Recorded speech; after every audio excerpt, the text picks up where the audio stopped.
Good morning. My name is Dr. Jaime Estrada. I serve as board chair for Texas Doctors for Social Responsibility. I want to begin by thanking each of you, our speakers, community partners, youth and veteran advocates, physicians, and guests for being here today for this important conversation. Before we begin, I want to share a story from our community that many of us will not forget. In December of last year, a 19-year-old San Antonio college student, Camila Mendoza Olmos, left her home early on Christmas Eve morning. She quietly walked away from the house while her family was still asleep. A surveillance camera showed her retrieving something from her car, which was parked outside her home. When she did not return, her family reported her missing, and a large search effort began across the community. Nearly a week later, she was found not far from her home.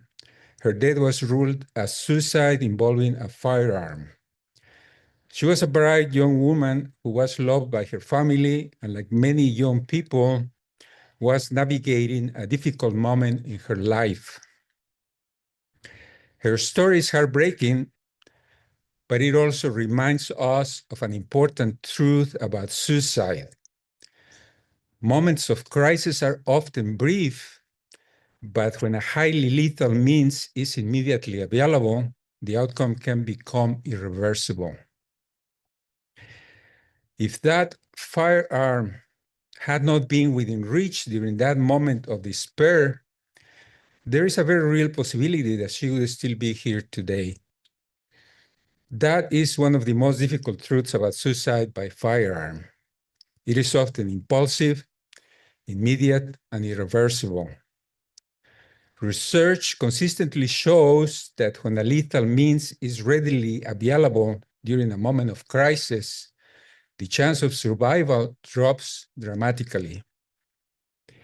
When that access is delayed or prevented, even briefly, many lives are saved. Today's gathering is about confronting that reality. We have come together to address the intersection of firearm injury prevention and suicide, two public health challenges that are deeply intertwined. In Texas and across the United States, firearms are now a leading cause of death among young people, and suicide accounts for most firearm deaths. Veterans who have served and sacrificed for our country are also disproportionately affected.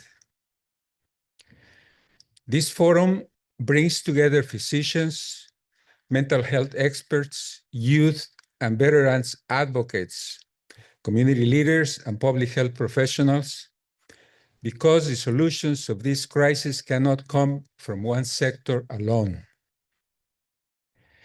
As physicians, we view this issue through the same lens we apply to other major causes of preventable injury and death. We did this with motor vehicle safety. We did it with tobacco. We did it with childhood immunizations and with harmful toys. We rely on data, prevention strategies, education, and community engagement to save lives. Our goal today is not to divide, but to unite around practical, evidence-based approaches that protect families and communities while respecting responsible firearm ownership. Safe storage education, suicide risk awareness, and responsible access to firearms during times of crisis are all part of a prevention strategy that can make a real difference. We are honored to be joined today by national and local leaders who share a commitment to prevention and public health, including Dr. Archie Blair, Stephen Derelbach, and Gabby Giffords, along with experts and advocates from across our community. But perhaps most importantly, we are here for the families whose lives have been changed forever, and for those whose tragedies we still have the power to prevent. If the history of that young woman reminds us of anything, is that moments of crisis are temporary, but access to a lethal means can make them permanent. Our responsibility as physicians, community leaders, policymakers, and neighbors is to reduce that risk. Today's gathering is only the beginning of a longer journey. Preventing firearm suicides, particularly among young people and veterans in our communities, will require sustained commitment, collaboration, and leadership from all of us. Our hope is that everyone participating today will stay engaged beyond this forum by sharing what you learn, by working within your communities, and by helping advance practical solutions that reduce risk and save lives. Another important goal of this effort is to help develop informed and effective advocates for the legislative changes that are also necessary to achieve meaningful long-term progress. Together, we can turn today's conversation into action and help prevent advanced solutions that will save lives. Welcome to the forum.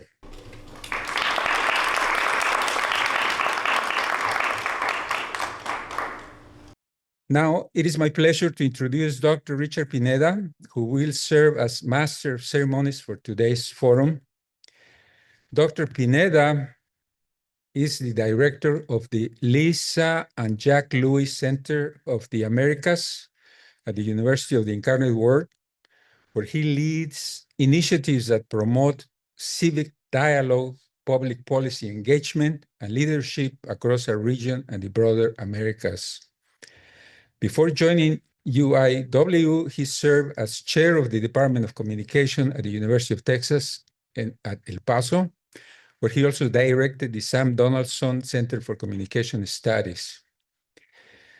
Dr. Pineda has also been a valued partner in this work, participating in the Gun Violence Prevention Forum that we hosted in El Paso on March 24 of 2024, contributing to an important conversation on prevention and public health.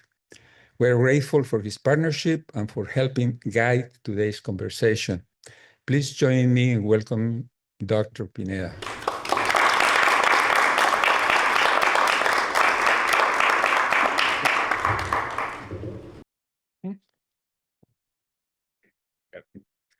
Good morning.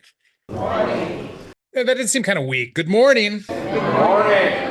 Thank you. As Dr. Estrada mentioned, I'm Dr. Richard Pineda, a new resident to San Antonio for about 9 months, brought to UIW to run the Lewis Center of the Americas. You're probably thinking, how is this related to the work that I do? And there is a unique connection. As Dr. Estrada explained, my role at UIW is to develop and to start working with some of our undergraduates to train them in research and advocacy skills to be able to have an impact beyond what they might learn in the classroom. But of course, as Dr. Estrada mentioned, my relationship with TDSR started in 2024. In response to the Walmart shooting, Dr. Estrada and his group decided to have a forum in El Paso focused on gun violence and focused on some of the issues that were emerging. The participation in that particular event was important for me as I had just completed some work on the rhetoric of violence and questions related to how we thought about and how we talked about the incident in El Paso. But today's participation is driven by a very intensely personal connection. One of my best friends growing up in high school, somebody that was truly an important part of my life, experienced a series of crises as her own life started to lose balance. And as a result of that, facing the loss of her daughter to an ex-spouse, I think at one point hit a wall. She went, purchased a firearm, and took her life shortly after that. We'd had a conversation not a few days before, and if you've ever been in that situation, or as you hear the stories that we will share today, you understand that there are those moments when you ask what you could have done that would have changed that trajectory. The simple answer is probably nothing, but I think a forum like ours today is a place to be able to recognize and understand that some of those challenges are in fact addressable. And so for me, the decision to join Dr. Estrada today was quite simple. I think that part of what we hope to accomplish over the course of the day is a call to action. And you'll notice on your schedule at the very end with Congresswoman Gabby Giffords, we have this call to action, but we'd like you to think about how every panel and every conversation that unfolds today is in fact a call to action. The idea that every one of us has the ability to be able to participate in a conversation, to think about the different dimensions, to share with some of our exhibitors out in the main hall, to think about the things that we can do that will change the trajectory of this conversation, not just in our immediate lives, but in the lives and the worlds of those folks around us. Today is a serious day. The material that we have is also serious, and this will, I think, reveal a lot of emotional connections for the people that are here. But I would remind you that in the same vein of our call to action, that we're also sharing in a very beautiful way. And I think a lot of times we forget the idea that in the context of a situation like this, there is something important and powerful about sharing knowledge, sharing stories, and sharing coping mechanisms to deal with some of the challenges that we have. So we hope that in the spirit of that, that everybody approaches our conversation with the idea that there is in fact hope, and there are things that every single one of us can do as we move forward from our conversation. The first acknowledgement that I'd like to share is with our title sponsor, which is Methodist Health Ministries, which obviously you can see on the placard in front. They have generously supported the focus of today's events. And in addition to that, I also wanted to take a moment to thank and acknowledge Dr. Estrada. If you've had any time to interact with him, you recognize that a lot of the efforts that are put forward by the Texas Doctors for Social Responsibility come from him. He is, in fact, the driving force behind this. And one of the reasons I was so happy to participate was to be able to be a part of him. So thank you, Jaime, for all that you do. I am also the timekeeper. So those of you that are going to be on panels later, I've got some pink cards, and I'll give you a countdown from 5 minutes left to 2 minutes left to 1 minute left. And there's even a big stop that I will start to wave, and then we'll stand up and we'll start to hover next to you so that we can get the maximum amount of time for participation and engagement. With that said, we're going to start with our morning keynote by Dr. Archie Bleyer. This morning's keynote presentation is Firearm Suicide, Increasingly Leading Driver of Deaths in Youth and Veterans. Dr. Bleyer has devoted nearly half a century to clinical research. Currently, he's clinical research professor at the Knight Cancer Institute of the Oregon Health and Science University, and collaborator of the Institute of Health Metrics and Evaluation at the University of Washington. He served as chair of the Children's Cancer Group, the world's largest pediatric cancer research organization, American Cancer Society professor at the University of Washington, and head of pediatrics at the University of Texas MD Anderson Cancer Center. Since 1995, he's focused on adolescent and young adult oncology, and more recently, adolescent and young adult sociology and public health. It's my pleasure this morning to welcome Dr. Archie Bleyer.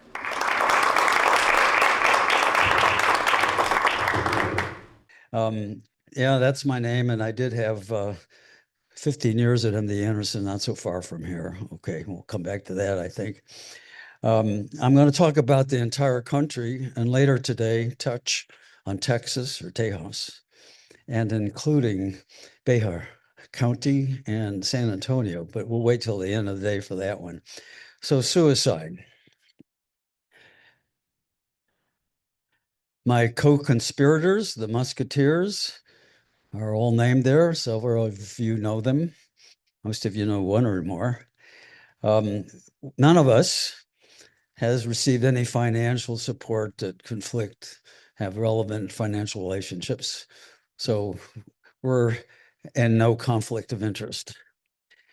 We did publish several articles. They're listed up there. I won't go through them except to show you some highlights later. So we've at least published in major research journals, medical journals. We got another one that you can't read at the bottom. It's entitled Military Prevention of Firearm Suicides in U.S. Males. Actually, it says military. Yeah. Okay, and it's going to a journal that's being reviewed by a 192-year-old journal named Military Medicine, although the first century was known as Military Surgery and it changed its name. It's, I think, the oldest medical journal that I have encountered, older than the New England Journal of Medicine, 192 years. Okay, so as far as data sources, so that you know where I came up with this stuff, the CDC, Centers for Disease Control and Prevention, is one of the major and important sites. Next is that CDC Whiskers, which is defined as Web-Based Injury Statistics Query and Reporting System. And then the NVDRS, the National Violent Death Reporting System. We'll show some data from there, and also Giffords and its Law Center. The most recent years of non-provisional, established, steady data for my depictions today will be either 2022 for certain of those data sources or 2024. There's no data for 2025 yet because it's provisional and needs to be double-checked, triple-checked, etc.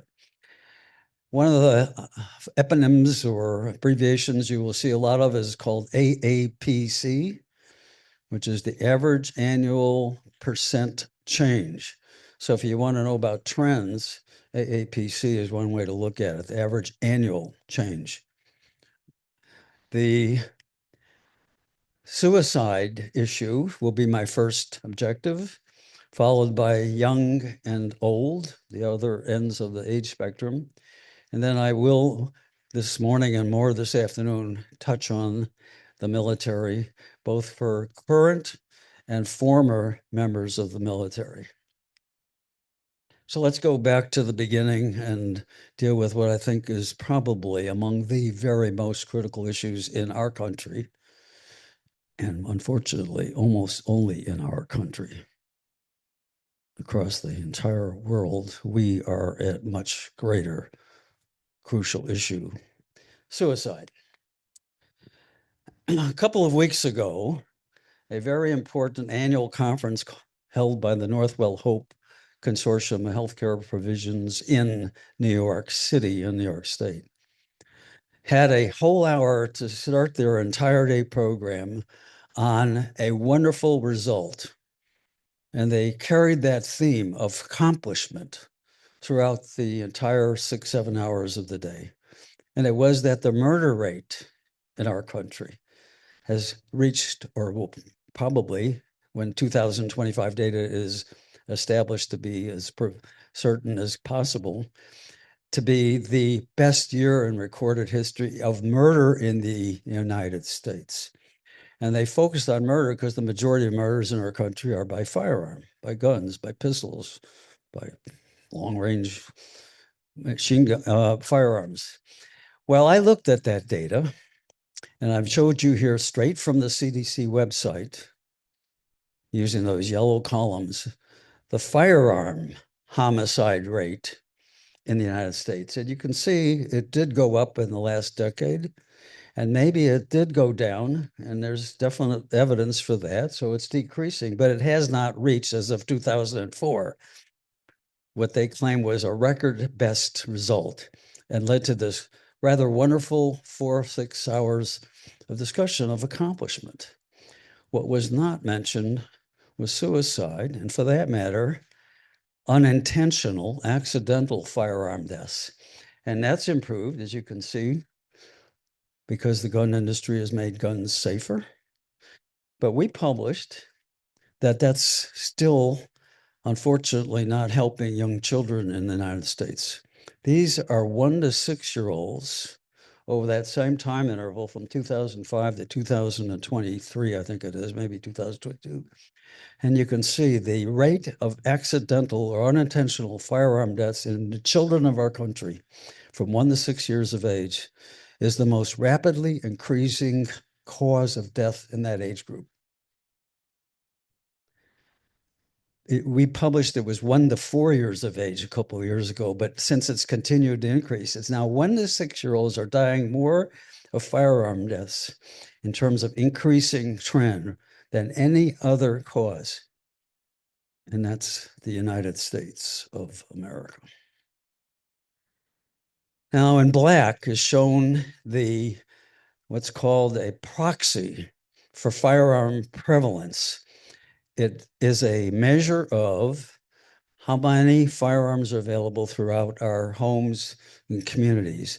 And what you can see is that black line, which is the percentage of all suicides that were caused or mediated by firearms, follows what happened to the children who are dying of accidental firearms in their homes or the neighbors' homes, unfortunately, between the ages of 1 and 6. So that implies that firearm prevalence, even though you saw the all age improve at the bottom right, that yellow set of columns, not true in children. But let's focus for the rest of the day on the suicide problem. This is the firearm suicide rate. And it was going down during what I'll come back to, the Federal Assault Weapons Ban, FAWB. And then when that expired in 2004, the suicide rate by firearm has been going steadily up. There is some evidence that it's slowing down, but it's still increasing. And I can show you that in a little better way in a moment.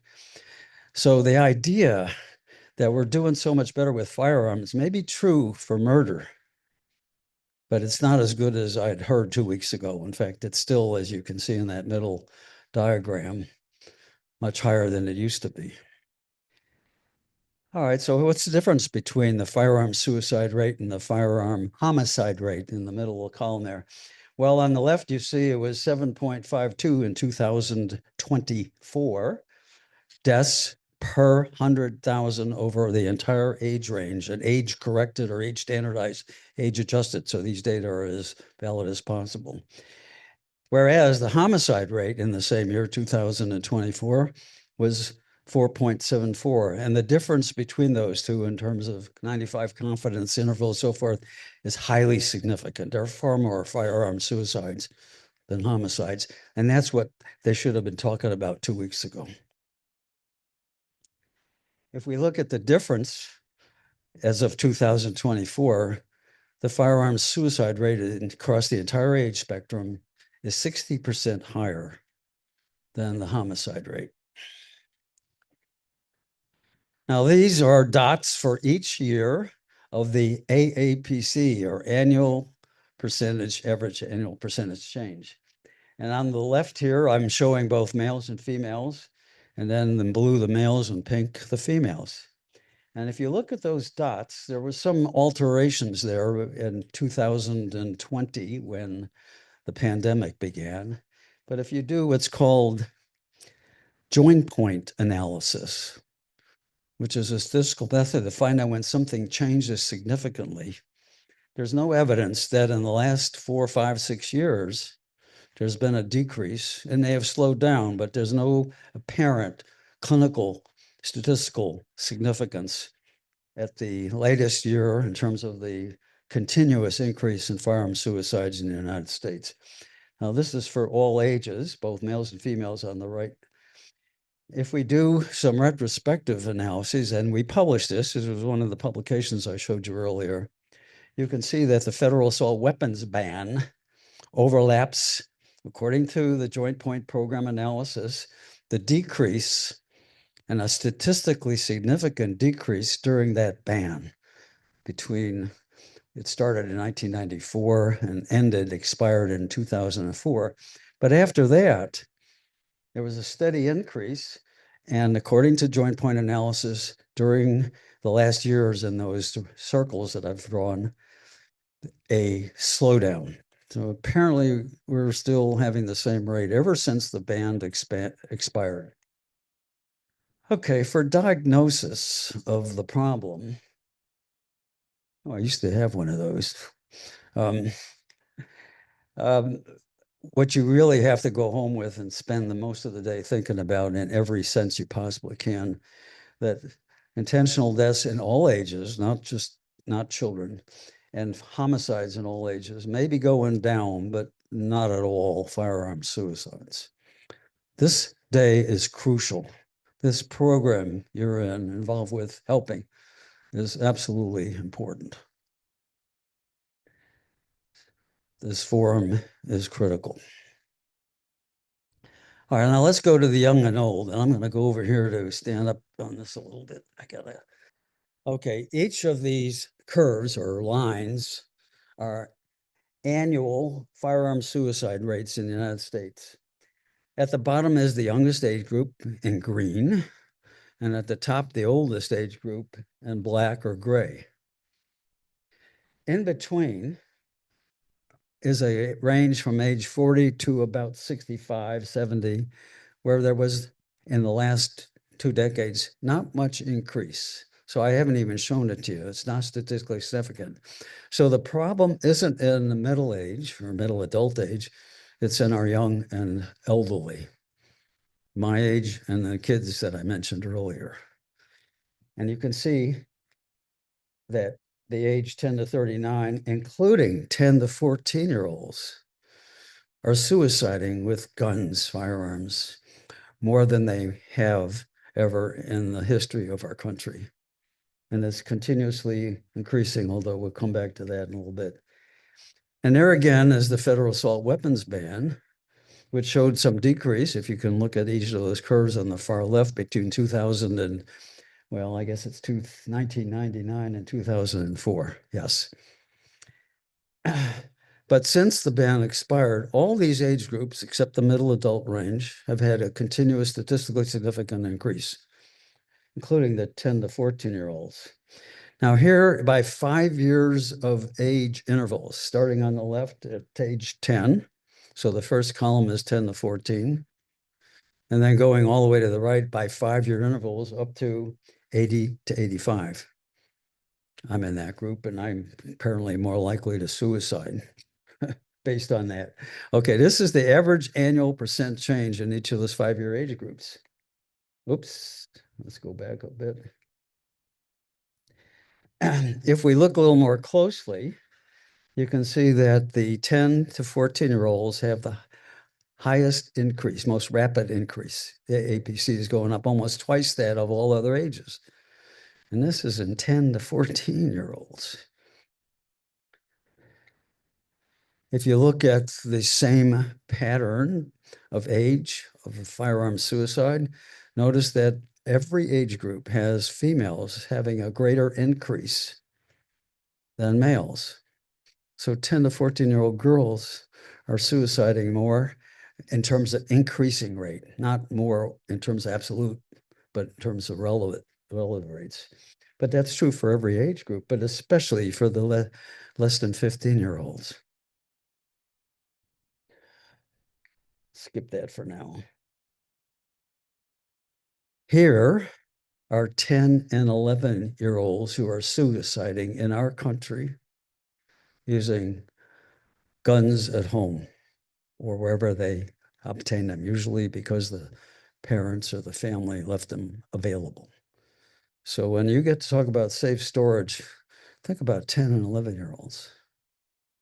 For that matter, those 1 to 4-year-olds who are accidentally dying more than ever in this country of firearms because of accidental and unintentional, it's because of firearm prevalence in their home and the fact that the weapon was not stored, secured.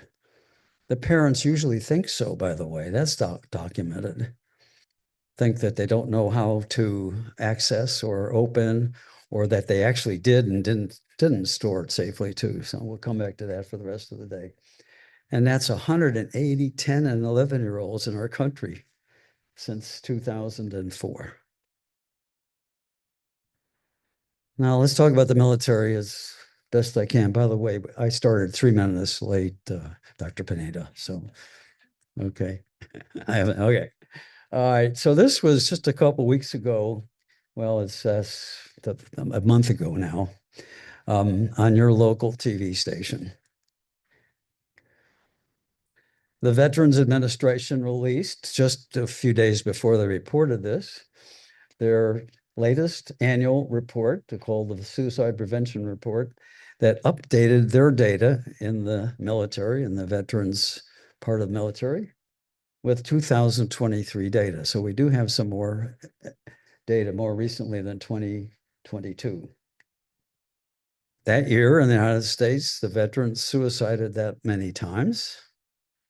And if you go by the rates from the year before, 2022, when the rate was 34.7 suicides, firearm suicides per 100,000 veterans, it went up the next year to 35.2.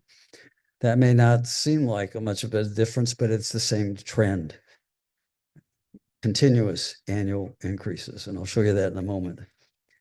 They also published this curve, which shows the way firearms have killed our veterans since the 1990s, all the way to 2023, it should be, because they updated it.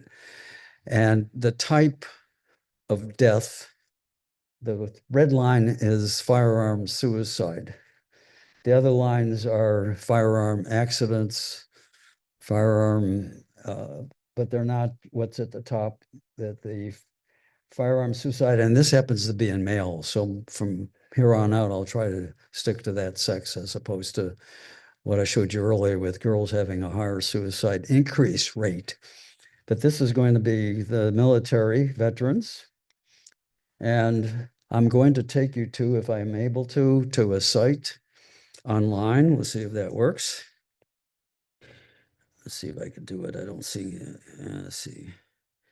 Okay. Well, I'll just show you the data.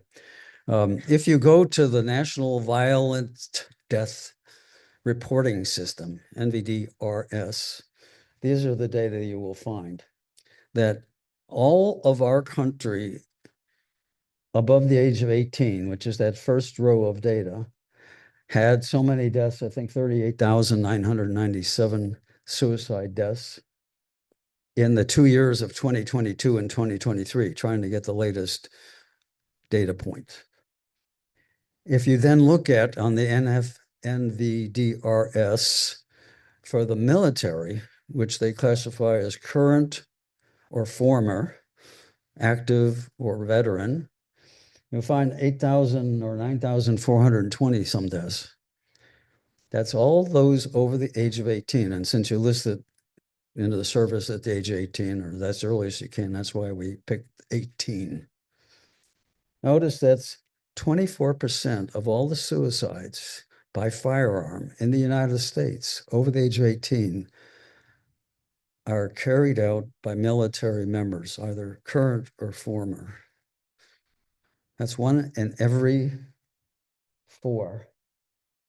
If you look at the next line, it says age 50 plus. It goes up to 1 in every 3.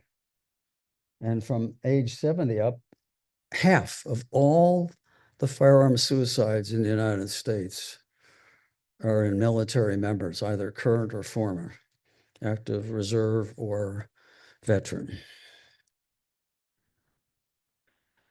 Here's another depiction of that data with every 5-year interval. So the furthest left is all those over 18 years of age. The next one is all those over 25, and then 30 and 35. And what you see in each column is the percentage of all deaths in the entire United States that are listed in NVDRS as having occurred in a military person. And when you go to the far right, you see that 69% or whatever that's at, 2 out of every 3 deaths caused by firearm in our country are in our military members, so in that case, veterans. That's what we submitted as a manuscript to Military Medicine, because even the military is not apparently aware of this. And unless it's wrong, this is the military's very important relevance or realization. Oh, yes, that's the same idea. Okay. So here at the bottom in black is the curve for the entire United States of the age-adjusted, all ages, rate of suicide by firearm. What you see in red is in the military. So year by year, the military rate has been going up faster, that red, and there's some average annual percentage change, 2.4% per year on the average across that time range in the military. In the United States, the rest of the country, it's 1.5% per year. And you can just see the difference between those curves.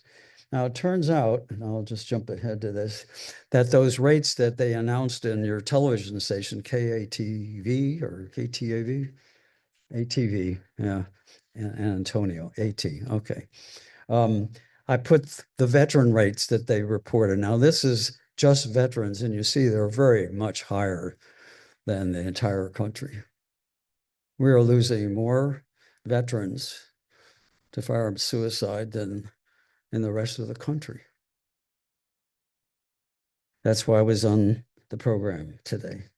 Okay. Last, and most importantly for the rest of the day, what are we going to do about the call to action, as Dr. Panetta emphasized? Well, last year, I presented 17 solutions. Here's the first 9. And then there's the rest of the 17. And you can see we were at the state capitol when we did this, trying to get the government of your state to our state, your state, my state. But I'm going to just pick just a few today, just 3 for now, and not use the Gifford scoring system, of which each of these points is a recommendation. So there's innumerable ways that we can help. And that's part of the problem. It's a very complex issue. So let me give you my 3, and then we'll finish. First, we need to focus on the young. To do that, we need to educate. More than anything else, those kids themselves need to know this as soon as they can understand. Their parents, before they go to school, have this responsibility. And in school, the teachers, the counselors, the athletic director, everybody should be emphasizing that this is too risky, and to make sure what is going on at home is a safe place, or if you're going over to somebody else's home, is a safe place. Every physician, especially general practitioners, primary care providers, now that we can ask those questions, we used to be prohibited, as you know, from the federal regulations, that we couldn't ask, we couldn't record, we couldn't. Now, of course, that is possible. Now we need to do it because we didn't do it before, because we couldn't do it before legally. Now we can. And then every other health professional needs to understand this, not just the primary care provider. So the entire public, that's all of us, all of the United States. Everybody out there and everybody here in the room needs to be aware of this problem. 988 has its crisis lines that everybody should know about, including Lines for Life, which I am proud of. It happened in Oregon, and we can talk about that later. It turns out that they specifically, the Lines for Life, when you dial 998 and ask for Lines for Life or know which number to press, will put you in contact with the same age person. If you're 14, with somebody who's about 14. If you're 25, with somebody who's, so you can talk about it day or night. Well, during the middle of the day, they aren't available, but after 4 o'clock in the evening until midnight or 1 a.m., Lines for Life, Youth Lines for Life is available. I'm not going to say the most difficult one on this list, but there it is, as you know. But you have to include the lobbies and the representatives and the owners. You have to do this. It can't be done without their support.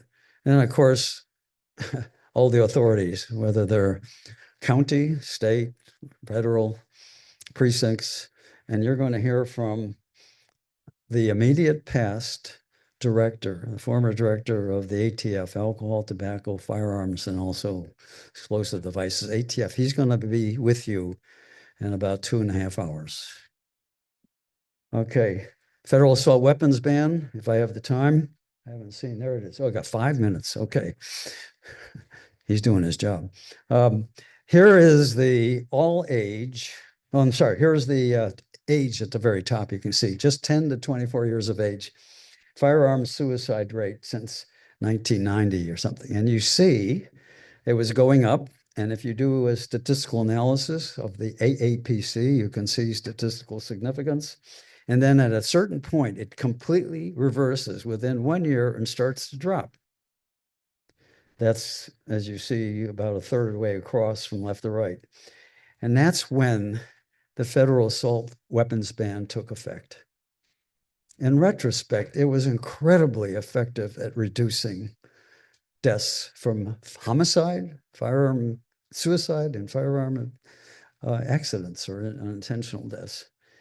And then within 2 to 3 years, as it elapsed, the firearm suicide rate went up in a very distinct, highly significant fashion, according to joint point analysis. I'll skip that. And here in Texas, in red, it was even more obvious. So in your state, in Texas, you've got even a greater reason to think about re-implementing a ban. Okay, that's our publication. Finally, there are at least 150, and now we think more like 250 organizations across the country. You can't read these, there are 150 listed here, that are trying to help with this problem, including 7, 8, 9 of your organizations, and they're out there also at the tables for lunch. This is uncoordinated. It's not organized. These are individual efforts. And if there's anything that I could hope that your effort can attain, it's collaboration.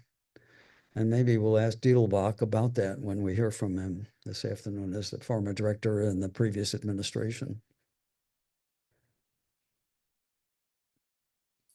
There are my colleagues that helped me put this together. And I'm going to end early, but let's see if there's anything else to consider. No. Any questions right now? We got 2 minutes. Yes, please, if you can shout. Hi, my name's Bailey Smalski. I'm with Giffords, Texas. I know you touched on the older and younger suicide rates. Did your research ever look into rural and urban disparities in suicide rates happening right now? I've seen some recent research say that that rural rates of suicide are increasing almost double that of urban rates. Is this something you looked into or no? Lauren, can you tell me what? Have you come across any data that illustrates the difference between suicide rates with firearms specifically in rural versus urban communities? Yes, and which one do you think is worse? Yes, right. It's especially in the elderly, but it's apparently quite clear. The larger the metropolitan area, the lower the rate. Interesting, but the smaller, the more rural, the worse the rate. So that is definitely a problem. The other point I want to make about that is race and ethnicity. Of course, we know that the problem in murders is more in the Black community. Not true for suicide. It's white. White is way out in front of everybody else. And so the other way is Hispanics and Latinos, and I found this to be true in Texas, have the lowest rates along with Asian Americans and Hawaiians. So whites especially, now that females are increasing more rapidly, even though they aren't as high in terms of the absolute rates, that's another area. But I think the Hispanic community can teach us how to slow this problem down, which is one of the reasons why I'm so proud to be part of this. I'm looking for the 1 minute sign. It's there, right? Okay. Yep. Any other question with a minute to go? If not, I'm available the rest of the day, and I'll be back to talk about even more serious issue with the military this afternoon. Thank you.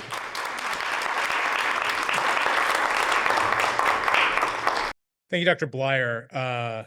One other housekeeping note, we will not really have a break until lunch, but you're free to go outside anytime. Of course, there's plenty of coffee left. It looks like there's still some food outside. So if there's need to go out, please don't hesitate. The women's restroom is right across the hall. I haven't actually seen where the men's restroom is. Anybody know where that is? Down at the other end? Okay, so there you go. Pretty easy to find. Our next panel this morning is mental health awareness in the young, recognize risk sooner, connect, understand causes, challenges, mental health, and safe storage. And what we'll do for the following panels is I'll introduce your panel leader, and then when they come up with their panel, they'll introduce the folks that are going to be a part of that conversation. And this is a little bit longer for the amount of time, but we'll start with this panel and our panel leader, Lauren Garrity, who is the Chief Strategy Officer for Communities and Schools San Antonio.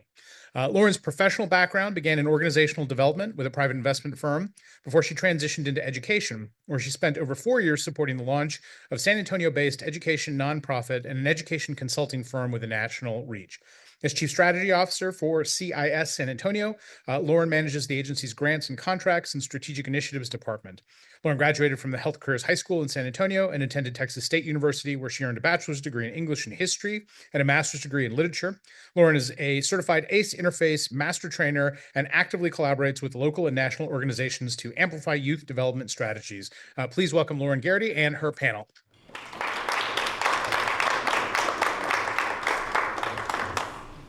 All right. Thank you again, everybody, for being here today. As Dr. Bleier mentioned, this is the crisis that we need to be thinking about, talking about in all rooms, in all spaces. For our intents and purposes, right, we are focused on the youth mental health crisis, and it doesn't matter if you have kids, work with kids, or see them at HEB. We all need to know not only like what to look for, but also how to route people to help, how to ensure that when we are concerned about friends or families or individuals we're interacting with, that we know the resources that are in the community. I'm excited to introduce my esteemed panelists, many of whom I consider friends, not just colleagues. So let's start with Ms. Jeannie Von Stoltz. Dr. Von Stoltz has been the Deputy Chief Mental Health Services Division for Bexar County Juvenile Probation for over 23 years. She's a licensed psychologist and has been since 1996. She provides administrative oversight for the probation supervision of specialized populations, including juveniles with mental health needs, substance use difficulties, sexual offense histories, as well as those juveniles who require residential treatment. Dr. Von Stoltz also identifies, develops, and coordinates the provision of community-based mental health services within the department. Christine Bryant with Clarity Child Guidance Center is the Vice President of Technology and Public Policy. She joined Clarity in 2008 and has become known as a resource for local legislators on issues related to children's mental health. She has lobbied, publicly commented, assisted in drafting several sweeping mental health bills in Texas. Chris has worked diligently on mental health parity, including spearheading insurance coverage for children with serious emotional disturbances in 2 legislative sessions.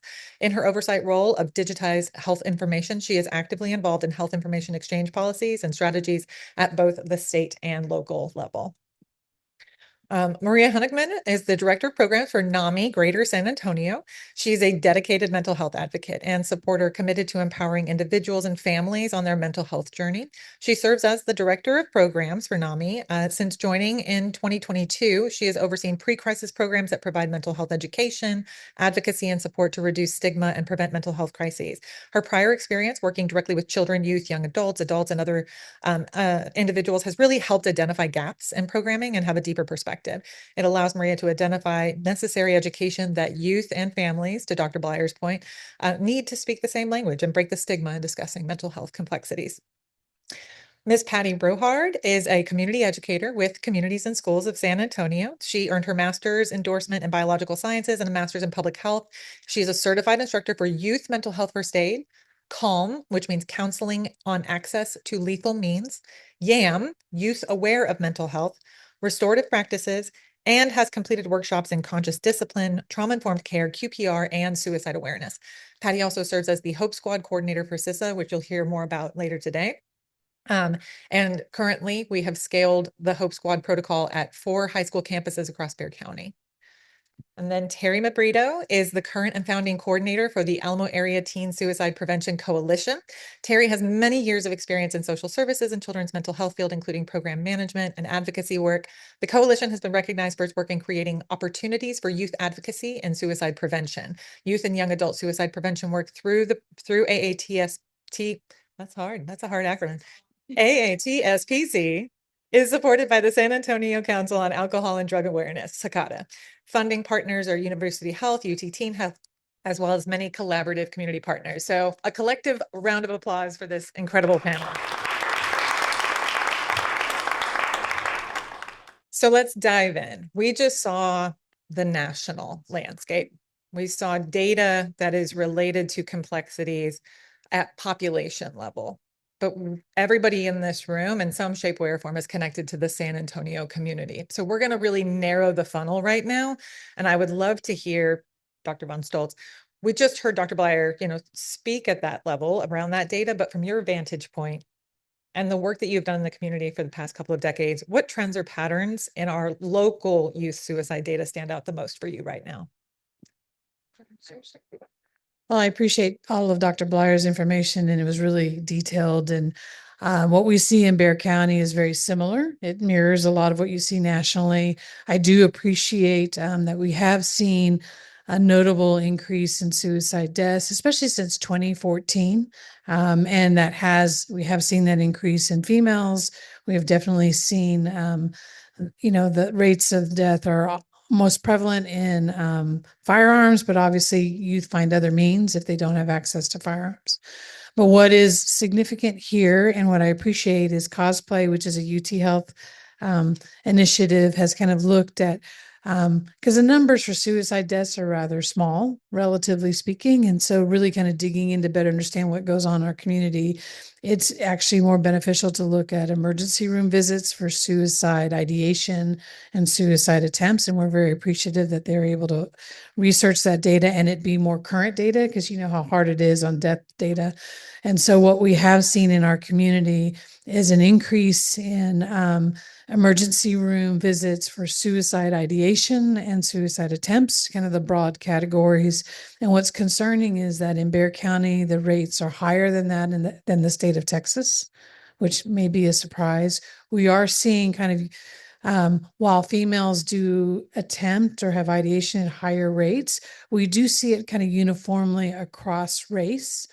Except for maybe African Americans being kind of lower, which is something that I think most people don't consider.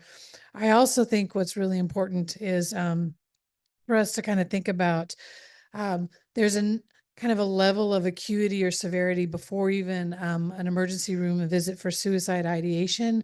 I don't know if y'all are familiar with the term emergency detention. Are you familiar with that? It's basically involuntary hospitalization. And we have seen a notable uptick in involuntary hospitalizations among youth in 24, and again, another increase in 2025. So if you think about it, though, for many children, oftentimes children don't want to be hospitalized, but if their parents are willing to consent, that is not considered an involuntary hospitalization. Right. So this is situations where either there's an absence of a caregiver or parents are ambivalent or uncertain about consenting and the child is still being admitted. So that increase in our community is quite concerning. And that's an immediate concern. Thank you, Jeannie. It's sobering. Absolutely. Terry, what citywide or regional efforts historically, currently, have been made to, number one, better understand the numbers and issues related to youth mental health issues, and two, to elevate solutions across the community? Thank you, Lauren.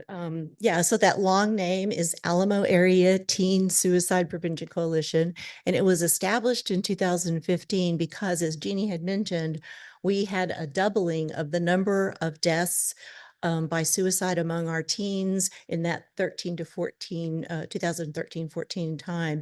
And so a coalition was formed, and honestly, a whole bunch of people on this panel were involved in making that happen. Very grassroots. We just made a commitment to prioritize engaging youth and building youth voice. We had our own teen advisory board at that time, but we also did other types of development of resources. And one thing that I wanted to be sure to show you all is our Return to School resource. It's in English and Spanish, developed by committees within our coalition. And that is to help a parent understand when their child misses school due to a mental health crisis, how important it is for the school to understand that situation, for the school to be a part of the medical home for that child. And so these are the types of resources that we and as part of what prevention coalitions do. Um, meeting people where they're at is another big priority, and that's youth and the whole, entire community. And when I say that, I'm talking about things like our youth did several years ago did an event at Traders Village. Anybody know what Traders Village is? If you're from San Antonio, you may. It's a big, giant flea market. They're not expecting to see and hear, about mental health and suicide prevention. And I think that, that's part of where we have to collaborate to meet people where they're at so that we can get this prevention information, including the firearm safety part of it. So that's what a lot of our work is done. I mean, we could talk a whole lot about the history, but now we're not able to necessarily conduct our own teen advisory board, but I think we're doing a better job because what we're doing is collaborating with folks on that are running and sustaining youth development, leadership, and advocacy groups. So I feel like we're informing more youth about the issues now than maybe we did early on. Let's see, maybe a couple of extra data points.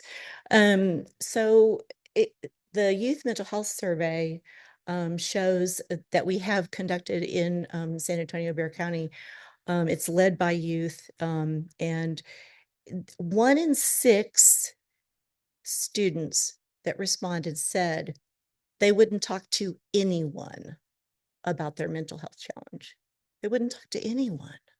So, and I know you're going to hear about this from the rest of the panelists, but that peer-to-peer education then is just critical because they're not going to talk to anybody. And that also means that parents don't know their kids are struggling, and even the friends of that student don't know that that friend is struggling.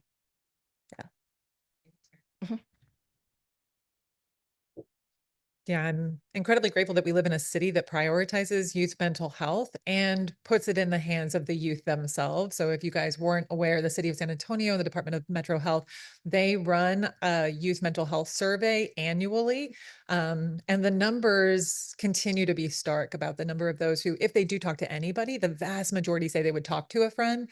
So let's talk about that. How can we make sure that we are enabling peers, family members, the wider community to better understand the complexities and then to know what to do when they are concerned about potential complexities. So I'm going to pivot now to some of our program providers. And I would love to hear, Patty, Maria, what are the ways in which you guys are working in the community to build programming and support to help the youth, the families, the churches, the businesses to better understand? What are the strategies and tactics? So I'm with NAMI Greater San Antonio, and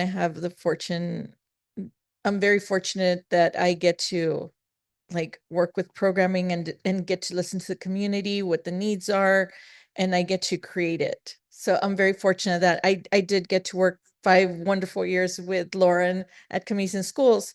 So I had that insight too, where I was boots on the ground, serving students and helping them and being that one trusted adult. And what I noticed during COVID, which was very lonely, and you're trying to reach these students, was that the students did not know that their parents actually cared. Because now we had to go straight to the parents to get these signatures, to get consent to see their students. And the kids were feeling like, my parents don't care, they're too busy working. But when reaching out to these parents, the parents did care. They were just so busy trying to provide food, trying to meet the needs of their kids. So what I've learned is that working at NAMI, I get to provide that education for parents and the students. And so what we do is we do a wellness program, teen mental health wellness program, that we go into the schools, congregations, anywhere where the kids are already have that trust. Organizations, they invite us, and we walk alongside them we start with mindfulness, healthy relationships, boundaries, cyber safety, and then we have this last program called Cooked, and it's kind of bringing everything together, teen violence, how to find a trusted adult, because instead of us being the trusted adult, we want them to find at least one person. So based on the research that we've done, we do pre and post surveys, we realize that at the end, every student ends up with at least one trusted adult, at least if it's their neighbor, a friend, someone that they could go to. And we also want the adults to have one trusted adult. It does take a village.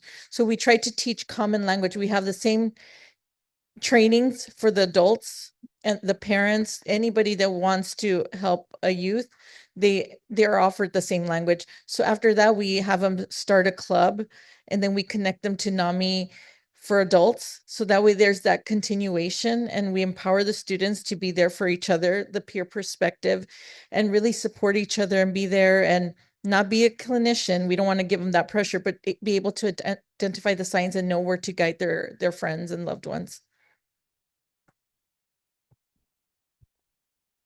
Thank you, everyone. Thank you, Lauren. So I am fortunate enough to be at Communities in Schools, where we are really going into the schools. We are having conversations with students, having conversations with school staff. As Dr. Blair said, one of the most important avenues that we need to go in is to the schools. So we are implementing, like Lauren had shared, Hope Squad into schools. Hope Squad is a student-led peer-to-peer mental health awareness and suicide program. And we know that youth in crisis are going to reach out to their peers first. So when we can identify the students on campus, the students are nominated by peers, then there will be those students already identified that have gone through the Hope Squad training that their peers can go to, and then they can help connect them with trusted adults. We also have youth mental health first aid. So we are able to go in, and one of the things that I know, I was a teacher before coming to CIS, was, we say that education is changing. We're telling teachers the education platform is changing. It's not just about the curriculum and the academics, but we have to be able to notice when a student is in crisis. Well, not all of our teachers are prepared for that, or are they comfortable for those conversations? So with programs like Youth Mental Health First Aid, we can go into a school where we have all teachers in the room, we have counselors, we have administrators, and we can talk about recognizing signs and symptoms. We can talk about what a mental health challenge will look like and how we can notice and link them to resources in the community so that we can provide help. It's not that they have to be, like Maria had shared, they're not counselors, and it's okay that you're not a counselor, but how can we notice and how can we start a conversation? With CIS, we are able to truly wrap support with students and families. So the majority of our staff at CIS here in San Antonio are social workers and clinical workers, and they're in schools. So we are able to provide tier 1, tier 2, tier 3 support, but really it's that educational piece to normalize conversation, to empower students and let them know it's okay to get help. And not only that, they can go home and share that information with their families. Because when we were in school, that wasn't normalized. We didn't talk about mental health. So now they can recognize and empower their families to keep that system going and hopefully slowly start to make the change. Thank you, Patty. Chris, do you mind also sharing a little bit about how Clarity operates in the community to provide services? Sure. How many of y'all are familiar with Clarity? Okay, so for those of you who are not, Clarity is a nonprofit pediatric psychiatric hospital. When I'm at the Capitol and to our elected officials, I always say, how fortunate we are because we are the only one in the state. So Bexar County has access to those services. We do consider ourselves a safety net. As far as the education, we try to do a lot of education out in the community. If kids are coming to us, I even said it, I should sit at the end here because we're sort of at the end of the continuum, right? If they're coming to us, they're in crisis, they're acute, they most likely have some sort of suicidal ideations. So for us, that's a sign that there's been a breakdown in the system. There's been a breakdown in other things. Did we miss it at school? Where the family's not educated? So while we are a hospital, Clarity spends a lot of time, money, and resources to go out into the community. We do a lot of partnership with everybody up here. In fact, the document that Terry showed about return to school, when we all realized as a group that when our kids are with us for 4 or 5 days and they go back to school, people are asking them, so where were you? Where have you been? Are they going to talk about it? If they had it in the hospital for appendicitis, they're going to go, oh, I had my appendix out. They're probably not going to go, I was at Clarity for 4 or 5 days. How are the teachers going to handle it? How do the schools respond? Because that post-discharge piece is a very, very important part. We also notify CIS communities and schools, so they're aware of our kids when they're going back into the community, so we can sort of wrap around their services outside of us. Thank you, Chris. I think it is really important for us to understand this is a complexity that has to be addressed both at the individual level and at the ecosystem level. So we know that kids have to be in school, right? So that makes sense for us to think about how are we building capacity in the schools, but kids are also in a lot of other wonderful spaces, right? Kids are in the faith community, kids are in after school programs, kids are playing in your neighborhood on the weekend, right? So how are we making sure that the ecosystem has these best practices, has common understanding, and really knows about partners in their backyard who can provide these services, provide that support. We do not expect all humans to become mental health professionals, but we do expect all humans to be compassionate, and we do expect people to really understand that there are pathways to healing and pathways to hope.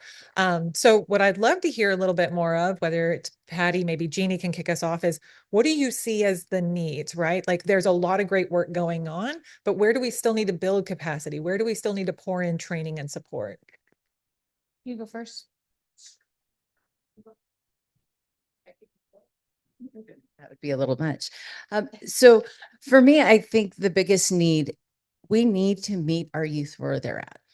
We need to be able to engage in conversations with them and listen non-judgmentally. We need to let them know that they're seen and they are cared for, and that there are resources available to them that they can reach out to. One of the things we have at CIS with our partners, with everybody up here, we have a list of resources that we provide our campuses through Hope Squad that are our partners, and they know that they are on that mental health resource list. Who can I go to when I need help? And who can I talk to when I need help? Sometimes youth just need a place to be. Maybe they don't have the words to explain, and that is okay. Our CIS offices on campus provide that, but with Hope Squad, with Youth Mental Health First Aid, with Teen Mental Health First Aid, with YAM, we are now training students on campus to know how to be there for one another, and also to say, it's okay, let me help you. And I think that's, in my opinion, one of the biggest steps we need forward. And education is one of the most powerful primary preventative tools. We need to give them access to, we need to give them the facts and know how to access resource and information so that they can help themselves and help each other. It's from Maria. No, Maria, right? Yeah. Sorry. I think I agree. Education's really important.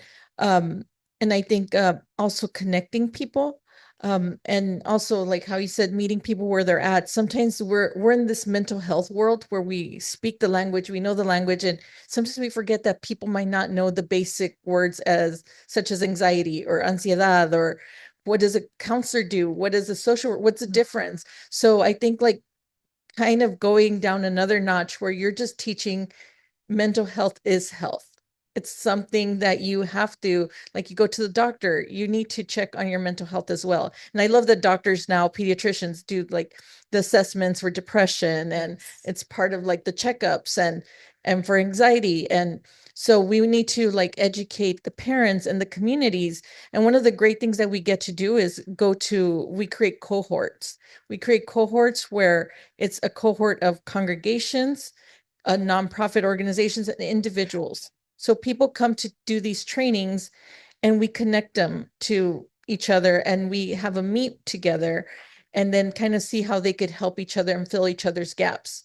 So that's one of the things, giving people like that access. While we are surrounded by it, sometimes we forget not everybody has that access. Not everybody's going to be like, oh, what's that nonprofit, or has time to do the research. So we try to connect individuals in the community, give the parents, give the community that language. So when Communities in Schools does go, or any other organization does go and teach the kids about mental health, they're accepted and received, and the family members are open to be able to support them. That's great. Thank you, Maria. I know I have a 11-year-old and we went to his well visit recently, and it was the first time that they did ask specific questions about his mental health. And he was looking at me and I said, no, Shug, like, this is you. You have to answer these questions. So it was reaffirming, but we saw the data. It needs to start even before 11 years old, right? Littles have big, big feelings and they don't have words to put to those big feelings, right? So whether it's buying a book like The Color Monster, which helps a little kid say, I feel green, peaceful, I feel red, angry, I feel gray, scared. We have to start earlier in that continuum, because if you can name it, you can tame it. Another thing I keep hearing is, it's this community approach, and I will voice that myself. But Terry, I'd love to hear a little bit more about like what other sectors, what other groups need to be pulled into this besides people who explicitly work with youth and families. Yeah, I think, again, that meeting people where they're at. So wherever people are, honestly. So the workplace, sports for kids, out of school time providers, which of course we're all a part of in some way or another.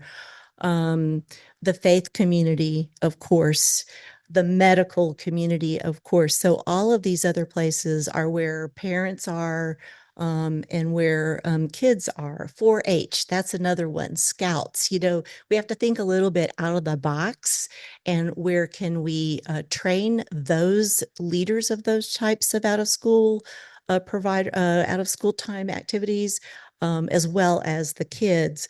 And some other things on trainings, sort of really looking more at community-wide trainings. I would be remiss if I did not talk with you all about counseling on access to lethal means, which Lauren, mentioned. And CALM, as we call it, is a practical intervention to increase the time and distance between individuals at risk of suicide and the most common and lethal methods of suicides, firearms. Okay. So I have a flyer at our table out in the foyer, and we would love for you to learn more about this and help us. How do we collaborate? Collaboration can be helping us provide not only the basic gatekeeper type prevention, which is like QPR, question, persuade, refer, some of the things that Patty mentioned, but right now, this is our priority. Helping the general public with a 1-hour, easy to understand session about firearm safety specific to risk of suicide, or a longer version that can be done for those who are more in the provider sector, whether it's mental health or crisis response or anything. And then I think, when I'm out in the community, we know 988, probably everybody in this room, we all know 988, but I am shocked constantly about how many people in the general public, even at a university campus, at a school campus, even though it's on the longer old number is on the back of their school ID, when you ask folks, a lot of people do not know what 988 is. So we have all this continuum of the need to do that basic awareness to that more, pointed types of parent trainings and education and suicide prevention courses that, have a curriculum and are a little more complicated. So there's so many ways to fit in, right? There's so many ways to identify what would serve your own family, what would serve your community, right? Whether you are a part of a congregation or if you attend 4-H meetings with your children, right? There are so many ways in which we can thread this information, this education through all of the various parts of the ways that we work through the world. But I think we do need to really paint the picture of what happens when kids lose access to hope, right? We really do need to talk about what happens when the candle goes out for a kid. Because if you do not have something to look forward to, if you do not see a reason to sustain your presence in this magical world, that is when we run into problems where children hurt themselves or hurt others. And so I'm going to ask my colleagues, Jeannie, Chris, what does it look like when kids lose access to hope? I feel like I'm in a relay, I keep passing on left and right. So, okay. So first, let me kind of caveat. I work for the juvenile justice system, right? And I think the general public has ideas about justice youth. We know that the majority of our youth that are in the justice system are just teenagers with, undeveloped executive functioning, right? We know that they are not a threat to the community. We know that they might be an irritant to the community, but they're not truly a danger. There's not high criminality. But what we see often in our community is that about 30 to 50% of the kids that are referred to our system have a significant mental health condition. And I don't mean ADHD, oppositional defiant disorder, conduct disorder. Those are kind of by definition juvenile justice kids, right? I'm saying 30% have some sort of major mood affective disorder. They've got major depression.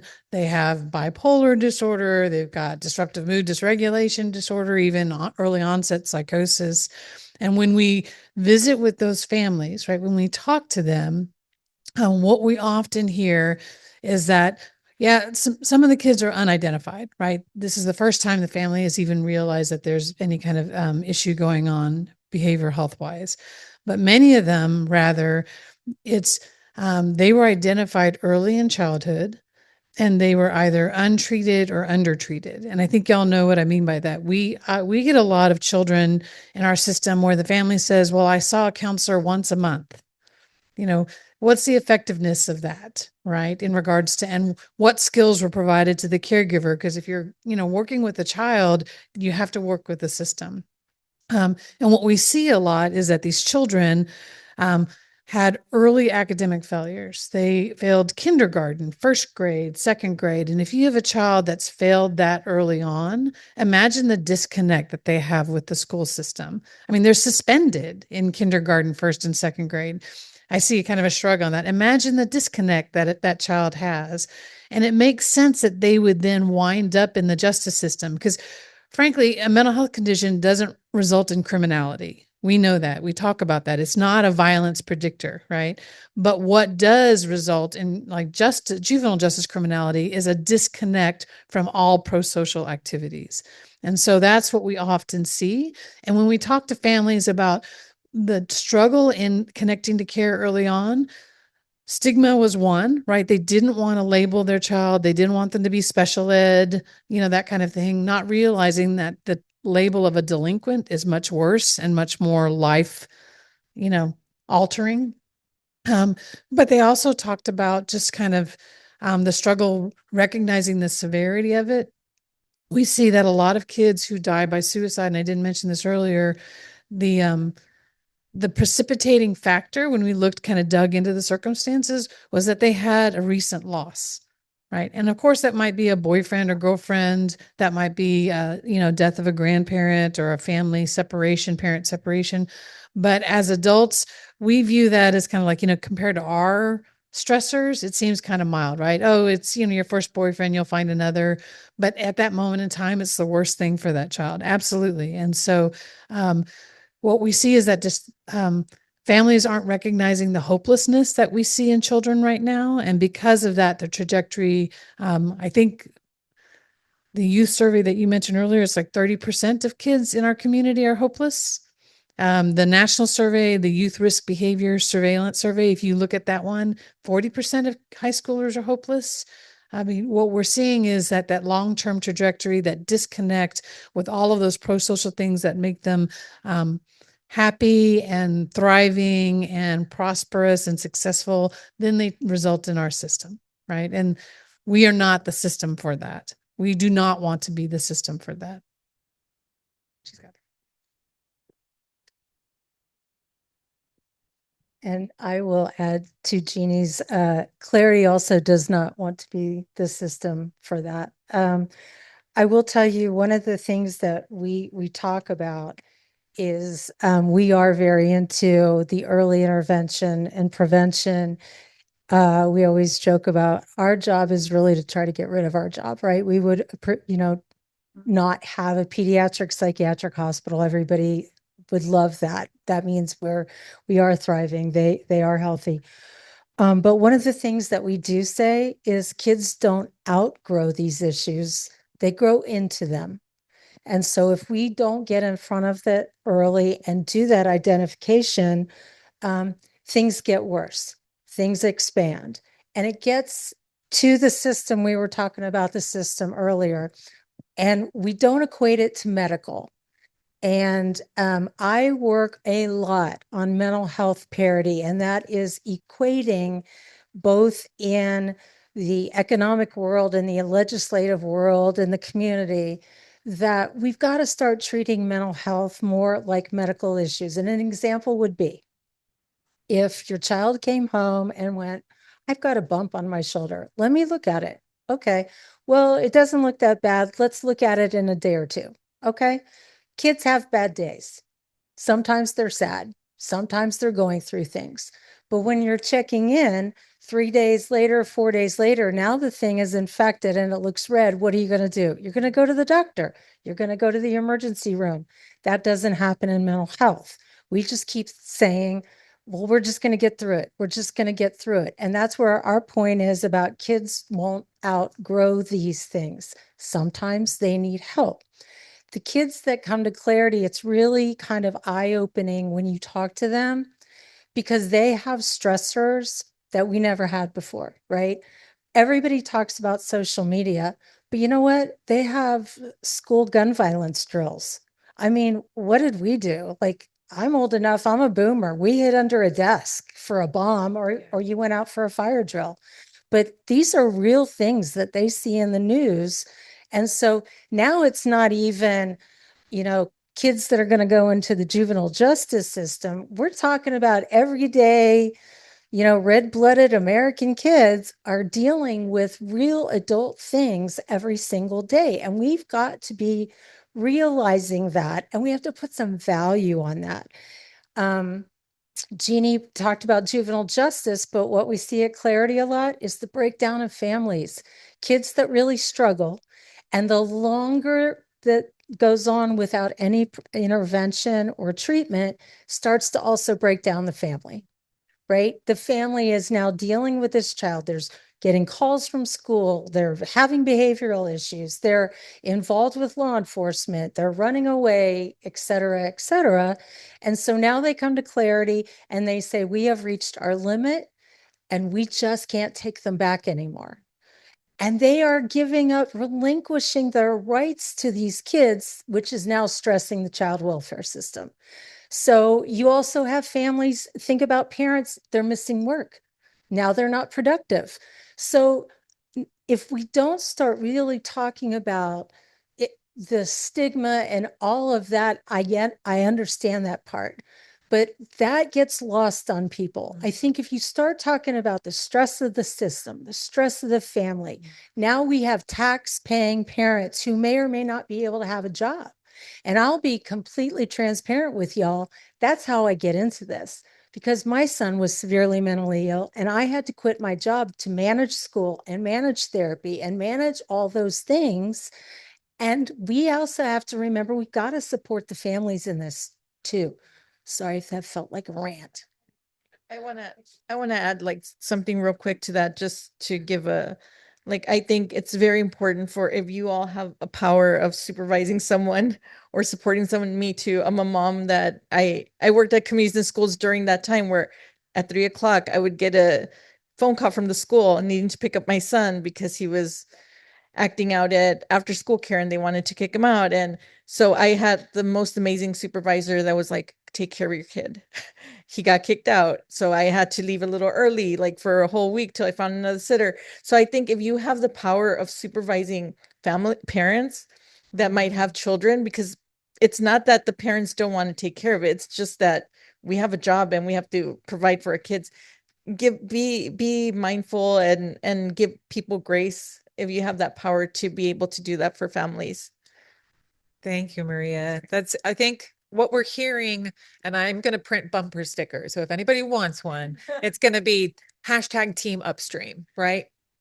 Like we know what strategies, what tactics, what practices, what activities exist in this world that actually move the needle on improving child well-being, which improves their future well-being, which improves economic mobility, which improves tax pay. Like you can come at this from any argument you want, regardless of who is in the room. This improves society as a whole, right? And if we want to be the best country in the world, if we want San Antonio to be the best city to raise a family in, then we've got to move further upstream, right? When we think about that, though, I'd love to hear, Maria, whilst you had the microphone, what are the upstream interventions that we need more money to fund? What are the upstream things that we need to make sure that we are scaling or starting or stopping in order to really make change and ensure all children's candle of hope stays lit and brightly lit? And then we'll hear from Patty after you. I think like our funding's coming to an end this summer that we got from ARPA, and we have such a great dynamic program that, you know, we don't know like if the schools could even afford. I think providing funding to the schools so they could be able to provide kids these trainings in the schools. Like sometimes it's a matter of funding or time that the schools don't have, but also being able to do it in the workplace for parents or giving parents that time to go and take their kid to a doctor's appointment, go and take their kid to a therapist. I know now kids are able to do that and it's excused if they are going to a therapist or a counselor. But yeah, and but now, like, let's excuse the parents. Let's give parents a couple of days off throughout the year, specifically for that. Because I know, like, my PTO, I would have to use my PTO to go take my son to a counseling appointment.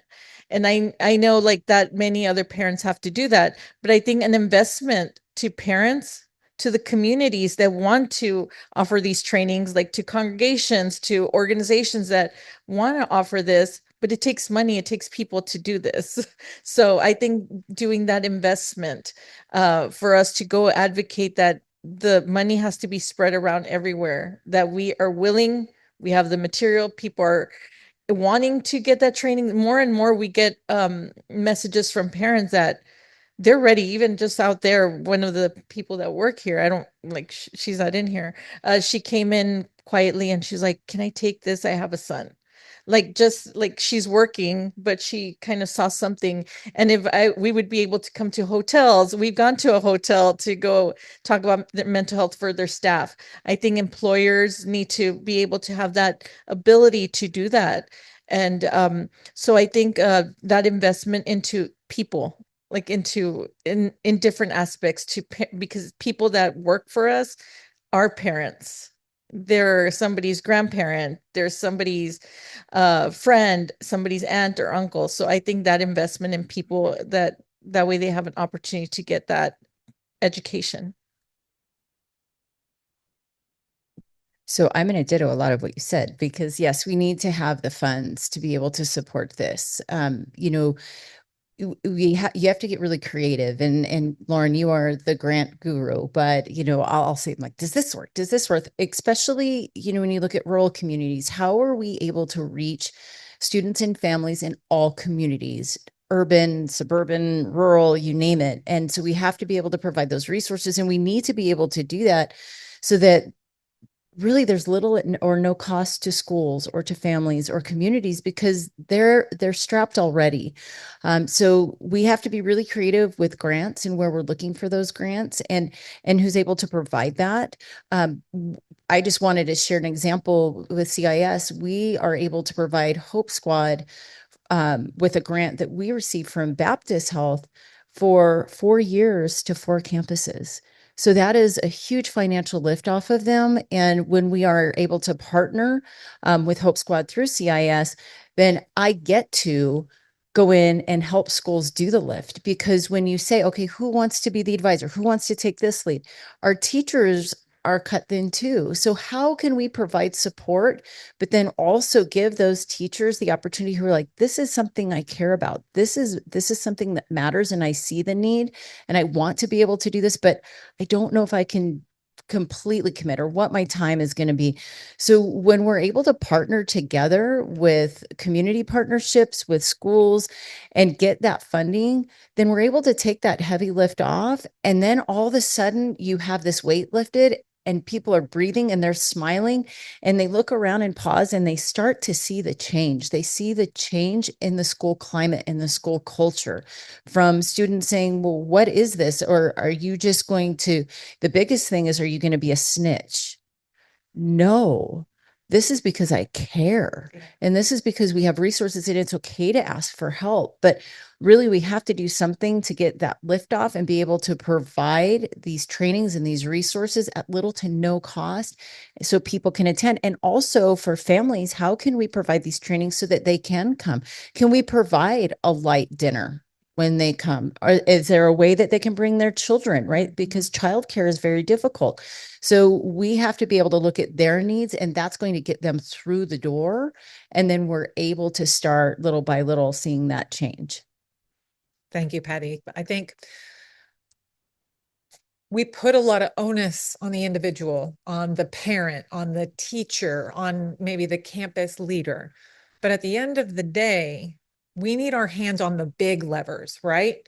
The levers that change systems, the levers that change policy, the levers that release funding in a way that is sustained and supported. So I'd love to hear a little bit more about some of those larger challenges and the larger barriers we see at the systems level and the policy level. Chris, do you mind jumping in, and then we'll hear from Terry and Jeannie? So this was the part of the program I was nervous about. So I know. When we had our prep meeting, I go, how far do you want me to go? And they said, you go, girl. I do all the public policy for Clarity. So I am a registered lobbyist and I do children's mental health at the Capitol. And as I tell my board before I present, I will give you the same caveat, and that is, this is not a political thing about one side or the other. I am giving you the information based on children's mental health, and you can take it and use it as you will. Okay. So I do want to tell you, so I have been doing political advocacy maybe since about 2004. So I've been in it for a pretty long time. And the thing I always really loved about it is, if you think about children's mental health in 2004, I mean, we just didn't talk about it. It didn't really exist. I would read these bills and I would call somebody and say, how does this affect kids? And I go, oh, we didn't even consider kids. We were really thinking about adults when we wrote it. Okay, well, kids aren't little adults, so let's think about that. And I tell you that and lay the groundwork for that to tell you that I loved this job. Everybody on this group knows that I have been impassioned by doing the political work. And it's because it's been able to expand and get bigger and educated. And it's been so exciting to see all of the great things that had been going on in Austin and expanding. And I tell you that because that is not the landscape we live in today, unfortunately. I will be completely honest with you and tell you, it actually started session before last, but this last legislative session was very, very, very difficult for children's mental health. And the reason for that is that children's mental health and mental health providers are being framed in the world of DEI.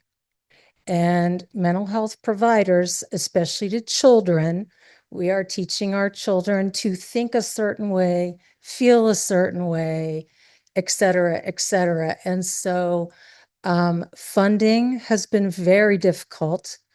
And while everybody here has been talking about the importance of schools as the front line for mental health, we unfortunately got a dramatically difficult barrier this last legislative session called Senate Bill 12. And we actually fought this the last two sessions. There was a parental rights bill that basically wanted to redefine what a psychological assessment in a school was to include a check-in or a survey, etc. So if little Johnny's not performing today, a teacher to walk over and say, how are you feeling? How are you doing? Let's talk. Now, after this bill, that cannot happen unless there's parental consent. So think about that. We fought it really hard and it got snuck into Senate Bill 12 at the very last minute. And unfortunately, I know it's too soon to say, I told you so, but we've had a lot of difficulties with it. We've met with all of the leaders, the elected officials in San Antonio, because at Clarity, we are now seeing the unintended consequences, if you will, of that. And that is true statement, what I'm about to say. Teachers and schools now have a list of the kids that teachers can talk to and a list of kids that they can't. And that has put a lot of pressure on the schools. So our representative here in San Antonio at the Educational Service Center, the chief mental health officer from the city, and myself have been going around talking to people because all the school districts, 17 school districts in the Bexar County area, are all doing Senate Bill 12 a little bit differently. You may have read in the news that Northeast ISD has gotten in some trouble with the Attorney General's office and TEA because they're not happy with how Northeast is managing some of this. I say that to you because we've worked so hard, hashtag team upstream. I am also the technology person at Clarity, and so I get to do all the fun with data. Since Senate Bill 12 went into effect, our assessed not admitteds have gone like this, just dramatically gone up. That means a child is walking into our crisis center, getting assessed, and they are not they don't have the need to be in the hospital, and we have to give them other community services. Great, they're coming to us for help, but 50% of those are school referrals, which means the schools were unable to handle it, couldn't handle it, and referred them to us. So now our crisis service center, which is our ER, is having all of these kids come in that don't need to be there, that could have been handled in a better environment early in the process. So I wanted to make you aware of that. And Dr. Bleier mentioned this morning about the importance of a trusted adult. I have had teachers say to me directly, it's killing me because Jimmy would come and talk to me. And now I have to tell Jimmy, I can't talk to you unless I tell your parents I'm going to talk to you. And the thing I've been saying to parents who have been opting out of the consent is just think for this just for a minute. If your child fell out of the bars at the gym and hurt themselves dramatically, do you want us to call you first or call 911? Similarly, if a child comes into my office and they're having a serious suicidal crisis meltdown, do you want me to call you first, or do you want me to try to manage the crisis right here and right now? So.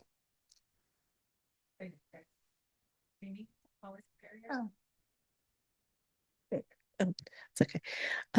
Yeah, so, while all this important policy work needs to be done, of course, that means everybody has to be involved. As at any level you can be involved, we need you to be involved. But underneath all that, all of us in the room and everybody here and anybody that's a part of our coalition, we've got to be more collaborative. We say that we're very collaborative in Bexar County, and we are, but it's not enough. So, we're really great at cooperation. We're really great at networking. We're really great at coordination, and we do those things very well. But collaboration is coming together and doing something completely new. And we don't always meet that goal. So, it's really important that this community-based work is going on, and helping everybody be the best advocate they can at the level that they can, while our policy experts and working with legislators and waiting for another legislative session. And how long does it take, Chris, for things to every other years? And how long does it typically get for one bill to go through? 3 sessions. 3 sessions. So while all that's happening, we can't just sit around and wait. We got to do comm sessions. We got to do QPR out in the community. And again, it's where people are at. That has to be going on even more than ever before. Uncertainty. It's a feeling that I feel, and I think all of us are feeling the uncertainties. Stigma is rising and is probably going to keep rising. So even that basic stuff is needed more than ever before. Still time for me. Okay, so we talked a lot about funding and the loss of funding that's going to happen in June with the loss of ARPA. But even prior to Senate Bill 12, I mean, there was, especially in Texas, a real challenge in regards to early identification and assessment. That has been something that's been a barrier as long as I can remember. And I respect, parents' rights, but opportunities for early identification and assessment of children, I think, is really critical, both within school settings and within medical settings. And the data that could be collected from that could then justify the need for funding, right? I think in order to build up that kind of momentum so that you can show that there is a high prevalence, you need the data. But we have so many kids that are, like I said, unidentified, underidentified, that if we did early identification and assessment, not only would that help the individual child, like we said, because of that early trajectory and those early challenges, if they're not addressed soon enough, but we could build the momentum to justify really comprehensive programs. So that's what I see as being kind of one of our limitations in our community. Thank you, everybody. It's at the end of the day, yes, there's tons of individual responsibility here, but if we want to make systems level change, if we really want to move the needle at population level, these are the types of practices. And as Terry said, yes, the legislative session is arduous and it will grind you down, but we can be successful. We have been successful. We will be successful, but this is not a do this or that. This is a do this and that. And so we must continue these community conversations, collaborations, initiatives, whilst we're also planning for and moving forward with our policy changes. So we're going to wrap it up. And I want everybody to really feel like they are getting tangible, tactical, thoughtful ways to actually make an effect on supporting the environment that our youth are developing in. Because we have to get the numbers that Dr. Bleier showed way down, if not to 0, right? 1 death is too many. When we set performance measures for Hope Squad, we didn't say, oh, we want to reduce youth suicide by 25%. No, we want 0 youth suicides. There is no other performance measure that is acceptable. And so I'm going to give every single member of this panel a couple minutes to say, what is that thing that they think you can do in the next 10, 15, 30 days to help the youth in our community? Okay. Okay, so I'm going to go back to early identification and assessment. I feel like there's an opportunity if in the medical field, there were ways to aggregate data, right? To work with your local universities, work with your medical societies to collect data so that you could kind of demonstrate the need within your community, because we can't do the assessment and identification at schools. They are legislatively prohibited. If there's a way to aggregate that data within your community and show the need, right, that would be a profound impact. And for the medical associations to learn about the resources that are currently offered and are going to be lost within the school setting and partner more. I think that would be a huge partnership that could raise and lift the voices of children and families. So just to sort of add a little bit to what Jeannie said, and I'm sure what is going to tie into what everybody's going to say, reaching families, there is no health without mental health. So what are related causes that we can join even? I mean, that's a strategy too, it can't just be the local, suicide prevention coalition or Clarity or, any of the organizations here. How do we join with health causes and that are having maybe more success in a way in reaching the community? So look for those opportunities. Education, education, education. I have some data I'd like to share with you, and not education meaning, okay, we're going to sign this policy or this bill and we're going to check a box by mentioning something to a group of students or in a teacher setting. It has to be interwoven at every grade level, and it has to become it has to be normalized and something that we can talk about. The impacts of Hope Squad, and I just want to share this from this education standpoint. In Tarrant County, which is up by Fort Worth, over the course of 4 years, 39 schools started using Hope Squad programs for the first time, and they saw youth suicides fall 1/4 from their initial rate. Now, I know we don't have the slide up here, but you can see this data right here. You can see the black line is youth suicide deaths, and the red line are schools that have Hope Squad. No. Right? So thank you. And then in Prosper ISD, which is one of the largest growing school districts, they have implemented Hope Squad in every campus, elementary through middle school. And the current data is through 22-23, but they began collecting data in 2019, 2020 at all of theirs. Let's see here, 6 schools, middle school and high school. They all showed, well, except for one, a decrease in counselor crisis response. And they saw an increase in emergency responses and home wellness checks based on Hope Squad references or referrals. So normalizing conversation with not just students, but with school staff, teachers, and within that community. Well, y'all know what I'm going to say. We have a legislative session starting in January, and that work actually starts in the summer. Call your people and tell them that you think school mental health is important, because that's the front line for early intervention and prevention, just like everybody's been saying, and be informed.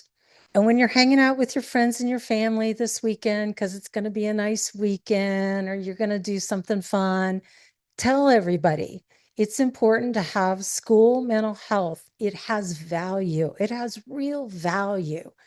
We all agree up here, parental consent is an important thing, but parental consent has its place.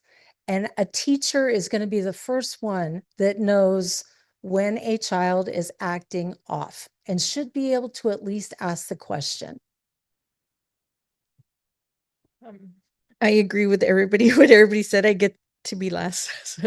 But I know, but I think I challenge each one of you to become that trusted adult for a youth like I challenge each one of you to open that space and give that space to any youth that might need it, because how we're saying it, they might not be able to get it in the schools, but become that trusted adult. If it's for a nephew, a niece, a son, a daughter, a neighbor, become that and get the education you need, that you would want to be that trusted adult.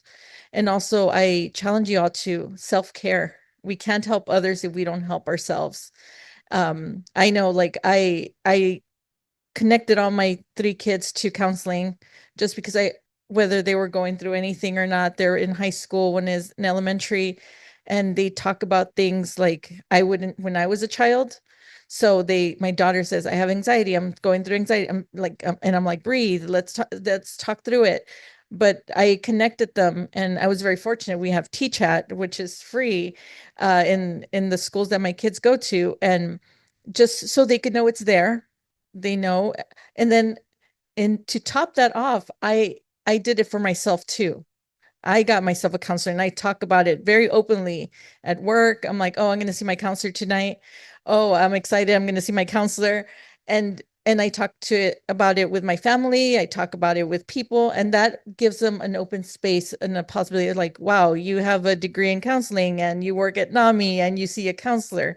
So I want to practice what I preach. So that's what I would challenge. That's great. And you won't be the last, because I have my own call to action. On top of all of the incredible wisdom, on top of all the incredible suggestions and guidance, we do have a crisis of youth accessing guns. And as I mentioned earlier, when you lose hope, right, when the candle goes out, you will hurt yourself or you will hurt others, or both. This shows up with youth taking their own lives, but it shows up with them hurting others. Communities and Schools of San Antonio was in Uvalde 24 hours after the tragedy, and we have been there ever since. The child who was a child who committed tragic, atrocious acts, if you learned that child's story, it is a story of a candle that has gone out.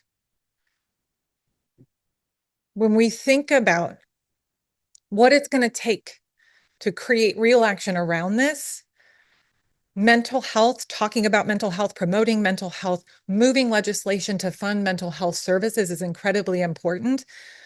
But we need to also think about it through a lens of school safety.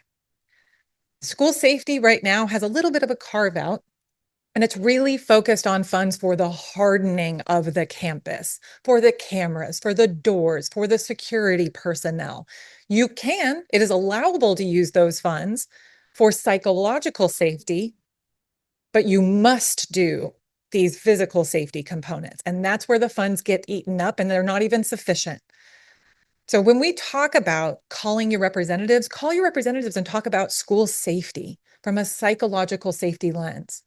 We need social workers in schools. We need counselors in schools to identify these youth who are begging for support, and they're just not being seen or heard. When we talk about calling our representatives, call them and talk about supporting mental health, but also the community's public safety, because this affects every one of us in so many different ways. So thank you guys so much for your time, for your attention, for being here, for your compassion for this work. Thank you to my incredible panelists for being with us on a Saturday morning. We really do appreciate the opportunity to elevate this incredibly important conversation. Thank you.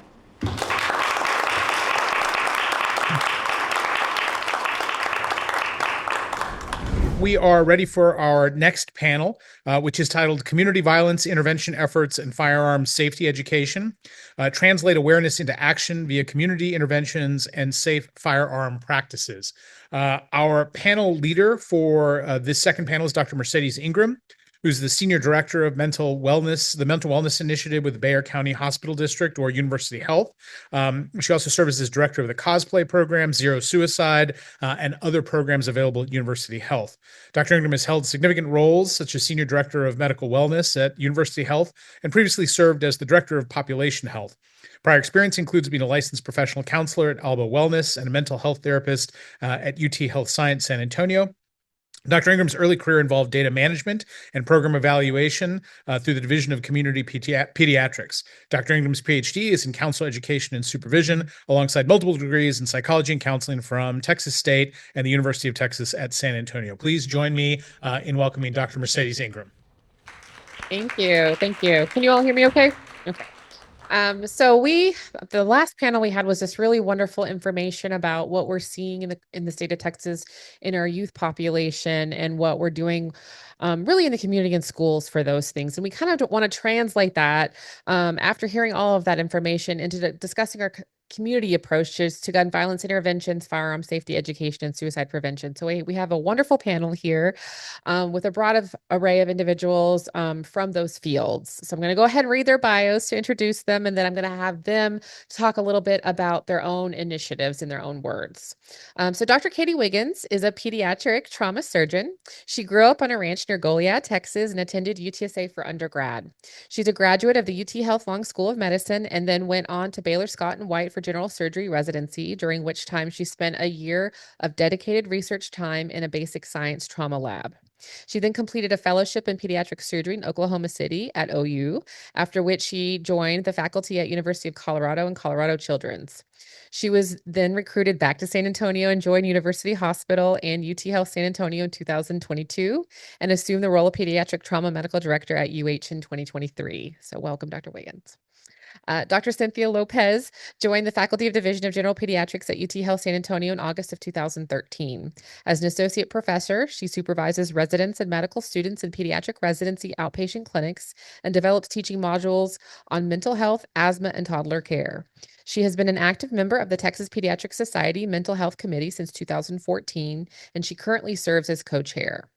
Starting in July 2015, she initiated a collaborative project with child psychiatrists to teach pediatric residents to evaluate and treat select children with ADHD, anxiety, and depression.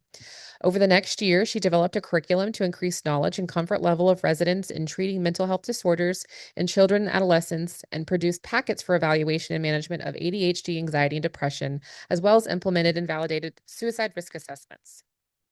Next. Protocols in teaching clinics. She currently serves as the pediatric resident clinics liaison for collaborative care projects sponsored by the Meadows Mental Health Policy Institute. She also received the Texas Health Steps online provider education course on child and adolescent depression, as well as reviewed a chapter on depression of chronic disease for Council of Community Pediatrics of the American Academy of Pediatrics. Welcome. Mr. Jose Gonzalez serves as a program manager for Zero Suicide Initiative at University Health, where he supports suicide risk screening, assessment, and care transitions for patients receiving suicide services in outpatient clinics. He also leads the CDC-funded Cosplay Grant. That's an acronym for Comprehensive Suicide Prevention Blueprint for Adults and Youth, which aims to reduce suicide morbidity and mortality among individuals ages 15 to 44 in Bexar County. Since 2009, Mr. Gonzalez has worked in community mental health settings focused on serving underserved individuals living with serious mental illness. He holds a bachelor's degree in psychology and criminal justice from Our Lady of the Lake University in San Antonio and a master's degree in clinical psychology from Northwestern State University in Louisiana. Welcome.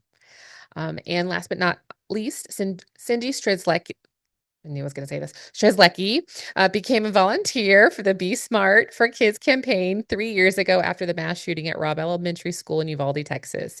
She retired in 2024 after a 45-year career in nursing that covered ICU, administration, compliance, and teaching.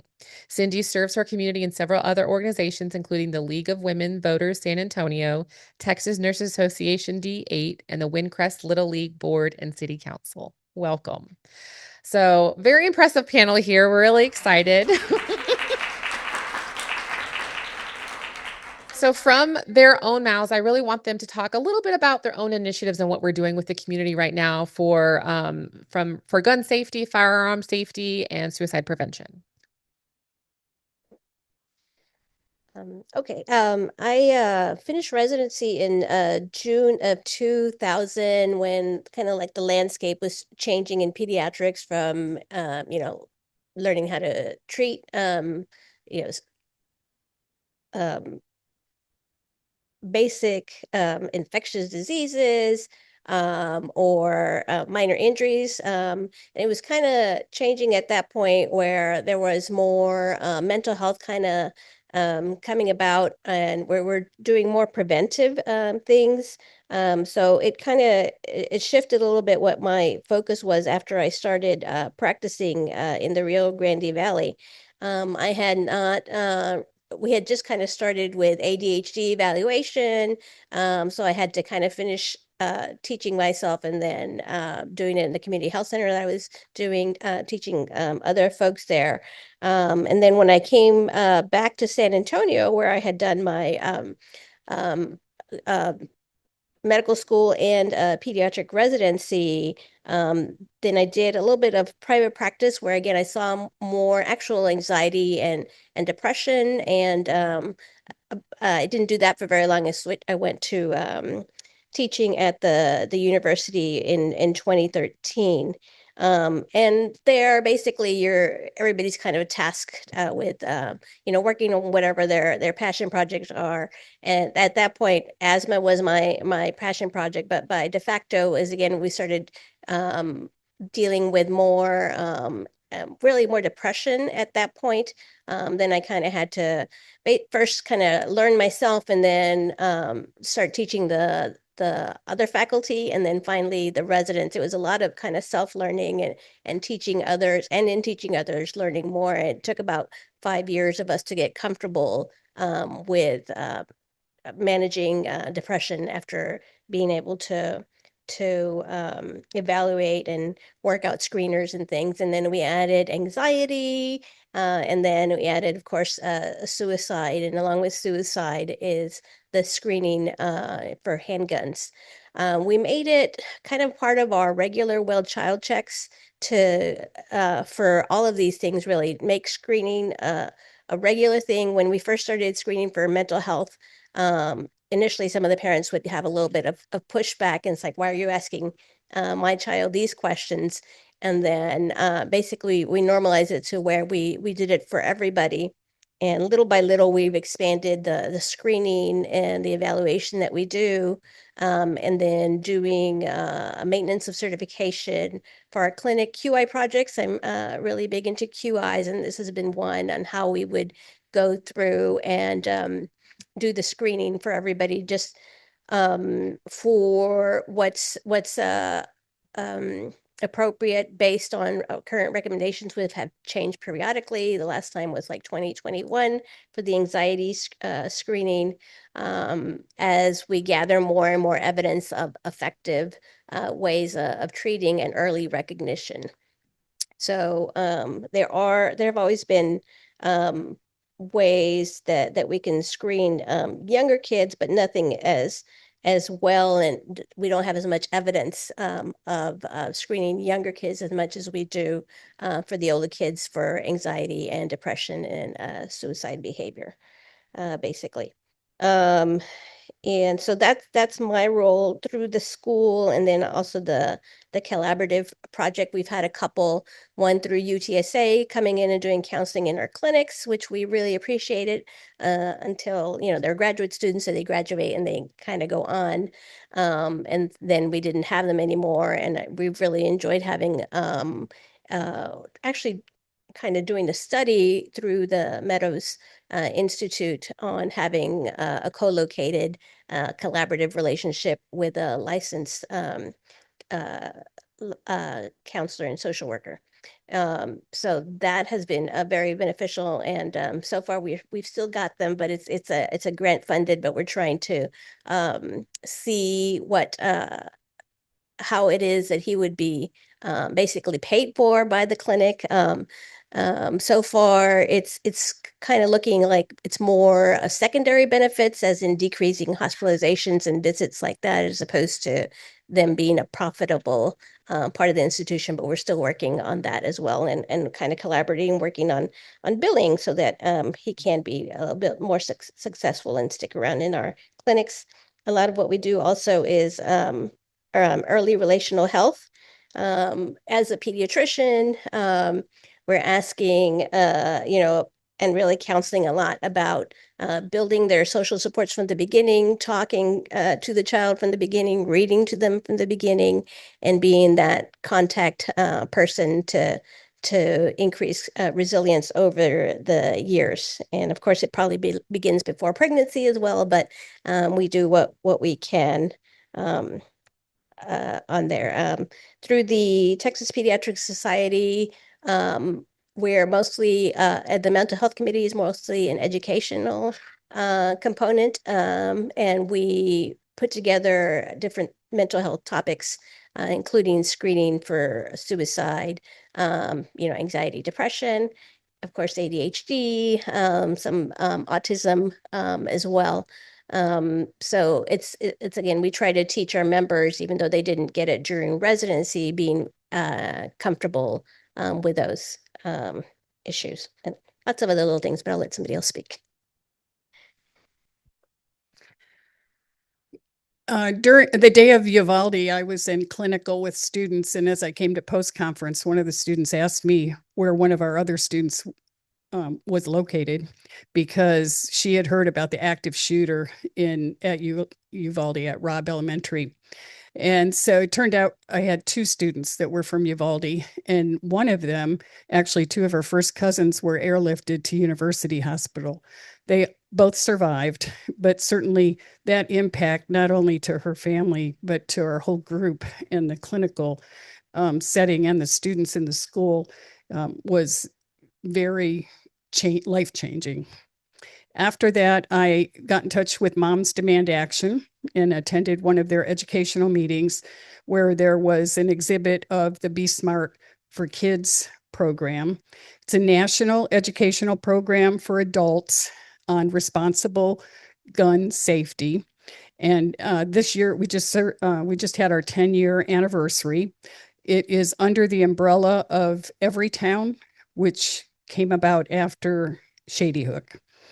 And as I go back in my memory, one of my nieces was in kindergarten when Shady Hook happened, which certainly happened with kindergartners. Be Smart is all volunteers. We table and we give presentations to different organizations, churches, schools, you name it, we're there. If somebody wants us there, we'll be there. And we talk about Be Smart. SMART is an acronym for S is storage, M is and storage in both the home and vehicles. A year ago, San Antonio was #1 in the state for guns stolen out of vehicles, #5 in the country for guns stolen out of vehicles. So we've really focused this last year on safe storage in vehicles. M is model good behavior. A is ask. Lots of times we'll have people say, oh, well, we don't have guns. And I say, okay, and their children will be with them. Say, but do you ask other families when you go to their or when the child's going to go to their house, including grandma and grandpa and aunts and uncles, if they have guns, and if they do, are they secured? It's just a safety question, like you'd ask about allergies or swimming pools or dogs. You just make it a regular part of that. The R is to recognize that the majority of gun deaths are suicides. And in my experience, we spend a lot of time talking about 988. Again, someone said it earlier today, being surprised how many people aren't familiar with 988. Even at the school before I retired, most of the faculty didn't know about it.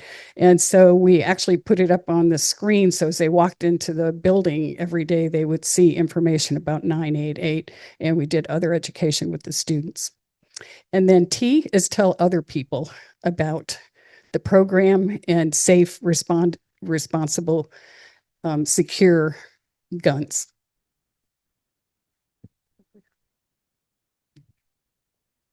Is this on? So I'll talk a little bit about what I do as an individual at the Health Science Center at UT and at UH, and then a little bit about being the medical director for the pediatric trauma program.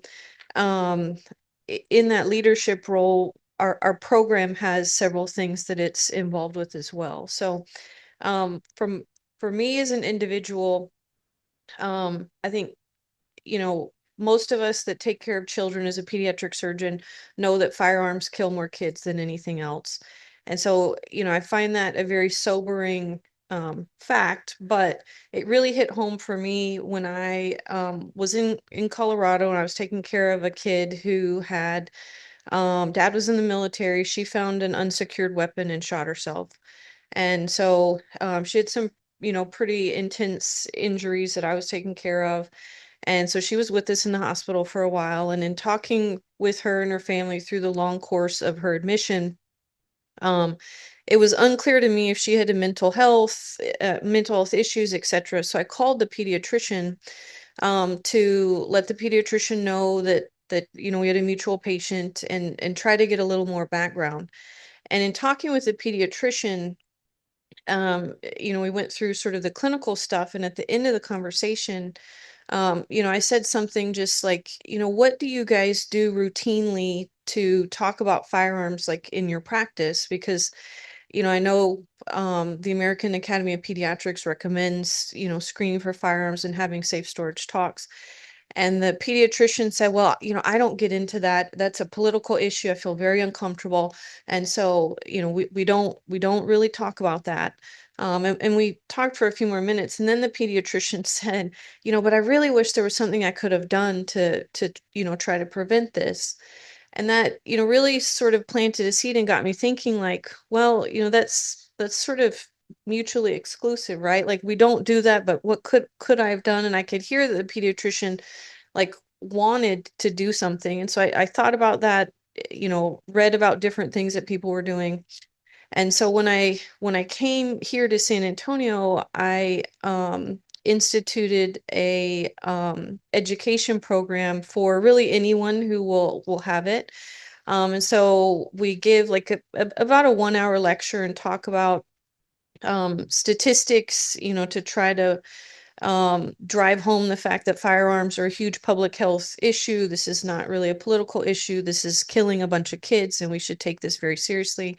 And then we talk a little bit about different resources for healthcare providers. And so I base it a lot off of bullet points. And so those of you who aren't familiar, it's a free educational resource that you can get online that is meant to teach healthcare providers about having conversations with patients and families about firearms. And so in this education, we go through that, and then I give them resources from, you know, Be Smart, Evertown, the American Academy of Pediatrics, the American College of Surgeons, that they can use to, you know, tailor more toward their patients. And so we've given this education to a variety of different residencies, and it's now part of the 3rd year surgical rotation at the Health Science Center. And so I think it's been, you know, really well received. In addition to that, I also have incorporated essentially universal screening for firearms into my practice. And, you know, I teach medical students and we have a variety of residents that come through, and it's really nice. I ask every patient. So if you come to see me in my pediatric surgical clinic for anything, an inguinal hernia, a G-tube consult, as part of my social history, I include some general safety questions, and I say, you know, do you always wear your seatbelt? Do you always wear a helmet? Are there any firearms in the home? Let's talk about safe storage. And it really is nice when I have clinic and the medical students or the residents have heard me give my spiel to patients, And then when they're sort of asking families questions on their own, they'll come back and they're presenting and they say, okay, this is a 18-month-old who's here for an inguinal hernia. The social history is significant for there are no firearms in the home. And I'm like, yes, you're asking. Okay, that's good. And so we talk about strategies to use to make that non-confrontational, non-judgmental, and so the training that we do also, goes into the importance of that, and so that's sort of me as an individual. Our trauma program obviously sees hundreds of patients affected by firearms, and when I first got here to San Antonio about 3.5 or 4 years ago, that number was increasing at a staggering rate. Luckily, that number, at least for the pediatric population, has been declining over the last couple years. But we still see way too many kids injured by firearms and killed by firearms every year. And so obviously that's an important priority for us from a program standpoint. And so we do several things to try to combat that. So we have a hospital-based violence intervention program. We partnered with Stand Up SA. And so there are people from Stand Up SA who come into the hospital when we have admitted patients, which essentially is a captive audience, and they come and offer resources for those patients and their families, which I think is a great addition to the care that we're giving patients. We also have a program that one of my trauma partners has instituted in the last year called Project Inspire, which is a youth empowerment program that I'm not a lead of. I'm not here representing that, but I just think it's super cool. So this is a program started in Mobile, Alabama by a trauma surgeon who has been really helpful in us establishing a program here that takes anywhere between 8 to 12 at-risk young adults that are in the juvenile justice system, partners them with mentors over the course of a semester, and meets with them every week to do a variety of things to try to reduce their risk of criminal activity, of violence, of being a victim of firearms. And so we do a variety of different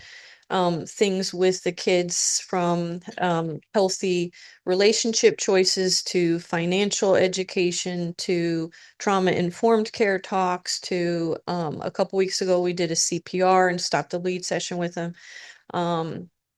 And in addition to that, the hospital and the trauma program has partnered with Big Mama's Safe House, which is another community organization that some people in the room are familiar with, to try to help support those efforts. I'm one of the board members with that organization, and so we, both me as an individual and the programs that I represent, are trying to do what we can to combat firearm injury in our communities.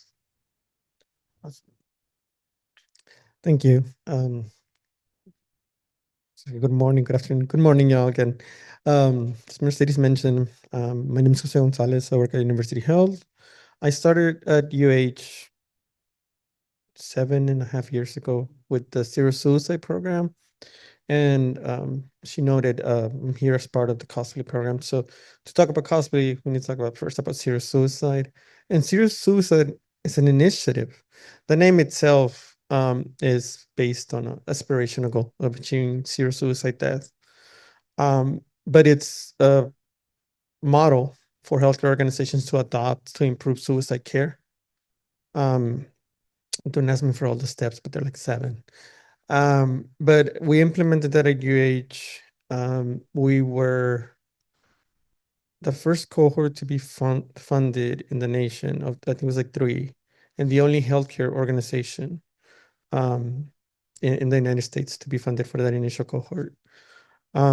We started implementation at the outpatient clinics. What we knew at the time, and this statistic may have changed since then, but to change the way people think about suicide risk, right? So the majority of folks who die by suicide their only contact with a medical professional in the year prior to the suicide death was with the primary care physician. And so, kind of going about it that way. And I don't know how practices were in other organizations, but at least at UAH initially, the screening for depression, anxiety was based on if a person had a mental health diagnosis. But we know that only about like 42% of folks who died by suicide had a diagnosed mental illness. And so it was adopting the model of zero suicide was to screen every patient at every visit. And what we found through talking with patients and serving patients is that, sometimes a lot of their suicide risk depends on unaddressed or on social determinants of health needs, housing, employment, insurance, childcare. And this program really taught me a lot. We had, I think, enough obstacles to really kind of grow myself as an individual, but as the program itself. We started in July 2019 at our first clinic. And then 2020 happened. And our health system transitioned to an EMR system in that summer of 2020. And so it was, okay, getting the feedback from our providers at the initial clinic when it was working. And then, okay, well, let's learn a new EMR system. Okay, then let's teach patients about remote access, for their healthcare appointments. So the team at the time, we did a lot of that, and working in grants means flexibility. So anyways, okay. Throughout the course of the program, at least the fund, the years that we received federal funding, we treated about 400 patients, and we did not have a single patient die by suicide of those that went into our program. And we did that for all the clinics. And now one of the things that we used to get a lot from providers was, okay, what about pediatrics? And the program, especially in the grant, was limited to adults. So we had to stick with those parameters. Zero suicide was able to continue. The positions are now fully funded by the health system. And we were lucky enough to apply for a pediatric suicide prevention grant. Now, I won't give you the backstory of why we ended up moving to 15-44, but we started 10 and up for the purposes of treating patients, and based on the feedback that we got from physicians. And so Cosply, it's a little different from zero suicide. It adopts the model of zero suicide to a pediatrics in our healthcare system, but it does a lot of work with community outreach and really working with wonderful organizations like the Alamo Area Teen Suicide Prevention Coalition, Terry, and finding out that we do a part of suicide prevention, but there's communities in schools, there's other folks doing other things, and just bringing all those voices together and those resources to be able to provide this guidance to our patients to know where to go. I work with a wonderful team of social workers, one of them who's present here with us, and they're really amazing, inspiring group of folks. Work with navigators, and honestly, a lot of the work that has been done to build a relationship in the community has been because of our data requests that have come for our program. So I will go as program manager. One of our evaluation staff will go as well. And then we start talking to people. And I was like, hey, let me facilitate a training for you. Or, hey, let's connect. And so that's sort of like the difference with zero suicide. But I think Cosply has just really expanded my knowledge of resources and really be able to serve patients better. So you asked me about suicide prevention, I'll talk a lot. And you asked me about Star Wars, I'm going to talk a lot too. So I just talk a lot. So that's it. I'll keep it short. shorter. Thank you. Thank you. No, that was a really wonderful. We're really looking at these experts in providing mental health screening, suicide risk screening, education. It sounds like a lot of education with providers and families. Dr. Lopez, how do you really recommend that clinicians normalize questions about firearm access so families feel respected rather than maybe targeted? So the way that we've done it and kind of put it in over the years, I don't think we did it when I first started, but we have, as he mentioned, well, I was in the same system at the same time when during COVID, and yes, everything went to telemedicine, and we moved too at the same time. In addition to all that. So we make our own templates basically, and then kind of spread it through the system that way. And our well child templates include, as part of the social history as well. And starting from the times that there are newborns, everybody gets kind of similar questions as far as, do you have a fire alarm in the house? Yes or no? Do you have a carbon monoxide alarm? And then we kind of give them education on where they can get those. Is there a gun in the home? Is like the third question on there. So it's kind of incorporated as that. And I think honestly, only the one time that I have heard from a resident that a father kind of questioned why we were asking that, and then we explained the reasoning for the child's safety, and then he was actually fine with it. We actually haven't gotten any other pushback that I have heard of answering it kind of in that sequence.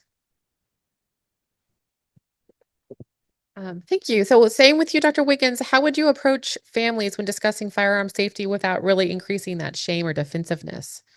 Yeah, so I think bullet points, for those of you who haven't looked at that, offers like a really in-depth approach to how to do that. And what, they recommend, and what I've found is helpful in my practice, is to kind of assess the situation. And on the one hand, you want to be individualized with your conversation, understanding that, not all families have firearms for the same reasons. And so, you may have someone who has firearms because there's a hunter in the house. And so talking with them about, safe storage and the triple keep your ammo locked separately is going to be more applicable to them. If you have, for example, a single mom who lives in, a higher crime neighborhood, who has a firearm because she feels like it's needed to protect her and her kid, going into the,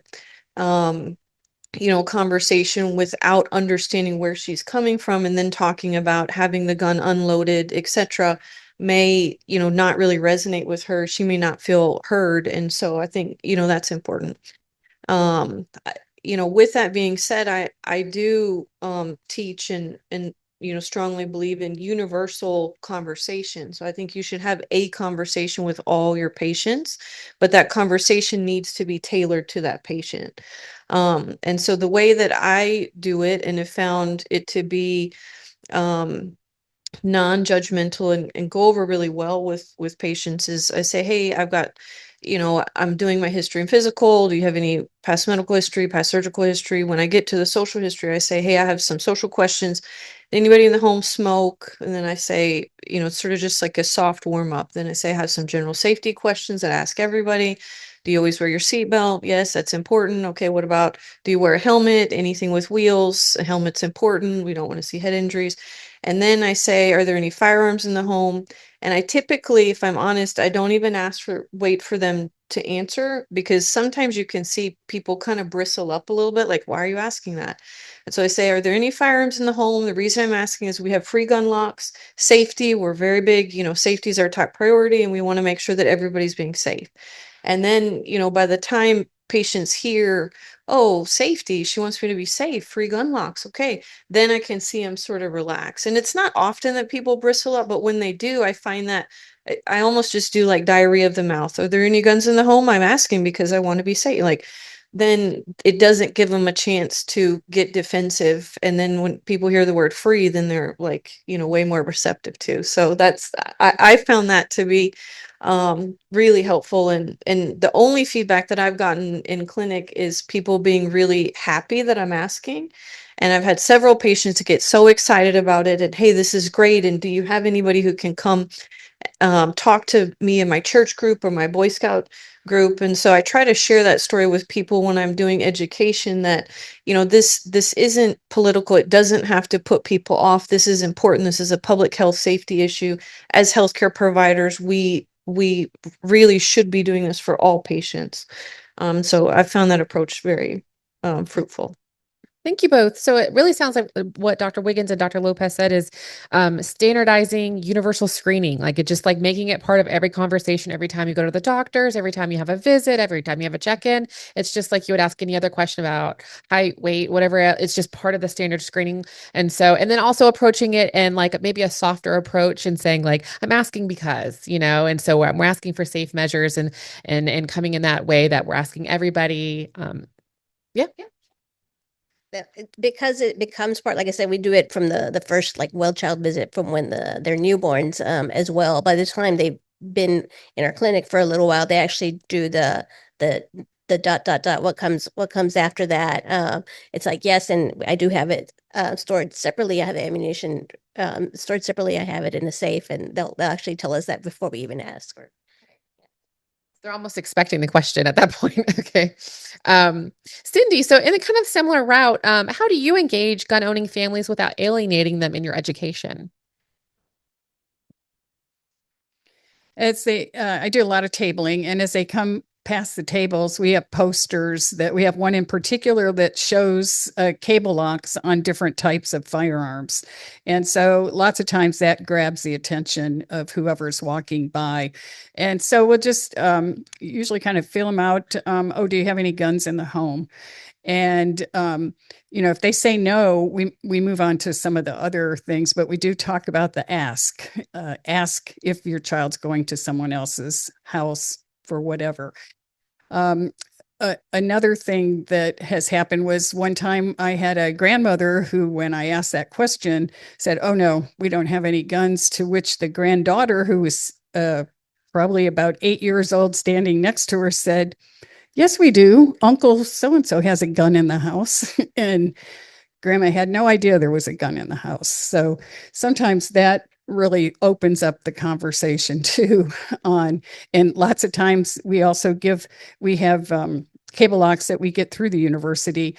Also police agencies frequently have cable locks that they give away free. And so lots of times that turned into her taking a cable lock home to make sure that the uncle at least had something on it to protect the others. Sometimes you get sort of half the family or part of the family will stay away they'll be distancing themselves from the table. And we were talking about this on the break, where the others are closer. And I always think it's, if you keep seeing people, if you keep seeing us at different events, I do a lot of things in the northeast side of town and in the Northeast Independent School District, at elementary schools, at the high schools. We've been there for back to school bashes, spring. We just did a spring fiesta that they had. And as they see you repeatedly, we get more questions, more people come up, and different folks will come up. They'll see you previously, but they don't come by necessarily to talk to you. But the more you're there, we do trunk or treats. We do church organizational meetings. We do Wear Orange during June. Early June is Wear Orange Week. And so we do a lot of events, not only at churches, but some of the other groups. As she mentioned in my bio, I'm in a lot of organizations like Texas Nurses Association. So we've done tabling at their events. I've done tabling at our women's club. And again, sometimes people don't ask the question during the time you're tabling, but come up to you later and ask about that. And while we're Be Smart for Kids, we also talk to them about if there's any seniors. We've had lots of women come up to us who've said, my husband passed, we have lots of guns. I don't want the guns in the house. I don't know what to do with them. I saw that Councilman Courage is here, and he had 2 buyback sessions, which now you can't do in Texas. But that opened up a lot of conversation, and we were able to say there's going to be those events so that they can get the firearms out of the house. Cindy, if a parent is unsure on how to ask about firearms in another home, you just give that example about, oh, my uncle has it and that was in the home, but asking about firearms in another home, what language would you recommend a parent or family member to use? I think similar to, it's just another safety question. If you're asking, do you have dogs in the house? My child has an allergy. Do you have a pool? Just make it sort of a matter of fact. And my sister and brother-in-law are both in law enforcement. And it was interesting because a lot of people are in law enforcement. That's automatically part of their conversation before their children go to somebody else's house. It's those of us that maybe weren't in law enforcement don't think about it. And so just bringing it up that it's a normal safety question for yourself. And certainly some of the unfortunate recent events in San Antonio, we have a 13-year-old who's up for manslaughter when his 8-year-old brother was shot when they were playing or passing the gun around. Those are the kind of situations sometimes too that you can get into at the tabling events or other events that really kind of gets you into, you don't think about these things, but they happen frequently. Thank you. Can I also add to that? The American Academy of Pediatrics has a really great toolbox that's free on their website that literally has a section on it that is for healthcare providers. It talks about counseling families on how to have that conversation. And they have prompts, how to ask your play dates parents about firearms in the home. And they have verbiage in both English and Spanish. So for anyone who's taking care of patients, I think that's a great resource that makes it easy if you don't have, as much experience as somebody like Cindy, and you're not doing this all the time, and you're wondering how to do that. I think that's a great resource that I have found really helpful. And also the besmartforkids.org website has videos that go through different questions similar to that and how you can, and it's also, they have the videos in English and in Spanish. All of our information is in English and in Spanish, but that gives folks an idea of how you can broach the question as your child is growing up and maybe going out for their first overnight at someone else's house. Thank you. So Dr. Wiggins, you had mentioned the toolkit online that falls in line really well with my next question is, if every hospital in Texas implemented one firearm related prevention practice tomorrow, what do you think it should be? I mean, that's hard because I think there's lots of things that the healthcare system should do because this is such a big public health issue.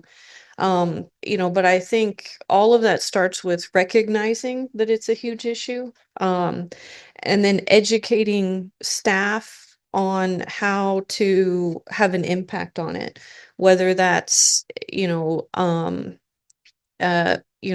sort of frontline workers, like physicians and nurses, having conversations with families, whether that's investment in different programs like suicide prevention. I think, there's a lot of granular things that healthcare systems can do, but I think recognizing it and then providing education for people who can then pass that education on to patients, to families, to community members, is a good start. Perfect. Thank you. So for Jose, you're implementing cosplay and zero suicide in primary care clinics. What does cosplay how does cosplay incorporate lethal means safety into like a broader suicide prevention work?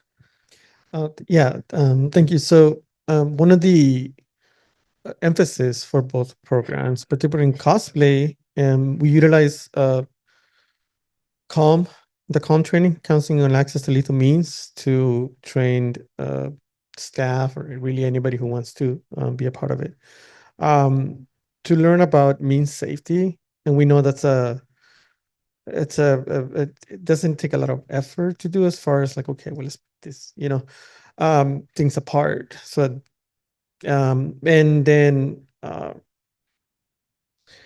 the other part is how we use in the assessments that we have when our social workers or navigators speak to patients, is asking directly about the presence of lethal means in the home, and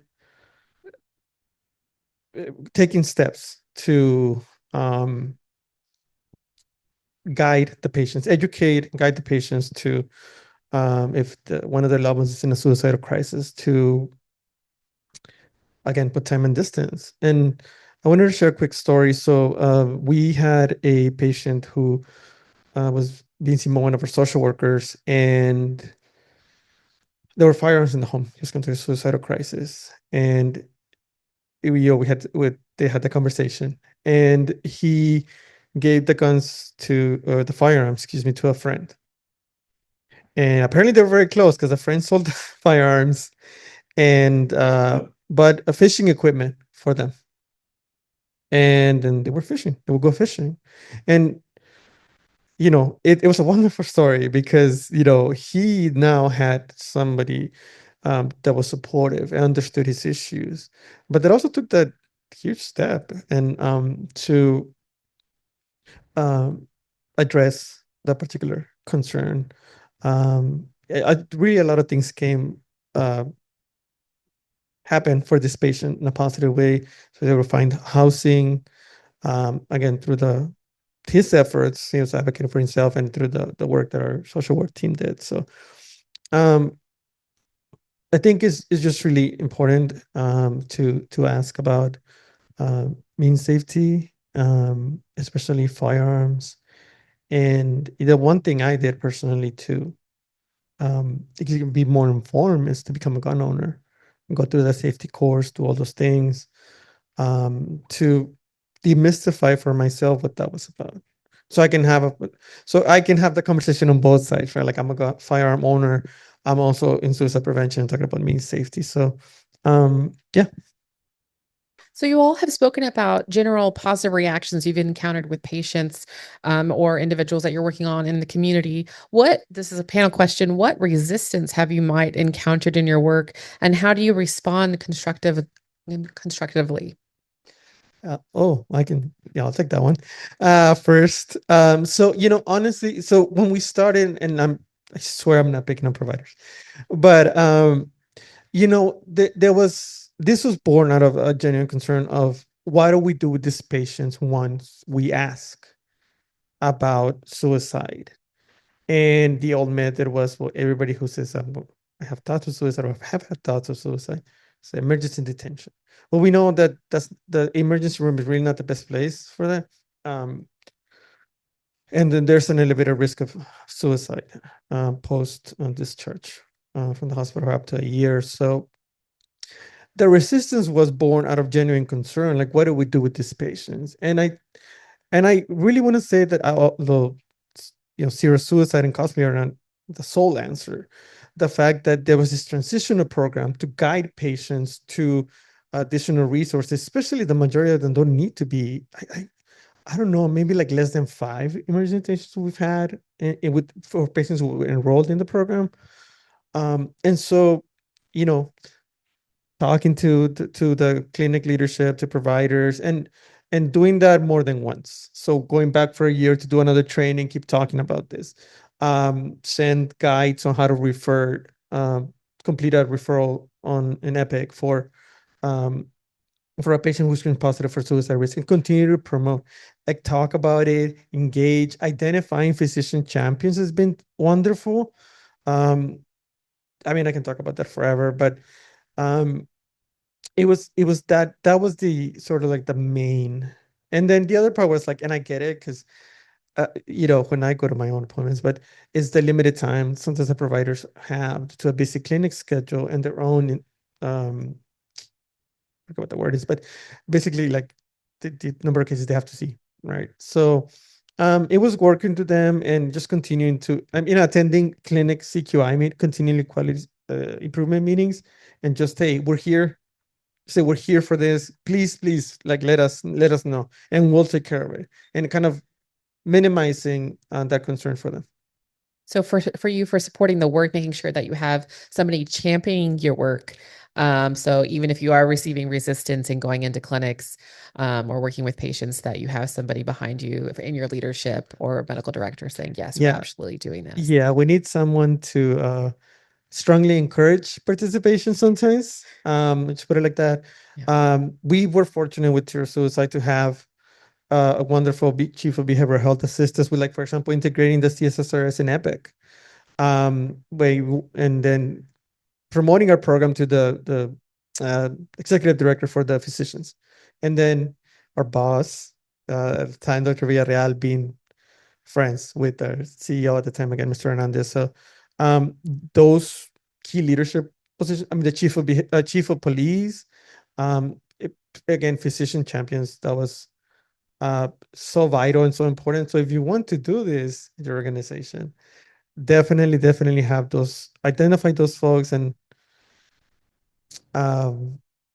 bring them into the meetings. And it's a funny story. We had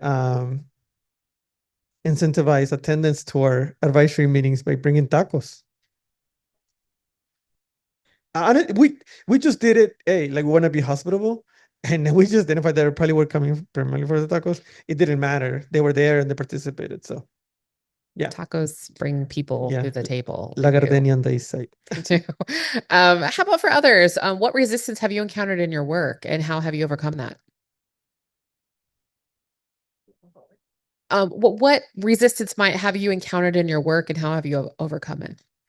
I guess resistance is more at different levels. I do a lot of QI and just getting through the QI process with the university, and then doing it through the hospital system.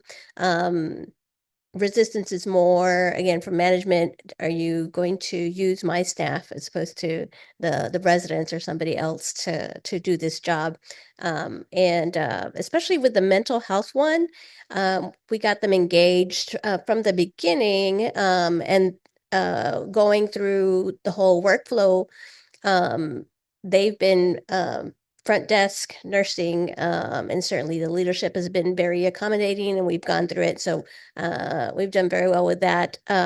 Resident-wise was the biggest pushback as far as early on for mental health and for the gun safety screening. And they would say, it's like, I don't want to do that, or I don't feel comfortable doing that. And I said, you're going to do it.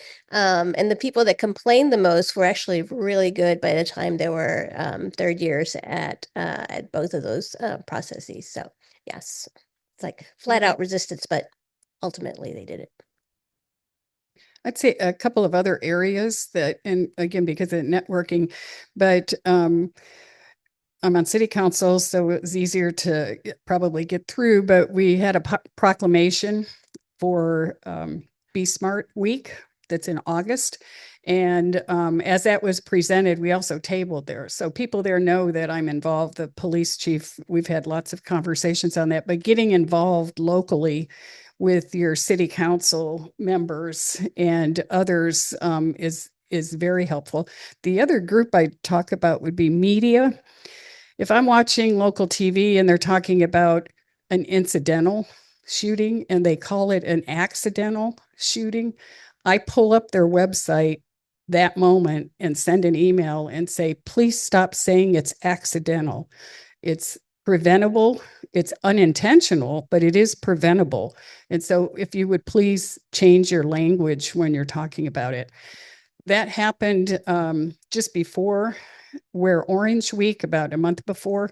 And it just happened that one of the reporters who saw my email, I had done two other stories with, one through Little League and one through the city. And so she called me and we were able to get, Angie and I went from Moms Demand Action and do an interview that was then used later during Wear Orange Week. So listening for those opportunities and just reaching out to the different groups. And certainly as physicians, you have an automatic where people want to hear from you on safety all along.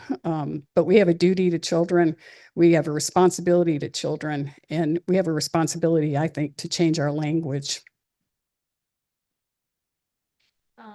And I think what I found is any perception of resistance is really rooted in lack of education. And so I think, you know, whether it's resistance from someone about, you know, we've had some resistance like putting up posters in certain areas, and then, you know, when you talk through that, I think, you know, well, we don't want to offend anybody, and we want this to be a safe and healing space. But when you talk through that, you know, I think unfortunately we have, you know, data on our side to say, look, this kills more kids than anybody else. And then when you start looking at, you know, the data behind like safe storage, and like a third of people have unsecured guns, a third of doctors have unsecured guns, a third of trauma surgeons who take care of these patients have unsecured guns. You know, providing objective information to say, hey, this is where we're coming from, this is our goal. Our goal is to not alienate anybody, but our goal is to make things safer because of this huge impact we're seeing on our community, not just within the US, but within Texas and within Bexar County. I've found that approach to be really helpful, no matter whether it's hospital administrators, whether it's families, you know, having that conversation is just helping people understand your goal is to make things safer, better. You know, I use the analogy when I'm giving my talks to the med students about, you know, smoking. We're taught as physicians to always ask about smoking. We know it's a huge impact on health and risk and, you know, mortality and morbidity. You know, firearms are too. And I, you know, sort of make that link, like we ask about smoking. We try to counsel patients on smoking. We try to meet them where they're at. So if somebody says they're smoking 3 packs a day and you say, hey, that's really bad for your health, do you think you could go down to 1 pack a day? And if they say, yeah, I'll try, you don't say like, well, that's not enough. So, you know, we do the same thing, or I teach the same thing with like the triple safe storage, right? You say, hey, you know, why do you guys have a firearm? Help me understand. Let's work together to make it safer. You know, really it's safest to not have a gun or firearm when you have children in the home. But if you feel like that's important for your personal protection, I understand that. I hear you. Let's work together to make it safe. Can we, you know, get you a trigger lock so that you can keep it loaded, but it's inaccessible? Or what about a safe, you know, etc. So really, coming from a place of safety has been really fruitful for me as far as counteracting any resistance that I've found. So it really sounds from all of you that education with language, education with data, and also education that it's not a us and them in the community, it's us because we are the community. Like it's us being the providers and the physicians that also are struggling with some of the same issues at home. You know, you said a third of trauma physicians actually have unsecured firearms, which is a staggering statistic for me. But you know, having that, knowing that it's not just them out in the community, but we are the consumers of our health system, and we are the consumers within the community. And so it's us in our own homes and not just out there somewhere else. Right. So thank you. That was great conversation about how to kind of combat that like potential resistance you might get from whether that you're working with individuals in the community, families, patients, or your own staff even. Again, another panel question: what does effective collaboration between hospitals, clinics, and community organizations look like for your work?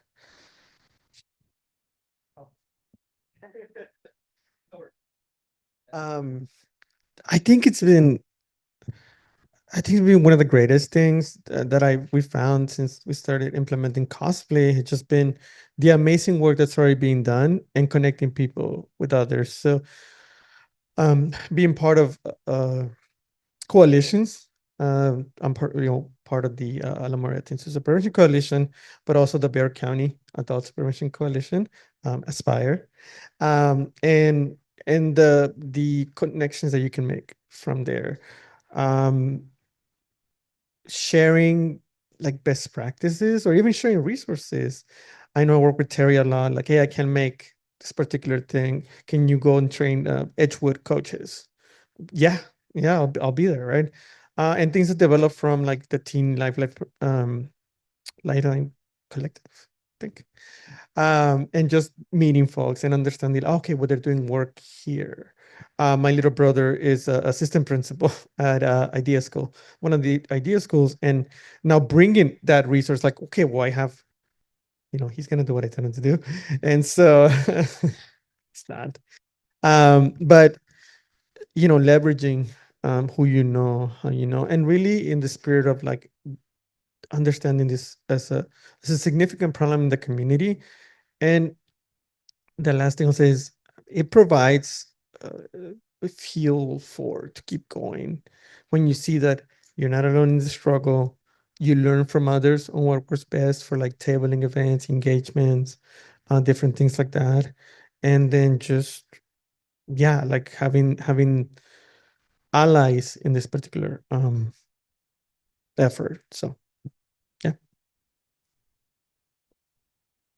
I mean, I think something that's been, really eye-opening for me is working with people from different like facets of the community or different backgrounds. So I, sort of draw the analogy to like, I'm a surgeon and I feel like that's my area of expertise, but like I'm not a nephrologist, I'm not a cardiologist. I think when I have a complex patient situation going on, I rely on people with different areas of expertise to bring their talents to the table so that we can reach a common goal. And I think, the problem with firearms obviously is really complex. It's multifactorial. And I think as a physician, I represent part of the solution to that, but only a small part, right? And so I have found so much like information and that people from various aspects of the healthcare system, but also the community bring a lot to the solution of firearms. So, the people that come from, Stand Up SA, they have very different backgrounds than I have. I think that's so beneficial to talking with patients and connecting with them in different ways that I can't do. I think the efforts that like Big Mama Safe House does, like, they bring things to the situations that I can't do. I can support them and they can support me and we can work together. But I think acknowledging that like doctors are not the answer. We're not the end all be all. We're part of it. And I think we're an important part, but we're just a part. And there's lots of other really, really important things that people bring to the table, and we can be in positions to help facilitate that. But I think that's super important. Yeah, I'd say the same thing. Even within the volunteers with Be Smart locally, we're coming from all different backgrounds. Some of us are healthcare, some, many, and most probably are not. But almost everyone, not only the volunteers that work in our organization, but people we meet have had some contact with someone who was injured or, had a killing, whether it was a homicide or death by suicide by gun, that kind of context. And that's what brings them to the group. And then when we table at these different organizations, at these different events, we meet other organizations that have similar interests. They're also trying to educate the public. And so a lot of times we can collaborate in those areas, because if they hear somebody who has a question about safe storage, they know which groups and who they can contact. And then a lot of times we try to work together as well. I guess in just preparing for this forum, that was a big education for me. I had never really been involved in anything like this, and just in with education, you want to be prepared. So I actually found a lot of resources online through Johns Hopkins. I found has a really great website and a lot of education on that for physicians and for families and whatnot, and which also the American Academy of Pediatrics does as well. So just by the fact of actually doing some of my work with the Texas Pediatric Society, and then having actually collaborating with other committees that work in school health and another committee that works in what is this? I forget what it's called. But getting together and doing some of their talks in collaboration with them, some of them being about firearms safety as well. That has been a great education to me and getting to know those people. And through that, Dr. Dean actually asking me to be involved with this. I think this is a great learning experience and working with the contacts that you make and the people at the tables. I love getting those resources and you know, getting to know other people that you know, I guess in the big picture, just like-minded. Wonderful. So it sounds like you all work in some instance in your area within the community, whether that's education or collaboration and partnership, just bringing messages to your patients or populations you work with. My final question would be like, how can either healthcare systems or your agencies or organizations really partner with trusted messengers like veterans or faith leaders or schools? I think I can speak a little bit about that just from the experiences that we've had at the hospital. You know, from a hospital standpoint, that can be challenging sometimes to bring in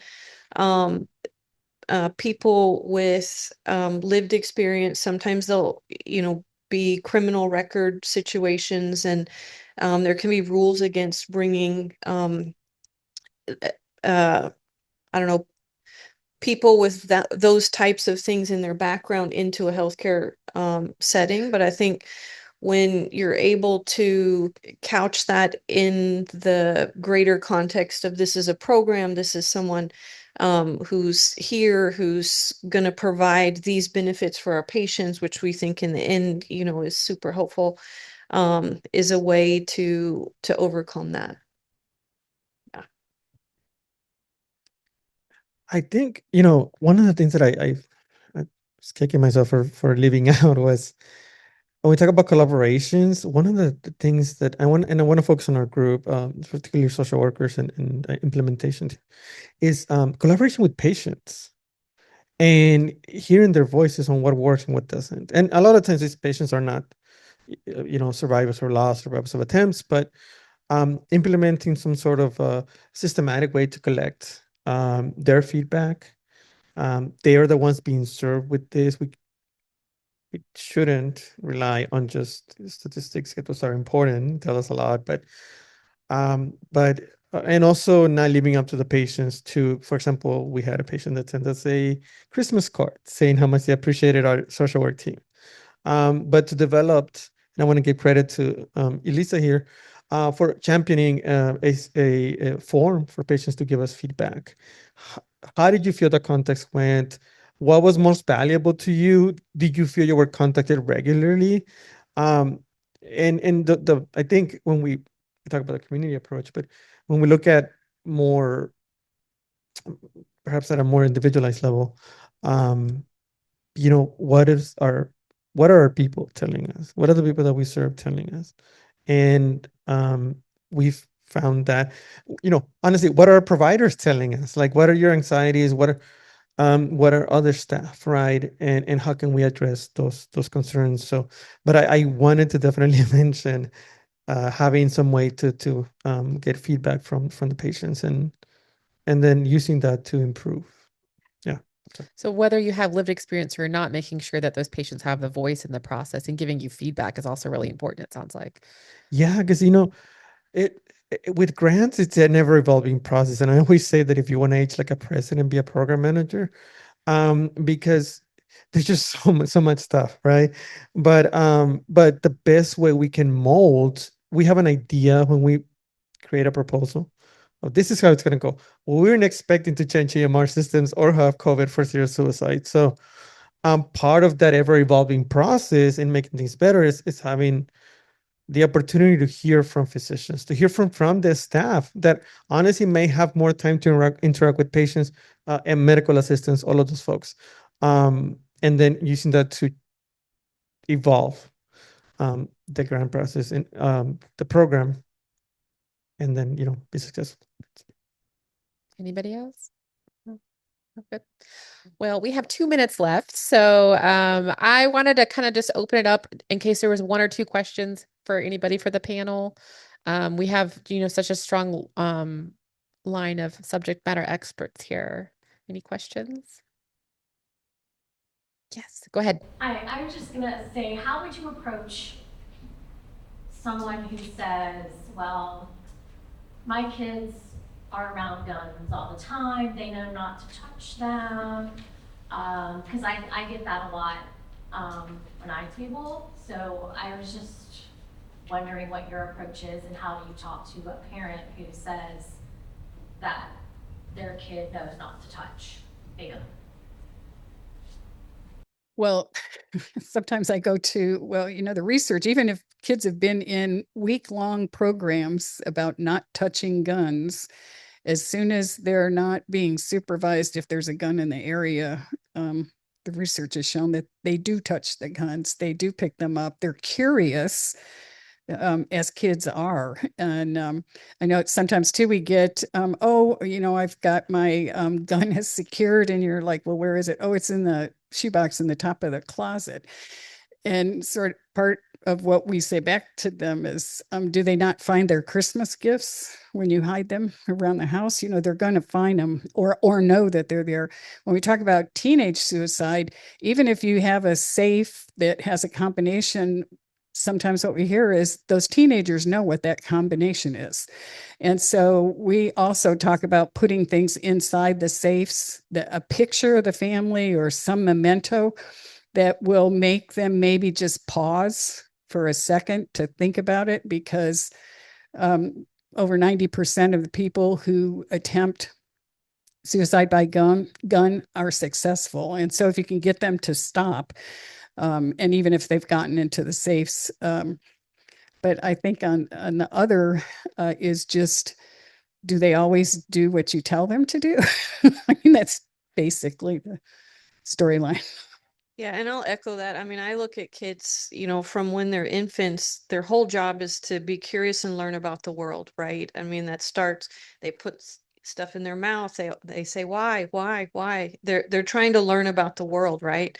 And I think the general view of a child of a fire, they don't know that that's not a regular part of their world. So they're going to be curious about it. Even if you say, hey, this isn't safe, they're going to explore, they're going to try to find it. And so I usually respond with some answer, in that same line. I've taken care of countless patients who have been involved in, non-intentional shootings, where they had access to a firearm, they hurt themselves, they hurt somebody else. And so I try to share those with families to say, I have not met any parent of a child yet who said, oh yeah, I totally knew my kid was gonna take that gun and shoot themselves or shoot somebody else. Nobody ever thinks that, 0% of the time. And so you don't want someone's assumption that their child isn't going to do that to put their kid at risk of an injury or a death. Thank you all. If you can give everybody a round of applause, I think that was wonderful. And I will say, I smell food. I think that's what's coming up next is food.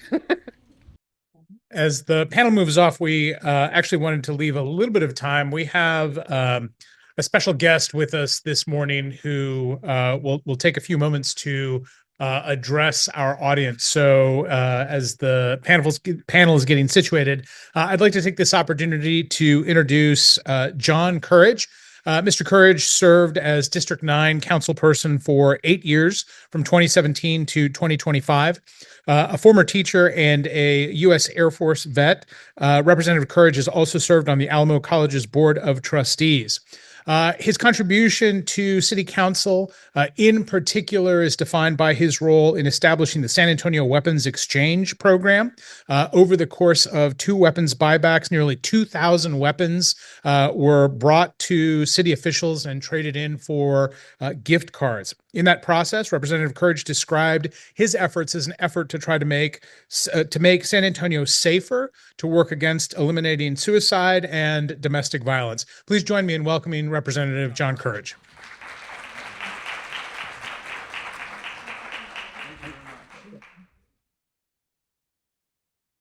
Thank you very much. It's really an honor and a privilege to be here and to listen to your forums and the discussion from all of you who are medical professionals and who see on a daily basis some of the results of gun violence in this community, how it affects the lives, the mental health, the physical health, and really the social health of our community. And so I really appreciate the opportunity to talk to you a little bit about what I did. What motivated me? I think that's something that people were asking me when I first decided to do this. And I said, well, what motivated me was Sutherland Springs in 2017, Santa Fe High School in 2018, El Paso in 2019, and Robb Elementary in 2022, as well as the veteran suicide rate in Texas. Over 580 veterans have committed suicide, predominantly with handguns, in Texas. And then there's the children victims of violence in the city. And in 2023, there were 23 children killed by gun violence in San Antonio or in Bexar County. And then I was a teacher for 25 years, and I thought of kids bringing guns to school, and we know that happens, and children playing with guns at home and shooting or injuring a brother or sister or a family member. And finally, I think all of us are always concerned about the gang violence and the crime violence in the city. We hear about shootings every day. So I was appalled by what I had seen simply as a citizen of San Antonio for many years. But many of these events were taking place as I had become elected as city councilman. And I just felt that I had a position now as a council person to try and take some kind of action. I think many of us, you as physicians or your neighbors as simply citizens, say, well, what can I do? And there's individual things that we can do. And I wanted to act as an individual, but as an elected official to try and act more collectively. And so I first attempted to develop what I called a weapons exchange program in 2018, right after I had been elected in 2017. But I found that the police chief, the top public safety officer, was thinking, oh, that's not worth it. It wouldn't do any good.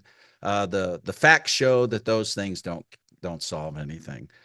And then the public safety committee of the city council said, well, we don't know that it's of value. And so I couldn't get any funding for it. So that was the first effort I made.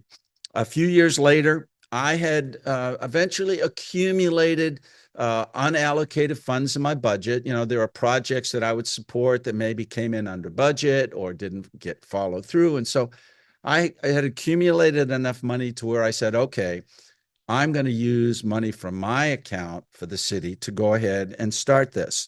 And so I committed $100,000 that I had available. And so from there, what I did was I started looking for partners. And I went out in the community and I found a first primary partner, the Peace Initiative. And then I partnered with Moms Demand Action. And then I had Cops Metro step up and say they wanted to be involved. And then I was able to get the city's Metro Health Department involved because they recognize gun violence is a health issue. And so together we partnered to have what we called a weapons exchange program. Now, how do we exchange weapons for something? Well, what we did was we looked at organizations, businesses that might be able to provide gift cards, so we could exchange gift cards for weapons that people may have. As it turns out, the best one we thought we could find was H-E-B, because they don't sell guns and they don't sell ammunition, but they do sell food and they do sell other products that people use in their households, even for kids. And then the next thing we decided is, when do we want to do this? And we decided to do it right before Thanksgiving, because we knew if people could exchange a weapon for $100 or $200 or $300, a couple of them, that could mean food on the table for Thanksgiving for people, or it could mean something to buy for children, for their family. And so that was the time we selected. We did get the support from the city in that we were able to use the Alamodome parking lot, a big area where we could have vehicles come by. The police department, I think because of some of the pressure from other council members and the city manager, said, okay, well, we will provide the security necessary. And so we undertook 2 different weapons exchanges. And the important thing we tried to let people know is, number one, it's anonymous. We're not asking anybody to give us your name. We are asking you to give us a weapon if you felt like you didn't want it in your home anymore. The concept was to make the home safer. And what we found, what we found was that there were numerous people who had weapons in their home that they didn't feel like they needed anymore. They felt unsafe with them. Maybe they inherited them. Maybe they were hunters years ago. Maybe they bought them years ago when they thought they needed safety, but now they have children in the home and they feel like they don't want to have them around, whatever the case may be. We also know that a lot of weapons that people own are being stolen out of their cars, out of their homes. So this was a way to try and get weapons out of circulation in the community, totally voluntary, and exchange a weapon for gift cards. This ended up being very successful. You heard a number 2,000. I'm afraid that's a little inaccurate. We brought in more than 1,500 weapons in those 2 exchanges. And what we did was, Moms Demand Action and the other groups helped by giving out literature. We also provided gun locks for people who said, well, I still have a gun at home. Well, let's make that safe. Take this gun lock so you can secure it. And so 1,500 weapons in those 2 projects, both before Thanksgiving in 24 and 2025. All of those weapons have been destroyed. They will never hurt anybody. They will never commit a crime. They'll never be in circulation again. This, I think, is what this city and every city in Texas and in this country should be allowed to do. But as you've heard, the Texas legislature, under pressure from the gun industry that was petrified that guns are going to be destroyed and it might hurt their industry, passed a law saying cities cannot use government funding anymore in any way, even to have the police show up to provide protection, because that's paying with government money related to a gun buyback, a weapons exchange program. So it's really going to be up to non-governmental organizations. And there have been around the country churches that have done gun buybacks and other social organizations. And that's something that we need to try and continue to do here in San Antonio. The more weapons we get off the streets, the more lives we saved.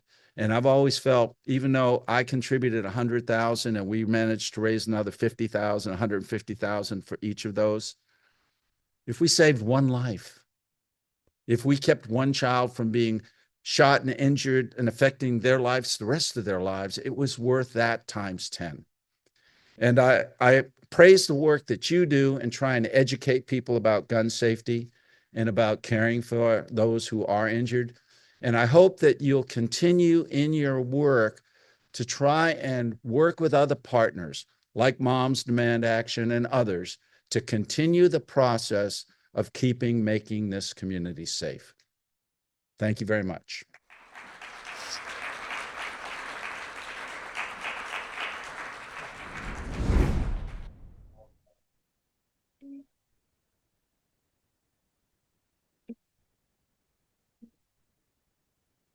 I'm Archie Blyer. My title is Clinical Research Professor at Oregon Health and Science University, but I'm also a professor of pediatrics at McGovern Medical School of the University of Texas in Houston. The main reason I'm interested in is because as a cancer doctor taking care of children and adolescents, we have accomplished so much that the survival rate went from 10% up to 90+%.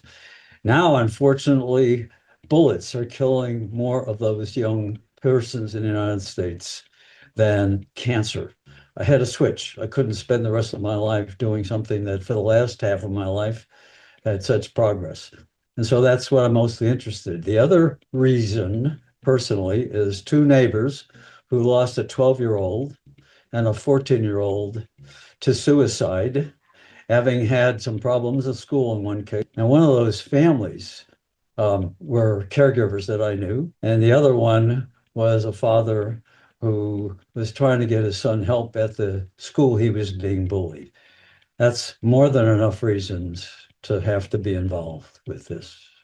Hello, my name is Mercedes Ingram, and I serve as the Senior Director for Mental Wellness Initiatives at University Health. In my role, I lead the development and implementation of behavioral health programs, including several federally funded programs focused on suicide prevention and expanding access to mental health care in our community. Much of my work centers on prevention. That means looking at how healthcare systems, schools, and communities can work together to identify risk early and intervene before someone reaches a crisis point. Suicide prevention is not just a clinical issue. It's really a community and public health issue that requires many sectors working together. One thing people sometimes misunderstand about suicide is that individuals who are struggling are often experiencing intense emotional pain, stress, or feelings of hopelessness. When people feel overwhelmed and unable to see a path forward, they may begin to feel isolated or believe their situation will improve. That's why connection and early support are so important. When we talk about firearm safety in the context of suicide prevention, we're really talking about reducing access to lethal means during moments of crisis. Research shows that many suicidal crises are brief but extremely dangerous. Safe storage practices such as gun safes, lock boxes, or storing ammunition separately can create critical time and distance that can help save lives. Communities also play a powerful role in prevention. Healthcare providers, educators, families, and community leaders all have opportunities to recognize warning signs, start supportive conversations, and connect people to care before a crisis escalates. From a professional perspective, some of the most effective strategies we see include integrating behavioral health into primary care, expanding crisis service, and training communities to recognize suicide risk and respond early. What gives me hope is that more communities are recognizing that suicide prevention is a shared responsibility. When we work together and normalize conversations about mental health and safety, we create more opportunities to intervene early and support people who may be struggling. If there's one message I hope people take away from this forum, it's that suicide is preventable. Simple actions like safe storing firearms, checking in on someone who may be struggling, or helping connect someone to support can truly make a life-saving difference. Thank you for being part of this important conversation. My name is Chase Cobb, and I will be a keynote speaker. I am a husband, I'm a father, I'm a musician, and I'm also the brother of Matthew Cobb. My brother died by suicide in 2018, and my speech will talk about his story, his life, his legacy, the impact he had on so many people, including myself. And I will be putting his story into the context of the many different data points, the other stories, the conversations, the policy conversations that we'll be having on suicide and suicide prevention, and hopefully adding a more personal touch and a more personal angle to all of those conversations. I look forward to seeing you, and I hope you can join us on Saturday, March 21st.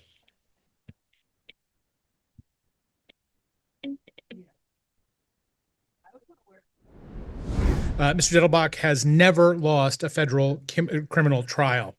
I was struck by the comments of Deputy Attorney General Lisa Monaco, who at his farewell as director of the ATF said the following: He led ATF's implementation of the Bipartisan Safer Communities Act, the most significant federal gun safety legislation in over 30 years. Putting that landmark bipartisan legislation into action has meant investigating and charging hundreds of defendants for firearms trafficking and straw purchasing, keeping guns out of the hands of dangerous individuals. Because of enhanced background checks for those under 21 established under the law, nearly 1,000 transactions have already been stopped, keeping guns out of the hands of dangerous individuals. Because of ATF's work and Steve's leadership, critical updates to regulations now make it harder for criminals and other prohibited persons to obtain untraceable ghost guns, and those engaged in the business of selling guns must get a federal license and run background checks. It's my pleasure to welcome this afternoon the former director of the ATF, Stephen Diedelbach. Okay, can you hear me? We can hear you. Okay, it says here that my video has to be started on your end. So why don't we wait for a second, just get that squared away. Okay, I think we are good to go. And I'm going to go ahead and start. First of all, I'm very, very sorry that I can't be down there in person to be with you today. What you're doing is so important, and I want to thank you for giving me a chance to speak with you. There are a lot of people to thank. Obviously, Doctors Estrada, Beyer, Newman. Thank you so much for inviting me to the entire group, the Texas Doctors for Social Responsibility. Thank you to the Methodist Ministries of South Texas. As the proud husband of a South Texas woman, I'm very, very proud to be here, and to all the members of the gun violence prevention team. Thanks not just for inviting me, but thank you for what you're doing. I'm going to talk a little bit about it, but I really want to tell you it is really impressive and really important. And I know how busy everybody there is, and so giving time today is a real giving time today is a real sacrifice, and one that I assure you is worth it.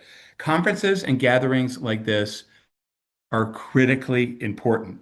By the way, especially in tough times, especially in challenging times.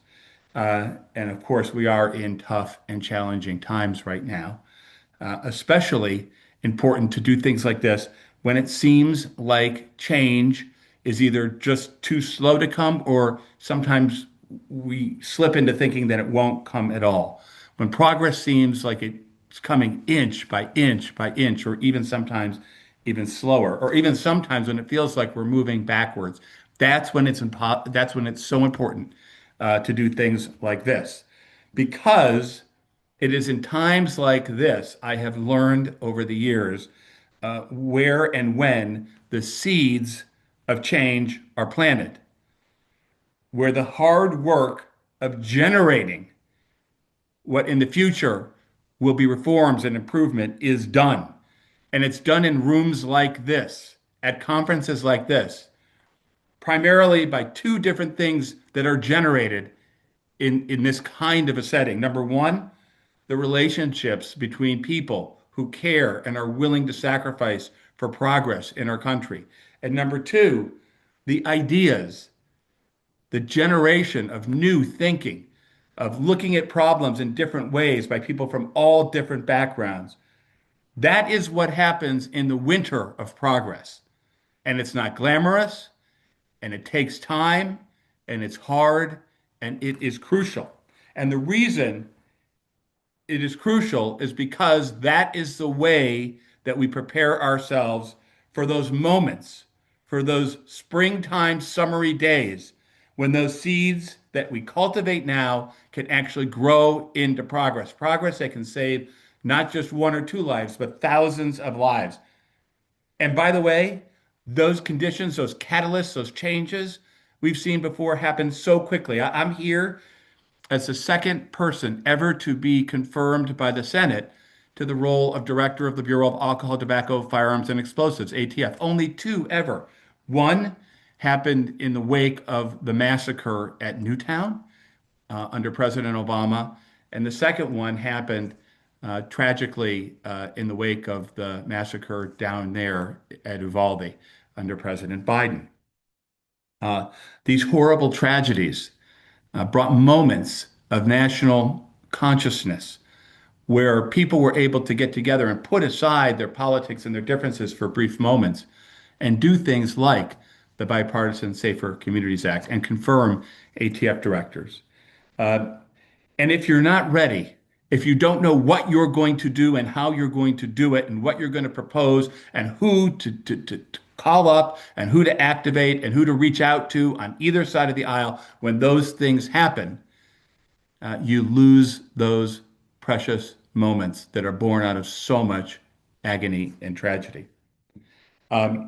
So it is important that we prepare for times when we can make progress. But I think we all know that we're in a place and in a time and in a country right now where things are tough, where progress is very, very hard. To me, the hallmark of that is it's harder than ever for us to get things done on items of large consensus, where most people, sometimes 80, 90% of people, regardless of whether they're in red, blue, urban, rural, poor, rich, what background they come from, when they agree on things, we can't even seem in times like this to get those basic things done. Looking back to the last year, just thinking things through, I left my job as head of ATF on January 17th of 2025, in the last days of the last administration, and thinking through to the kinds of things we've seen since then and the politics and the polarization. I look at just one thing, the assassination, the tragic assassination of Charlie Kirk, the tragic assassination of Melissa Huffman and her husband and others in Minnesota. And it seemed like in the wake of that, as somebody who's dealt with firearms-related violence my whole life, in the wake of those things, in the wake of the attempted assassination of President Trump, all we could seem to do as a country was fight about, which party and which ideology was more responsible for violence, for political violence. We had this, what I consider to be this insane debate back and forth about, well, who's worse and who's, and to me, as somebody who's looked at the sort of criminological and evidence-based ideas that are causing violence, as I said, I think to my family, I said, you'd have think from this debate that all these people were killed with blow darts, right? That there's not any commonality between them. That the fact that people who are have severe mental deficiencies, who have criminal records, who are not allowed to have firearms, can easily get them somehow has nothing to do with this.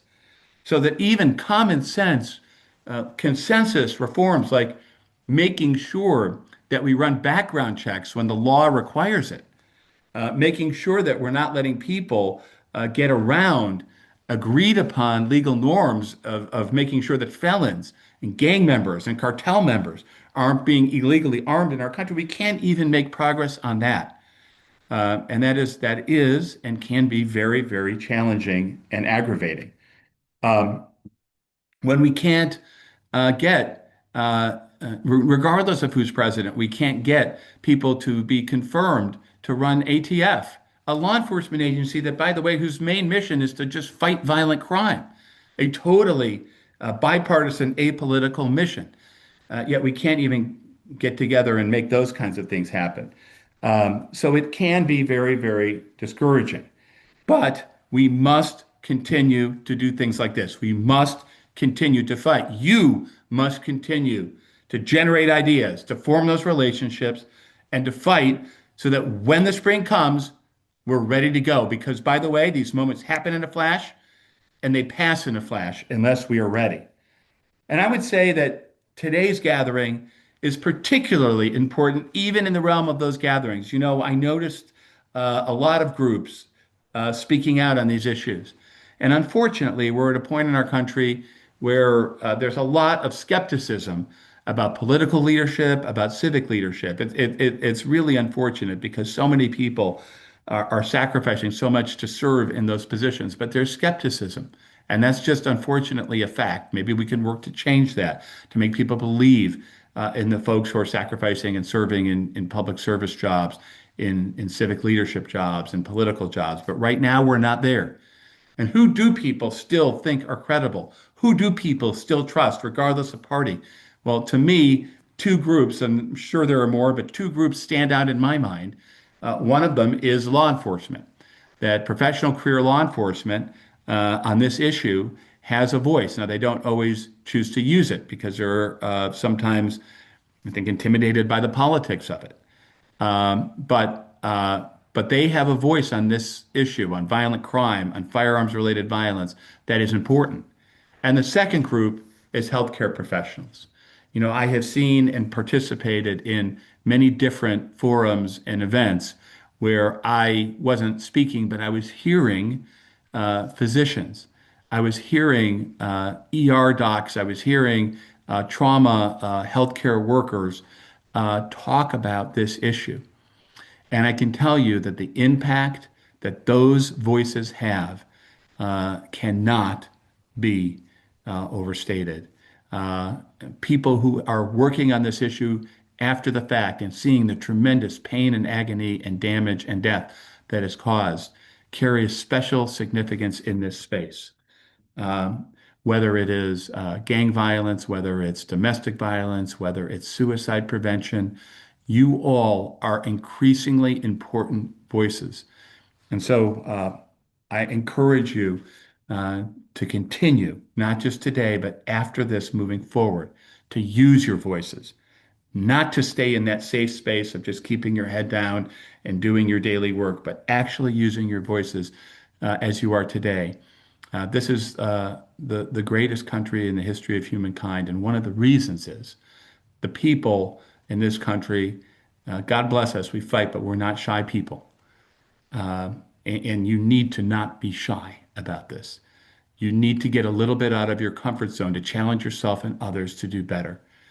40,000 people die from firearms-related homicide in this country, and it's too many. We're out of line statistically with every other large Western modern nation in the world, and not by just 1 or 2%, but sometimes by multiples of 10, 20, hundreds in terms of the death toll each and every year, 120 people a day. So thank you very much for having me, but more importantly, thank you for the incredibly important work that you are doing to address the problems of violent crime and firearms-related violence, suicide prevention, and all those related issues in the United States. You are literally saving lives. Maybe not today, maybe not tomorrow, but when the time comes, this conference, these efforts will make an impact. Thank you.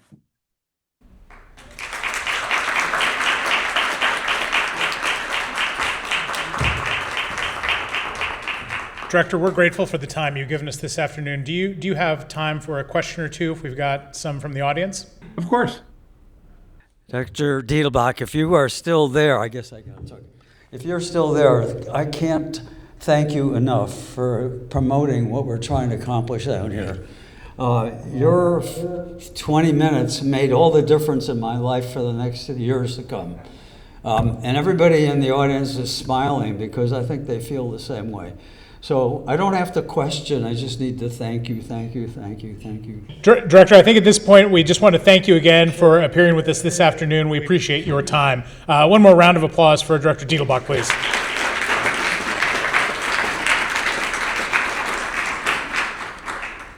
Well, thank you for dealing with the technical issues. We obviously are trying to do a few different things to bridge spaces.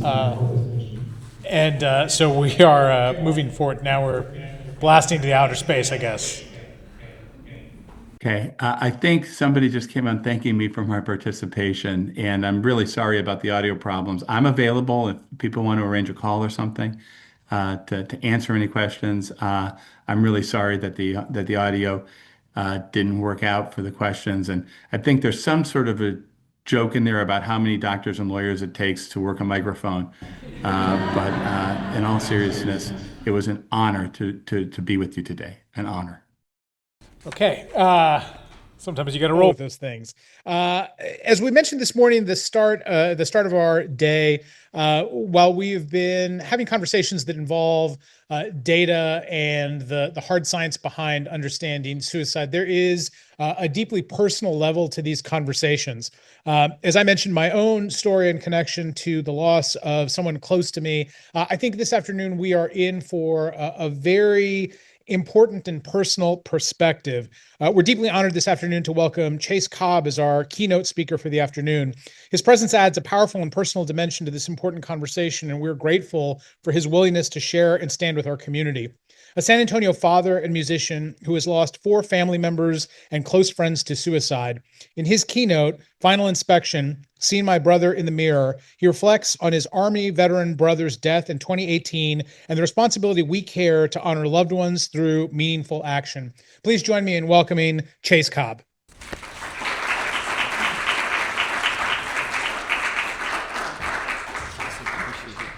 Thank you all for having me. I'd like to thank the Texas Doctors for Social Responsibility for making me a part of this very important day.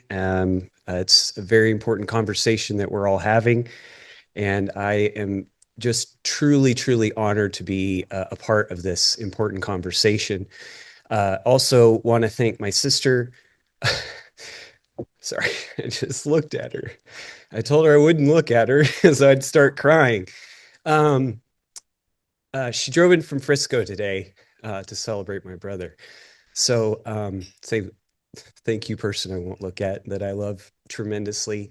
And for my wife for putting up with me as I discussed over and over this speech and what to put in it and how to address it and everything else. She was extremely patient with me. And so I want to thank her as well.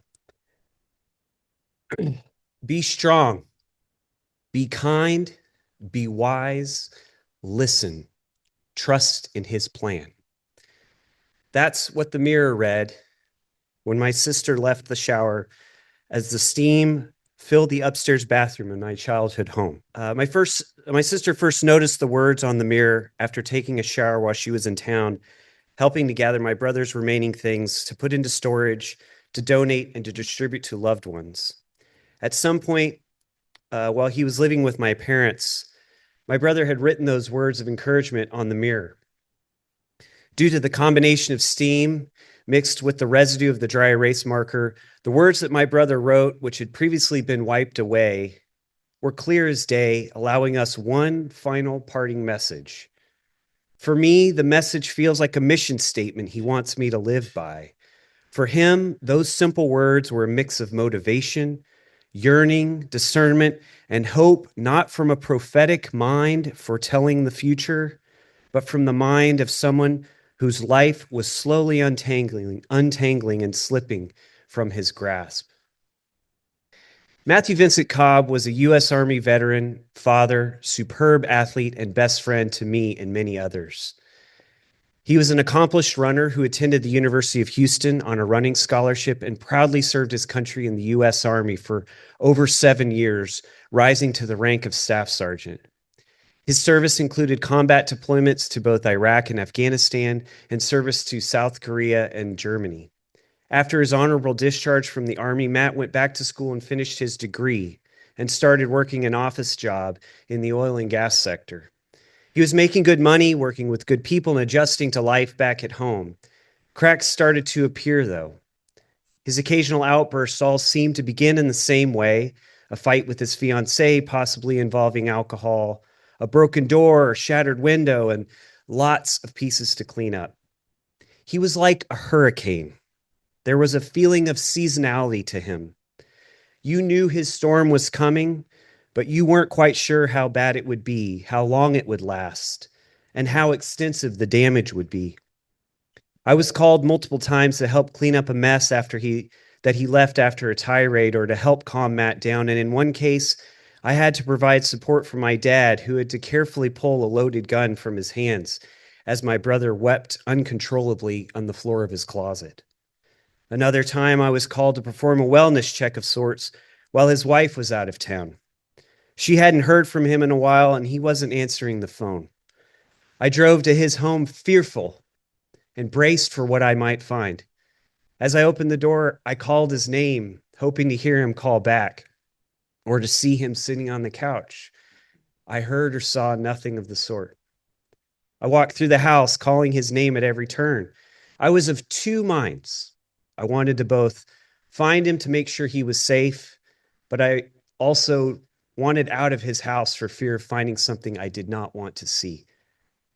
As I began to leave, I called out his name one last time, only to be met with silence. It turned out he was there the entire time, hiding behind the couch, either embarrassed to face me or scared. I'll never know, but he was certainly battling something that he wasn't sharing with me that day. My brother and his wife divorced in 2017, and his decline in hindsight was quick. He was struggling financially because he had recently been laid off due to budget cuts at his full-time job, and he was working at a local bike shop making half the pay. At the same time, he had moved to a small room in a home shared by 3 other renters, all while reeling from his recent divorce. In late January 2018, the realization of an upcoming move out of state by his ex-wife and their daughter really started to sink in. He had to leave work early because he was struggling with the weight of his circumstances, and the day quickly turned into the type of storm we had all come to expect. He went to his rented home and fumed in anger about his seemingly rudderless trajectory. I know that he felt out of control over his circumstances, and I think that he began to feel alone and ignored. Later that night, he visited my parents, who were hosting his daughter and his ex-wife as they prepared to make their move out of state. And in a way that only my brother could have done, he made an appearance as if to remind everybody that he was still there.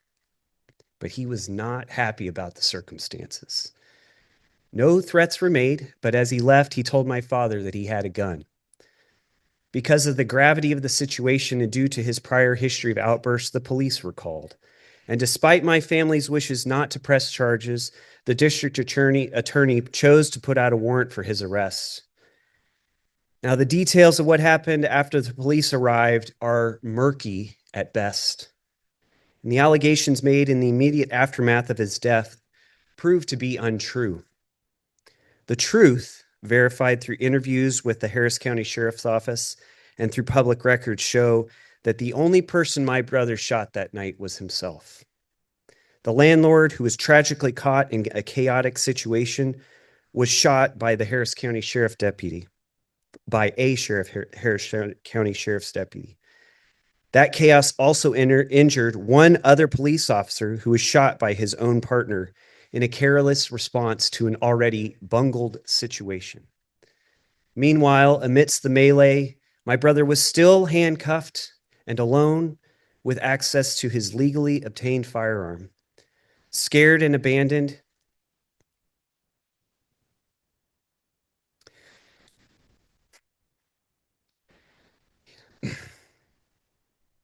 he felt that he had no better choice than to take his own life, leaving us to tell his story without his perspective. The story is now just fragments of information pieced together and memories as tenuous as those foggy words written on a bathroom mirror.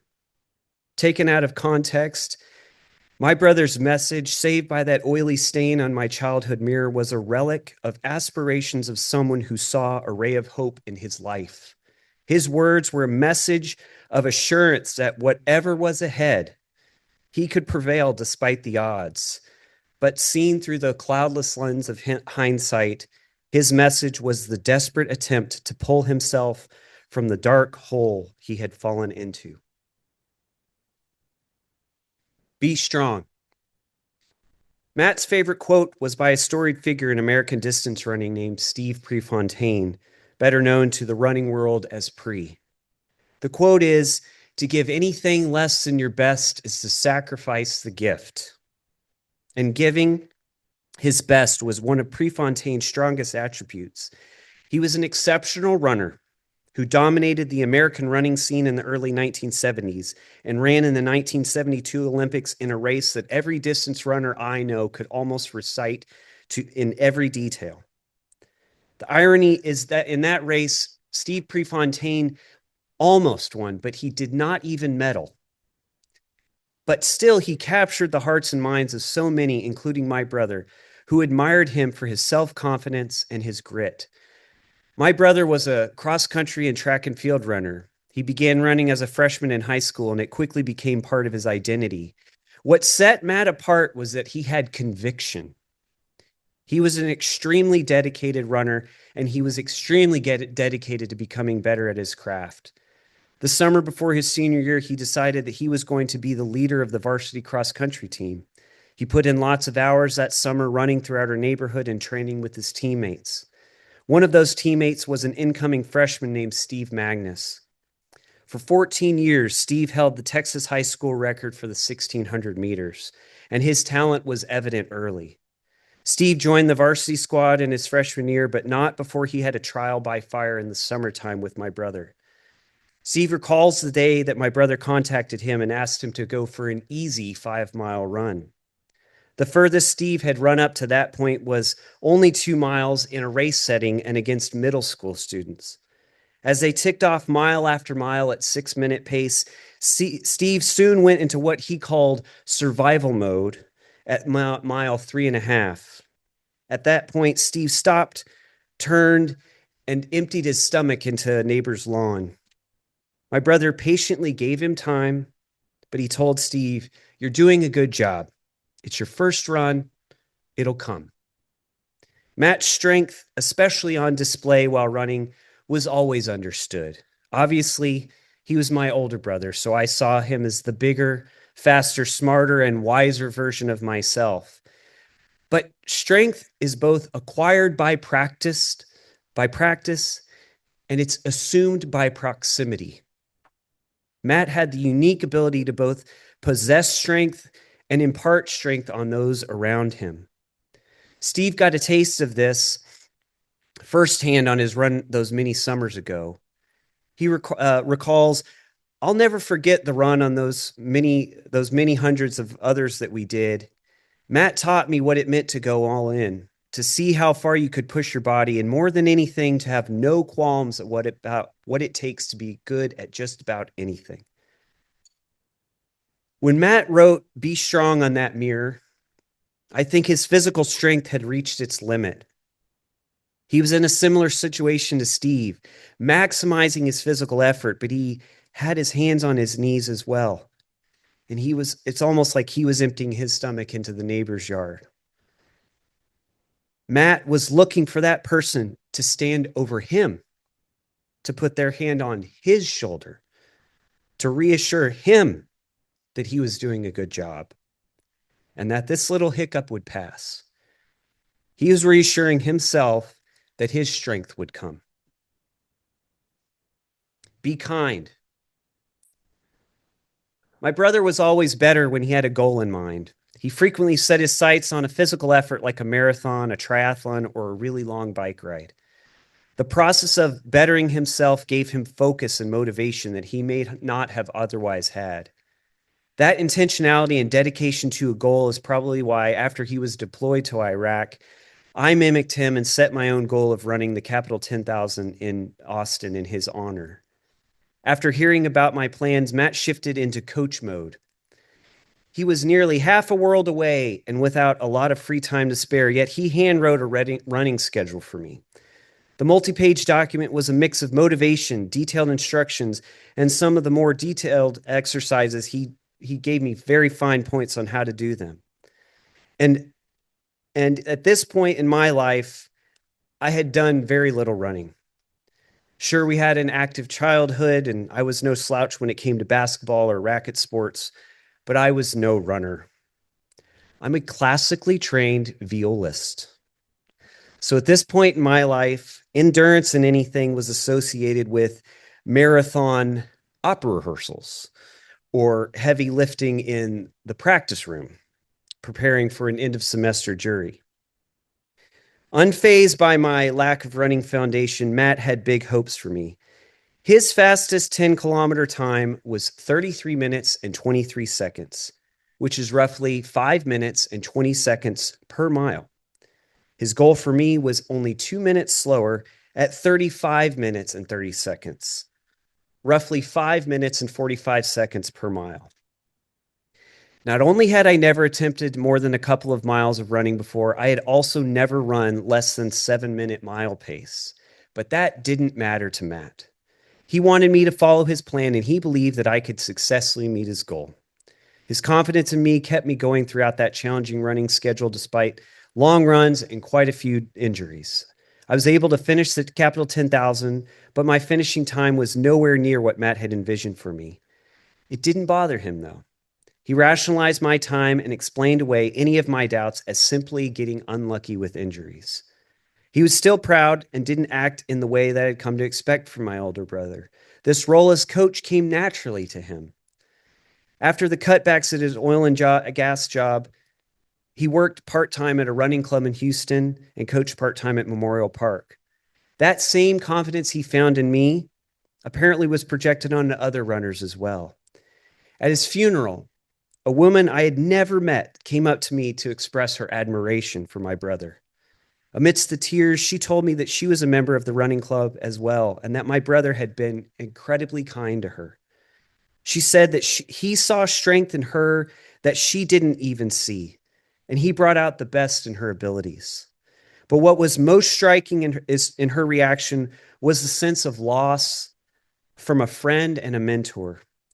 She was absolutely rocked by his death, and I didn't know how to help her because I was in the same position of redefining my life without Matt.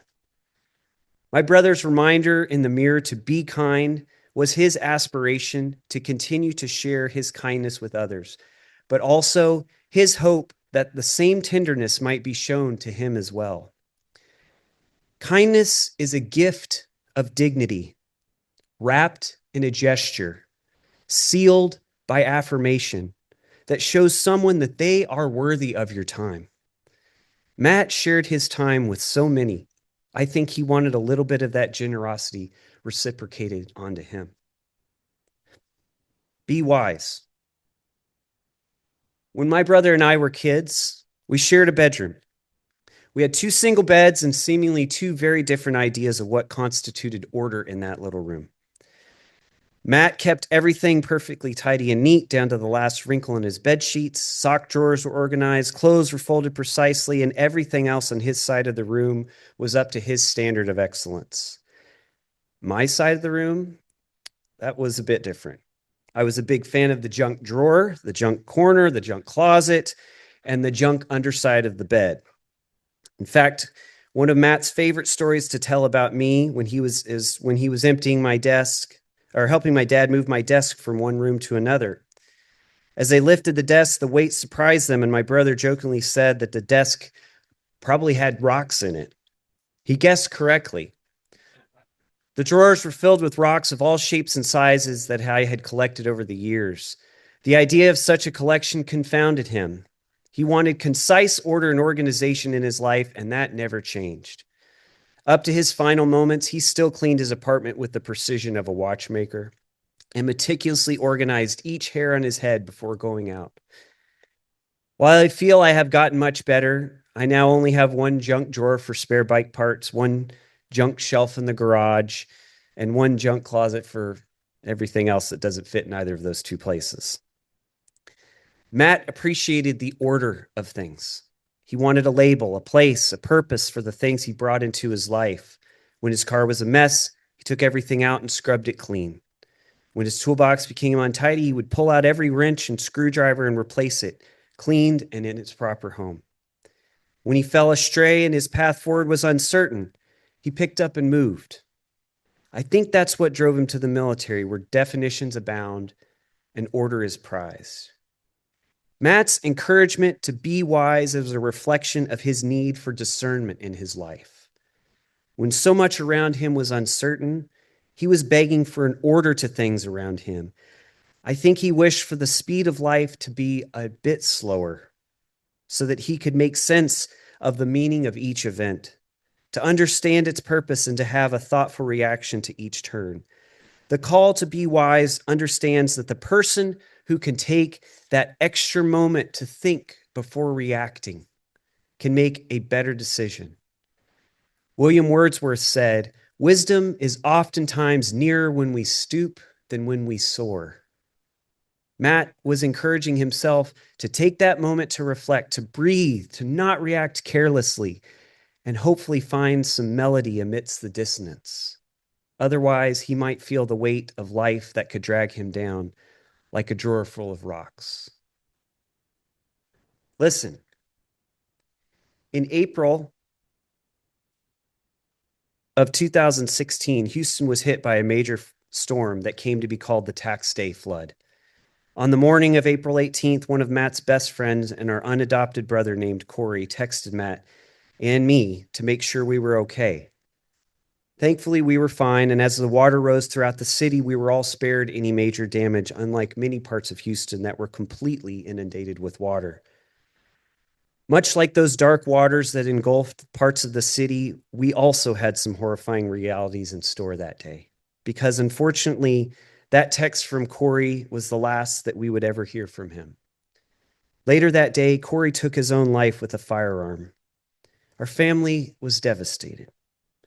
Corey was a mythical figure to all of us, with stories that floated around him of seemingly impossible feats of strength, unsurpassed humor and intelligence, extreme passion for music and Texas Longhorn football, and the absolutely bizarre ability to stuff bubblegum in his mouth that even some of our oromaxillofacial surgeons in the audience might have trouble explaining.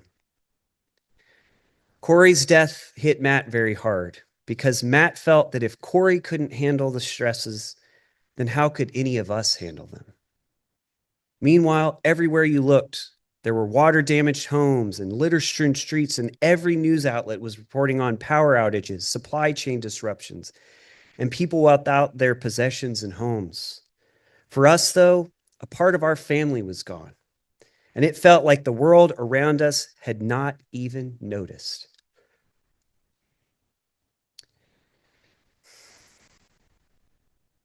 Matt would go on to honor Corey by adding his initials to a tattoo on his arm, joining the soldiers he served with, who also lost their lives. He built a playlist of songs that reminded him of Corey, and he would play that playlist when he missed him. On that list was a song by a band called the Weepies. It was one of Matt's favorites. My sister and I included it on a playlist of our own that we also play when we miss my brother. The song is called World Spins Madly On, and it says this: I woke up and wished that I was dead, with an aching in my head. I lay motionless in bed. I thought of you and where you'd gone, and let the world spin madly on. And everything that I said I'd do, like make the world brand new and take the time for you. I just got lost and slept right through the dawn, and the world spins madly on. Matt's reminder to listen is why he loved that song for its profundity. After we lose someone to suicide, we ask ourselves what we could have done better to help them. Matt certainly asked that of himself when Corey died, and I know that I and many in my family have asked the same question.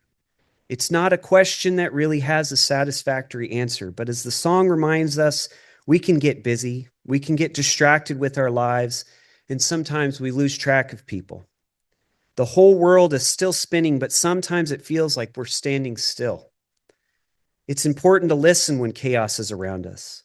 Those flood waters were on everyone's mind the day Corey died, but the world around him kept spinning, and he was still standing. He was standing still without someone to talk to. The night my brother died, amidst gunfire and chaos, the world around him spun. Yet he stood still and alone with no one to listen to him. Trust in his plan. At my brother's funeral, I remember the dread I felt before I walked into the funeral home. I did not want to give the event credibility of being real by even walking through those doors. However, I managed the strength to walk into the building, and I remember seeing my grandfather standing by my brother's casket, looking down in a stunned silence. He may have been crying, but it was the look on his face and his demeanor that stood out most in that moment. He simply could not comprehend the reality of losing his grandson to this tragedy. He stood there as if he might divine some sort of answer from my brother if he could just listen hard enough. Suicide is a particularly difficult event for us to reconcile because the hands that took the life of our loved one are the same hands we held in moments of absolute joy and tremendous grief. These are the same hands that picked us up from a fall, patted us on the back after a good run, plucked our favorite food from our dinner plate, or wrote us letters when we were apart. My brother's hands served him the literal food that sustained his life, and yet those very same hands helped to end that same life. I think my grandfather was trying to figure out how to process that. The majority of what Matt wrote on the mirror was in his control. Strength to literally pick himself back up, kindness towards the people around him, wisdom to seek the answers to life's big questions, and the ability to listen when those answers come either from within yourself or from someone else. But I see trust in his plan as being the hope we can all get from the spiritual side of our lives. In Matt's case, that was his newfound love for his faith, thanks to my sister, who did Bible studies with him and shepherded him into a faith journey that was all his own. And his spiritual enrichment made an impact on him. While my siblings and I were all raised Catholic, and my brother and I were very active in the church as kids and teenagers, our faith life never felt genuine. The path Matt was on late in his life did feel genuine. And I think his reminder on the mirror was that there are things within your control that you can do every day, but some things are out of your control and you still need hope.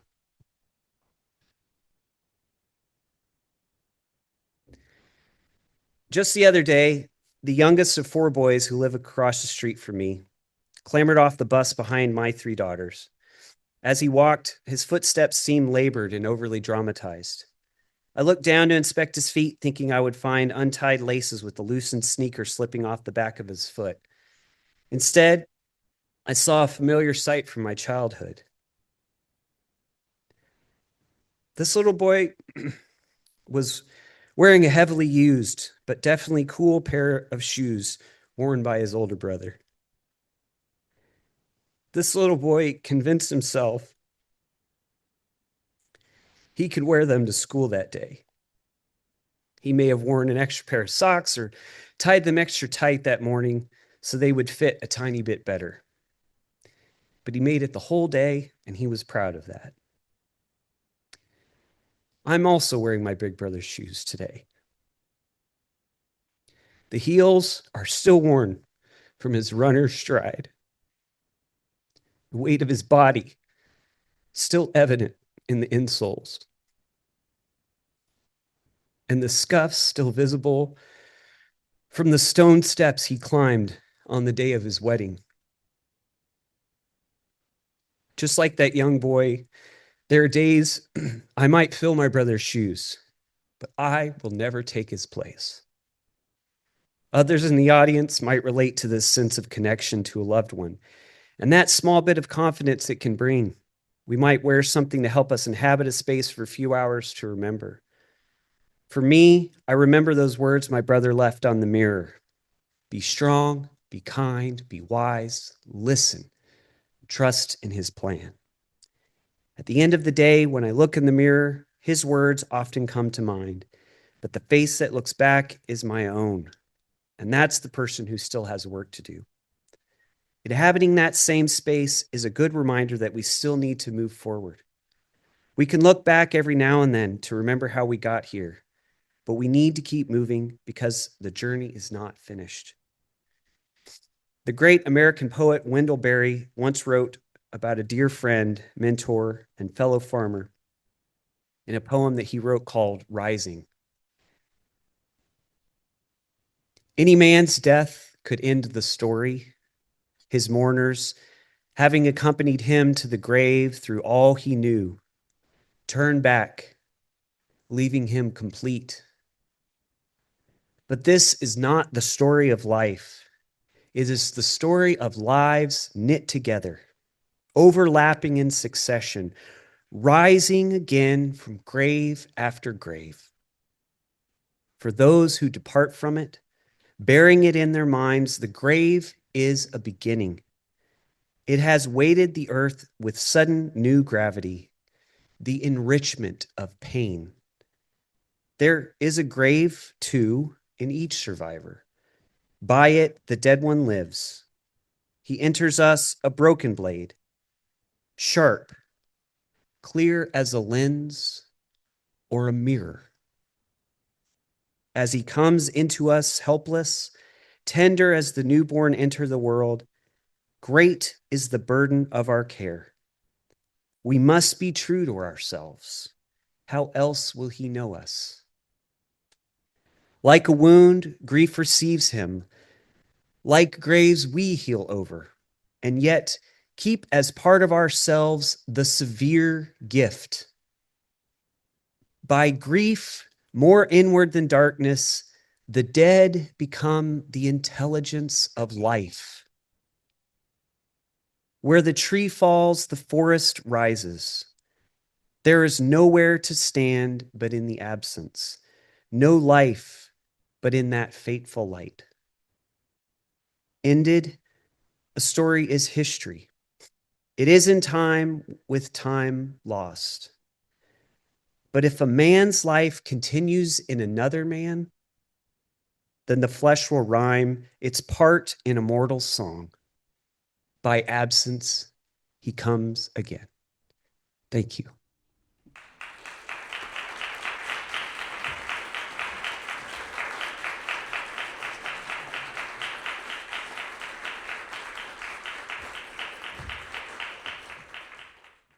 I think it's impossible not to express our thanks to Chase and his sister.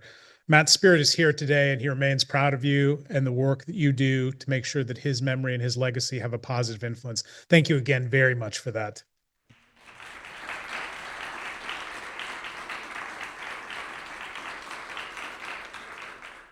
We have as our next panel a group of folks that will be presenting, but we are also going to invite back Dr. Archie Blyer, who's going to start with sharing of data related to veterans and suicide prevention.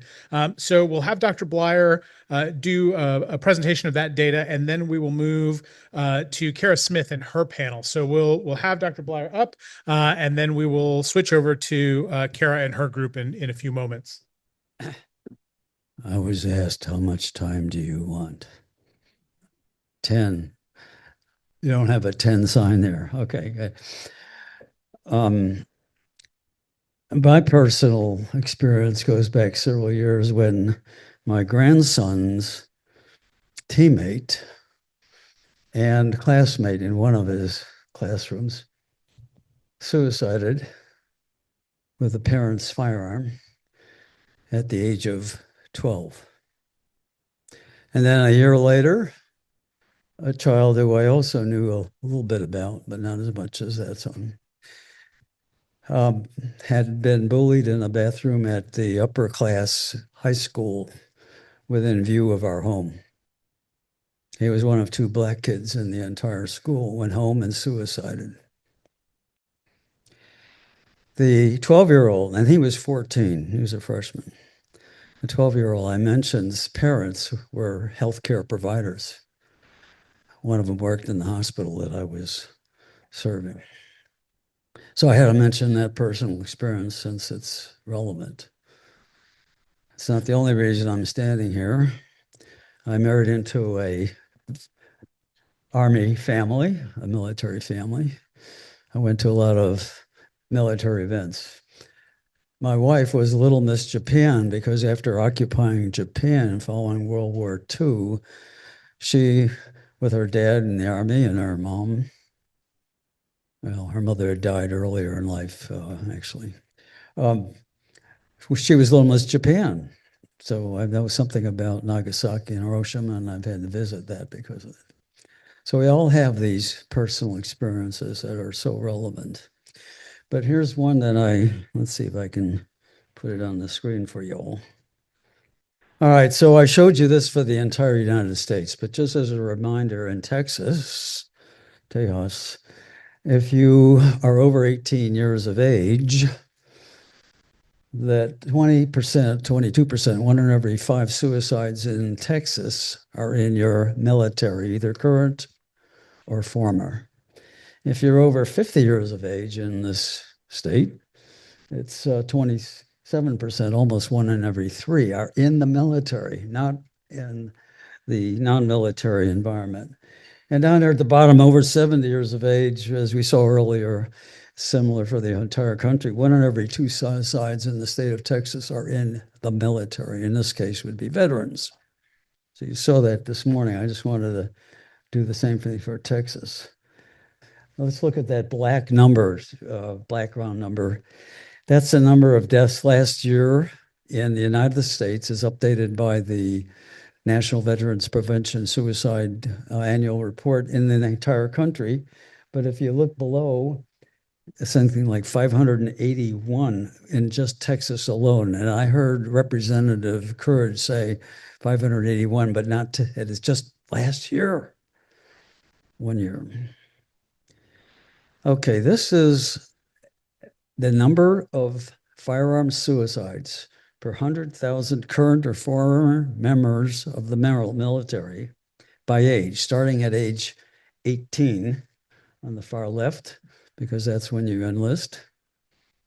And then, as you see, going up at my age as an older veteran, whether it's post-traumatic stress disorder or many other potential explanations. But what was not obvious to us was what's happened in the first few years in the military. That spike that's higher than at any other age is in the first 5 years of going into the service.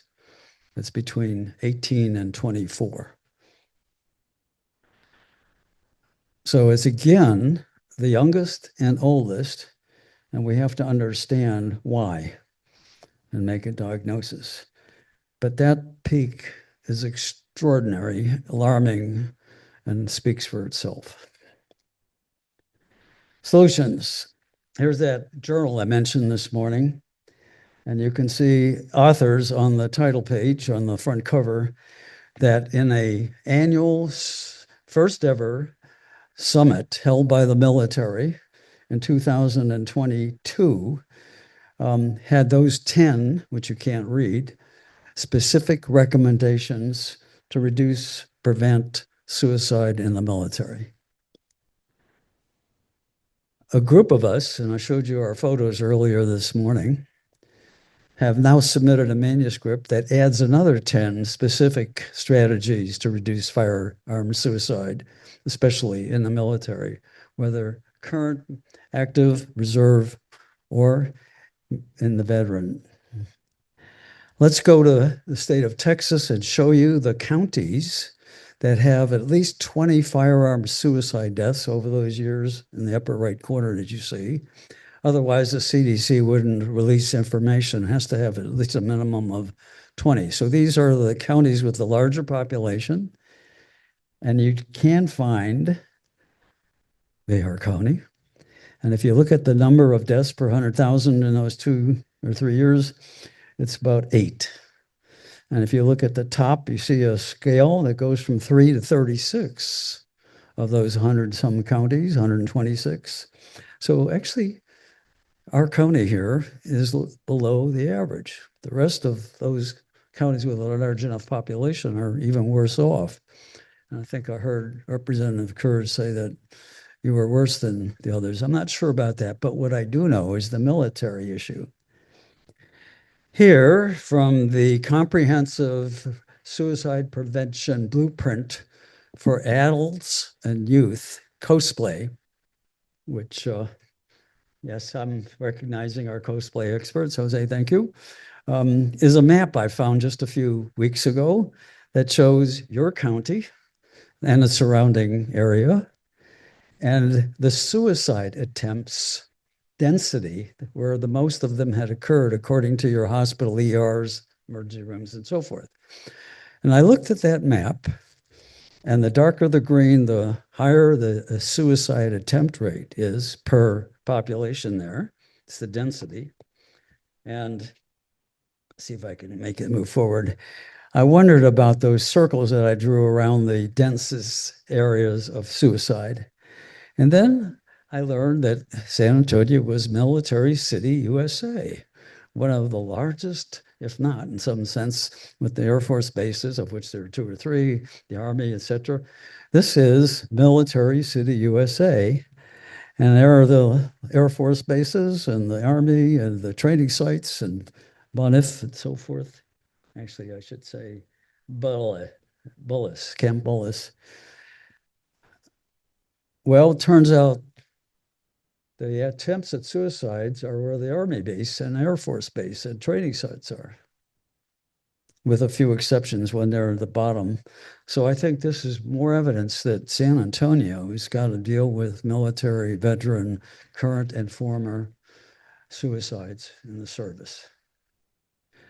I'm going to skip, this is the same data from COSPLAY, the entity I just referred to, but it shows the attempts at suicide per 100,000 at the various ages.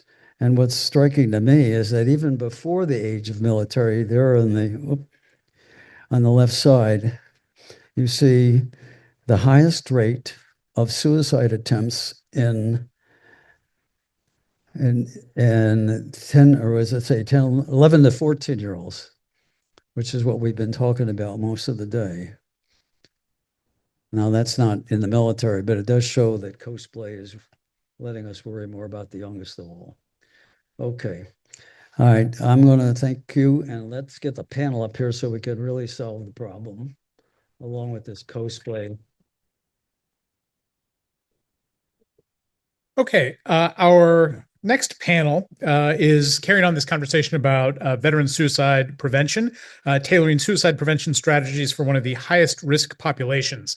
Our panel leader for this afternoon is Kara Smith, who is Director of Community Wellness Service for Endeavors. She leads the suicide prevention community wellness initiatives that support veterans and individuals at elevated risk.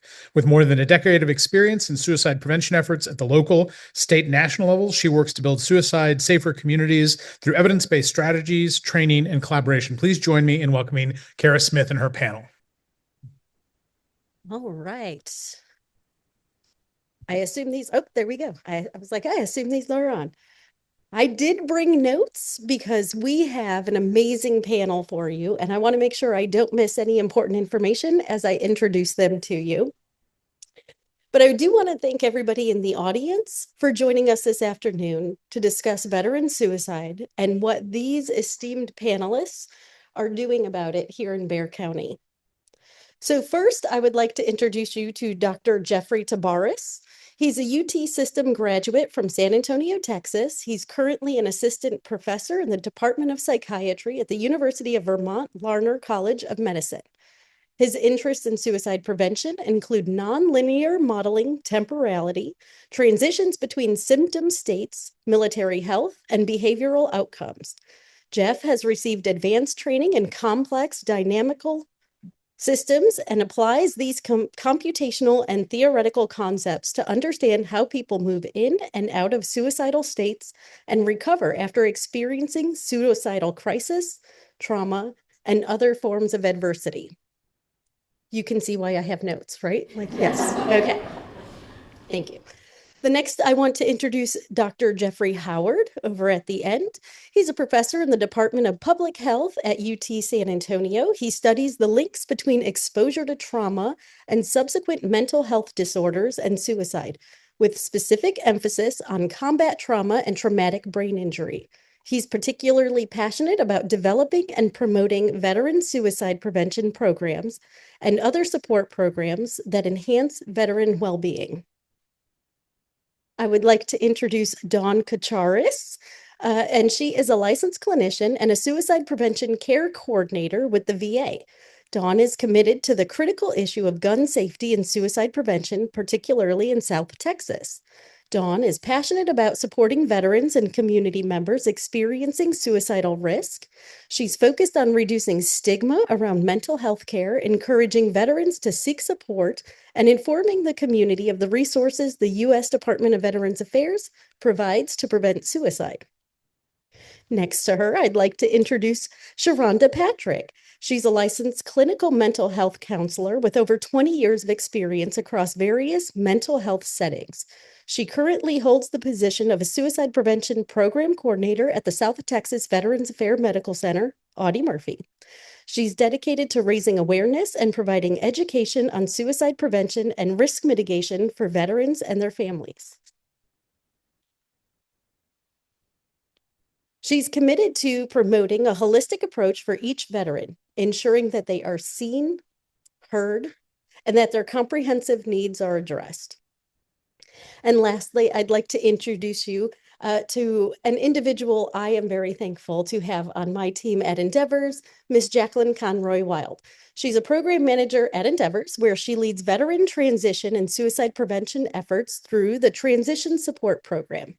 Her work centers on connecting service members to critical resources and building community partnerships to support safe and successful transitions and bridge the deadly gap. So we had just had the privilege of hearing Dr. Archie Blyer, thank you for that, talk to us about why we're having this conversation. We got a chance to look at the rates of veteran suicide in our community. So now we're going to talk about what these amazing individuals are trying to do about that.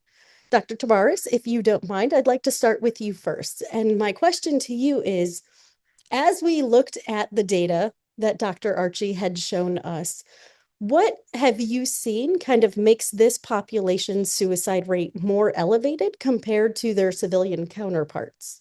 Good afternoon, everyone. Let me try technology-assisted projection. Thank you so much for the warm introduction, Kara. A huge thanks to the Texas Doctors for Social Responsibility, the Methodist Healthcare Ministries for having us all out here today. And as it relates to your question, I think a big part of it, especially a new angle that we're looking at as researchers, is the deluge of stress, right? What does that mean? So I'm a civilian. And we have civilian things to account for, right? So we have obligations, family, social, professional networks. We have to make ends meet. Military personnel have those responsibilities too, in addition to things that we don't understand because we haven't been downrange, right? So current events would suggest that we have guard units and reservists activating for deployments. We have Marine expeditionary units activating to go out to an island near Iran. Heavy stuff, right? So how do you prepare for that?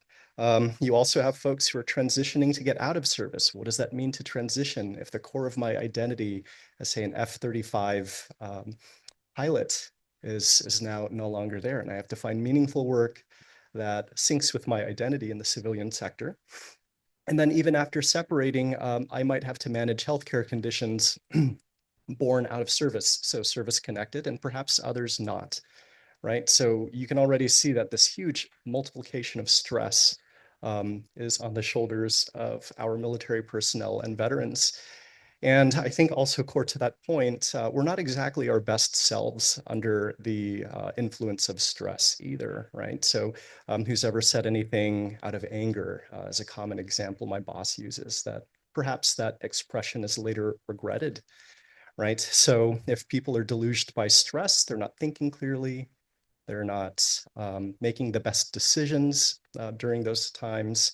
And relevant for today's discussion, if they have conveniently accessible lethal means in their environment and not thinking clearly, then in my opinion and what we're working on presently, yeah, that's a big driver. I appreciate that. Oh, you're not that lucky. Hang on to that for a second. But I appreciate that you bring up the idea of what is also in their environment that has a potential to raise risk. So just a follow-up question to that. As we're looking at the idea of access to lethal means, is there anything that you kind of want to bring up regarding what that might have an impact on this particular population? Yes.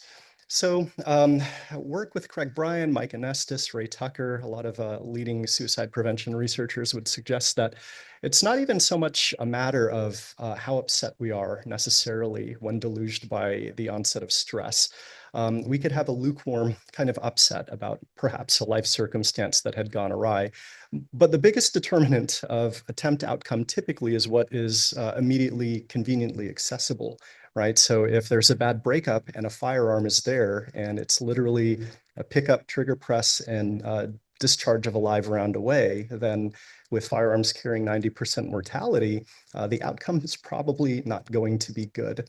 So in order to curtail that, we're trying to normalize the use of secure firearm locking mechanisms, so cable locks, trigger locks, storage safes, gun safes, and the like.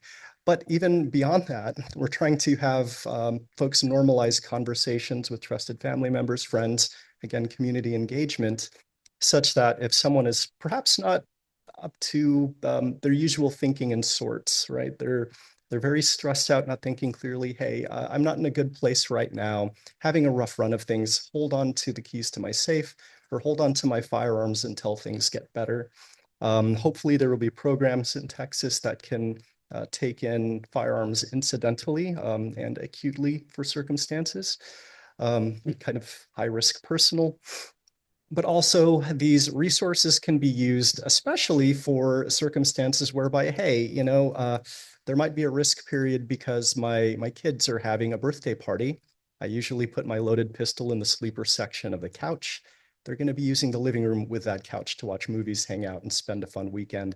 I just need to get this out of the environment temporarily. So as likely we've seen, Cindy with Be Smart, if it's just there and it's not secure, a kid could be unfolding the sleeper portion of the couch and index finger hooks into the trigger and discharges a round. That round has got to go somewhere. Thank you. I appreciate that.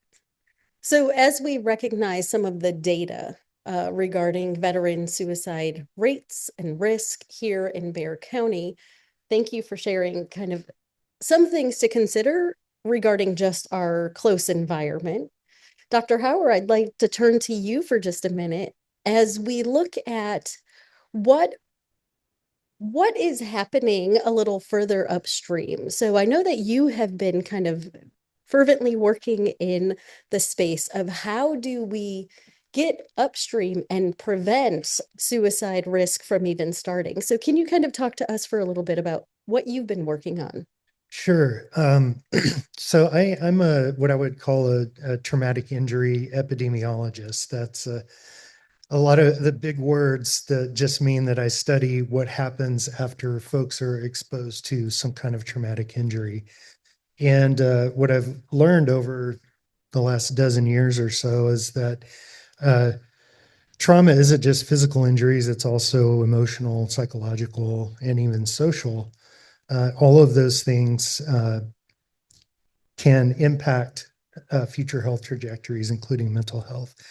And so one of the things that we've learned in studying the long-term impacts of combat trauma exposure, and particularly traumatic brain injury, which is considered to be sort of the hallmark injury from the last 20 or so years of war in Iraq and Afghanistan, is that veterans that have a traumatic brain injury, their suicide rate is about 60% higher than veterans without a traumatic brain injury. And the suicide rates for veterans with TBI are about 3 times higher than the total US adult population suicide rate. So we know that traumatic brain injury is a big contributor. We have been studying a population of about 2.5 million Iraq and Afghanistan veterans. This is a collaboration between myself and some folks in the DoD and some folks in the VA. And what we have found is that those suicide rates have been dramatically increasing over the last 15 or so years. In fact, they increased tenfold between 2006 and 2020. So that means that's a 1,000% increase in the suicide rates in this population. So we've learned it's a very big problem. Some of the things that we're doing to try to address this is we're trying to address it both with the VA and in the DoD. On the VA side, I've made a little bit more progress on that front. I have currently working with the South Texas VA to integrate data, both clinical data and other kinds of assessment tools that are used for specifically for veterans that have traumatic brain injury that are receiving care at our VA here. And what we impaneled 12 clinicians from the VA, and we started to construct an aggregation of data that we would present to them in a user-friendly kind of format. We call it a dashboard, a clinical dashboard. And I should also say our clinicians are from a variety of backgrounds. There's physicians, nurses, social workers, lots of different folks who are involved in the care of these veterans. And one of the main things that they always kept asking about was, is there something we can do about suicide? Is there data that we can see that can help us understand the risk? So in the panel this morning, they mentioned the importance of early identification. So that's basically what we're trying to do is integrate all of this data and distill it into some simple to understand numbers and figures that clinicians could then use to recognize, hey, this is potentially an at-risk person.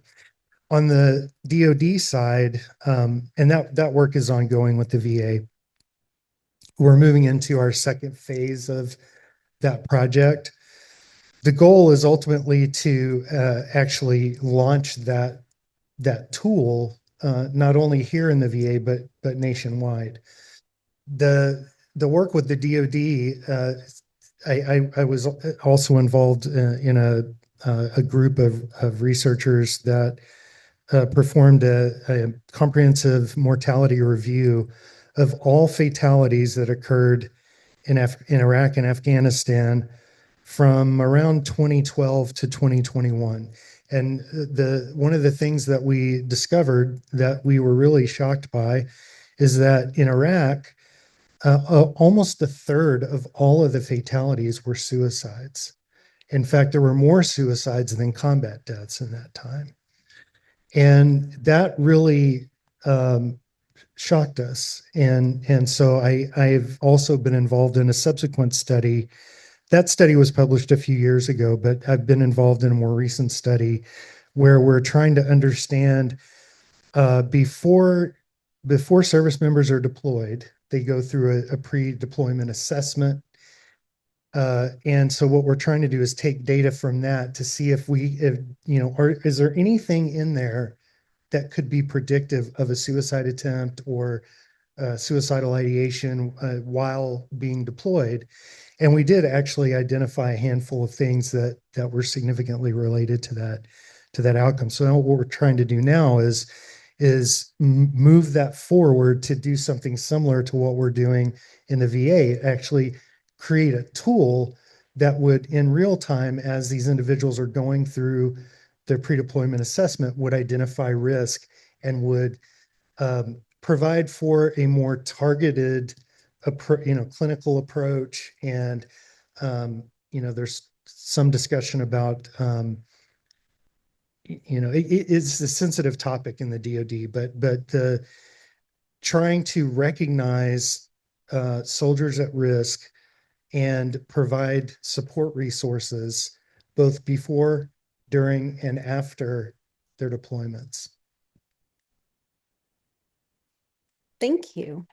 As a licensed clinician, I can say I appreciate the idea of, one, getting education upstream. I wish there was more education in my schooling before I went into the field. And so I thank you for what you're working on to help get information, the knowledge of risk factors to be looking for and the data behind that so that we can kind of get upstream and really support those who may be at elevated risk. So thank you for what you're working on.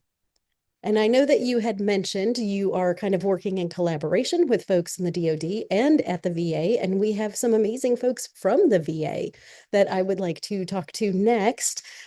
So if I can head on over to Dawn is going to be my first question. Here at the VA, either locally or kind of nationwide, I know that you all have done some amazing things in helping with crisis mitigation. So when an individual is at risk, you all are supporting things that they can do, specifically looking at ways that they can utilize the Veterans Crisis Line or 988.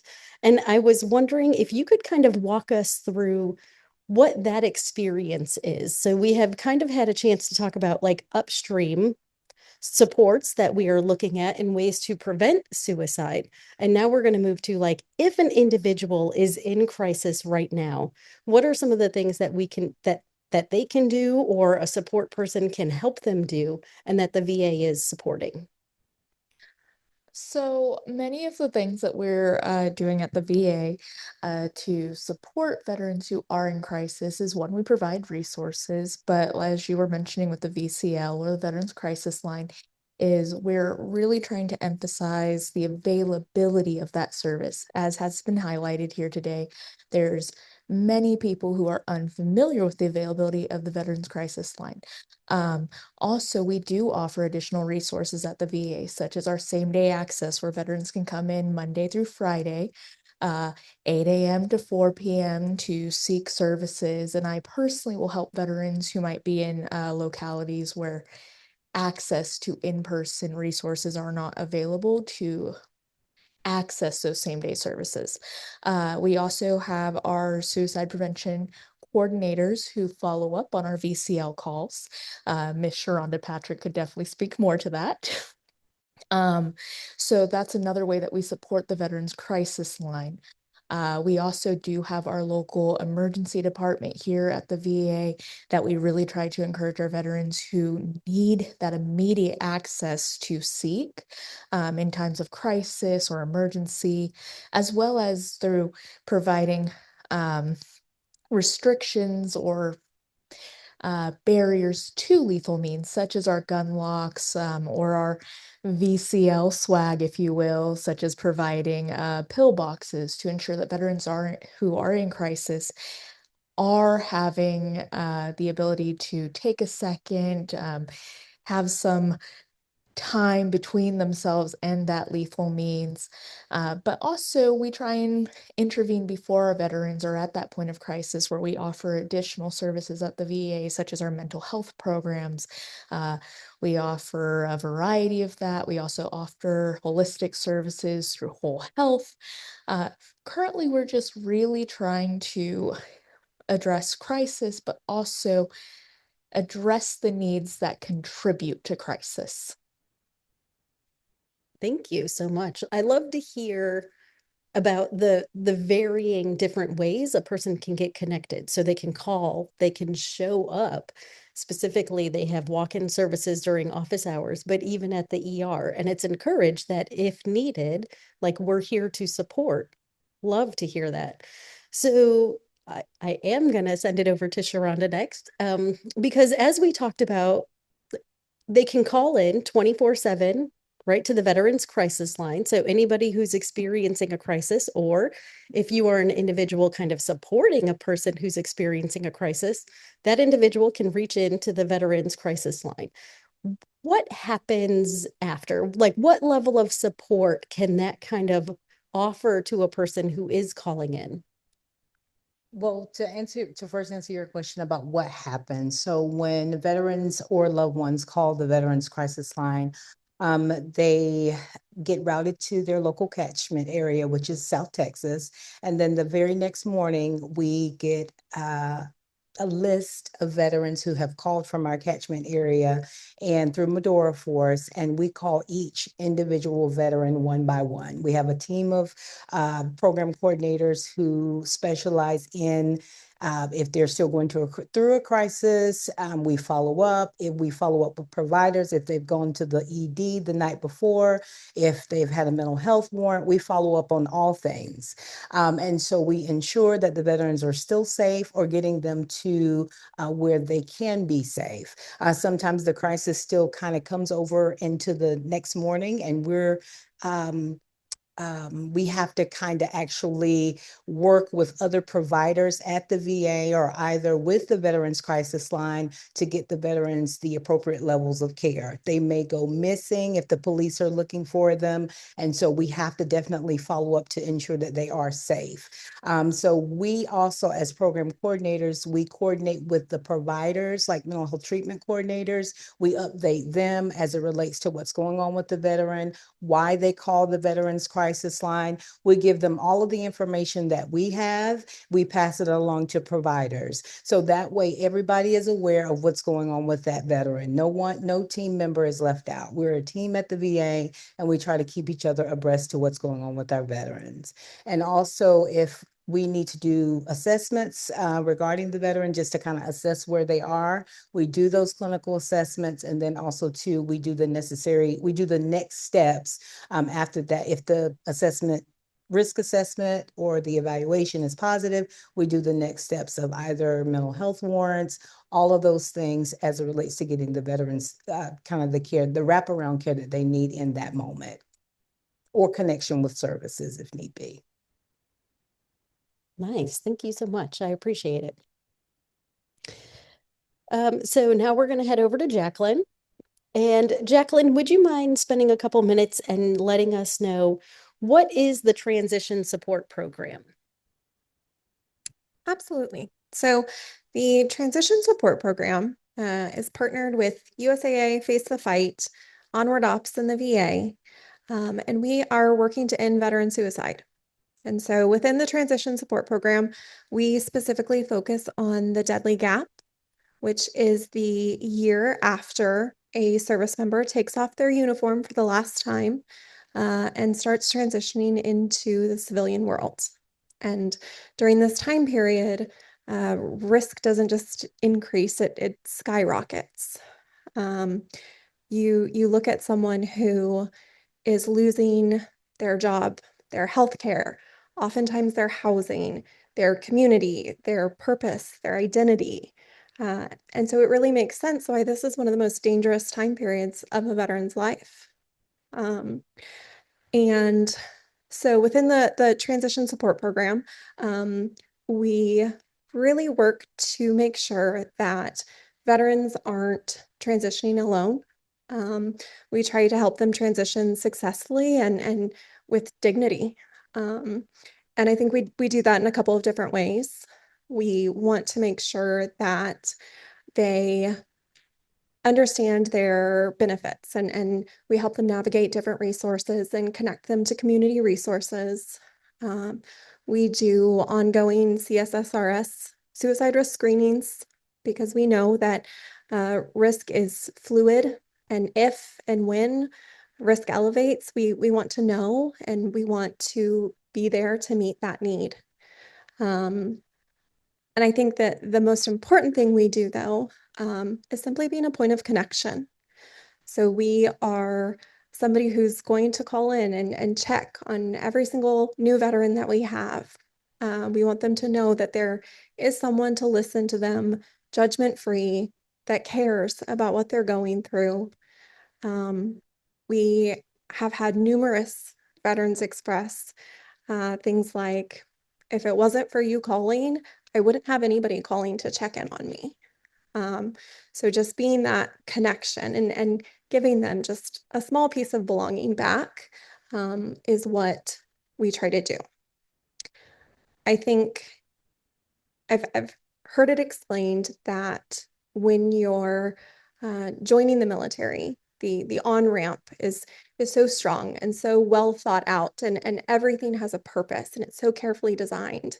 And the off-ramp is more like being pushed off a cliff. And so we really want to be that safety net.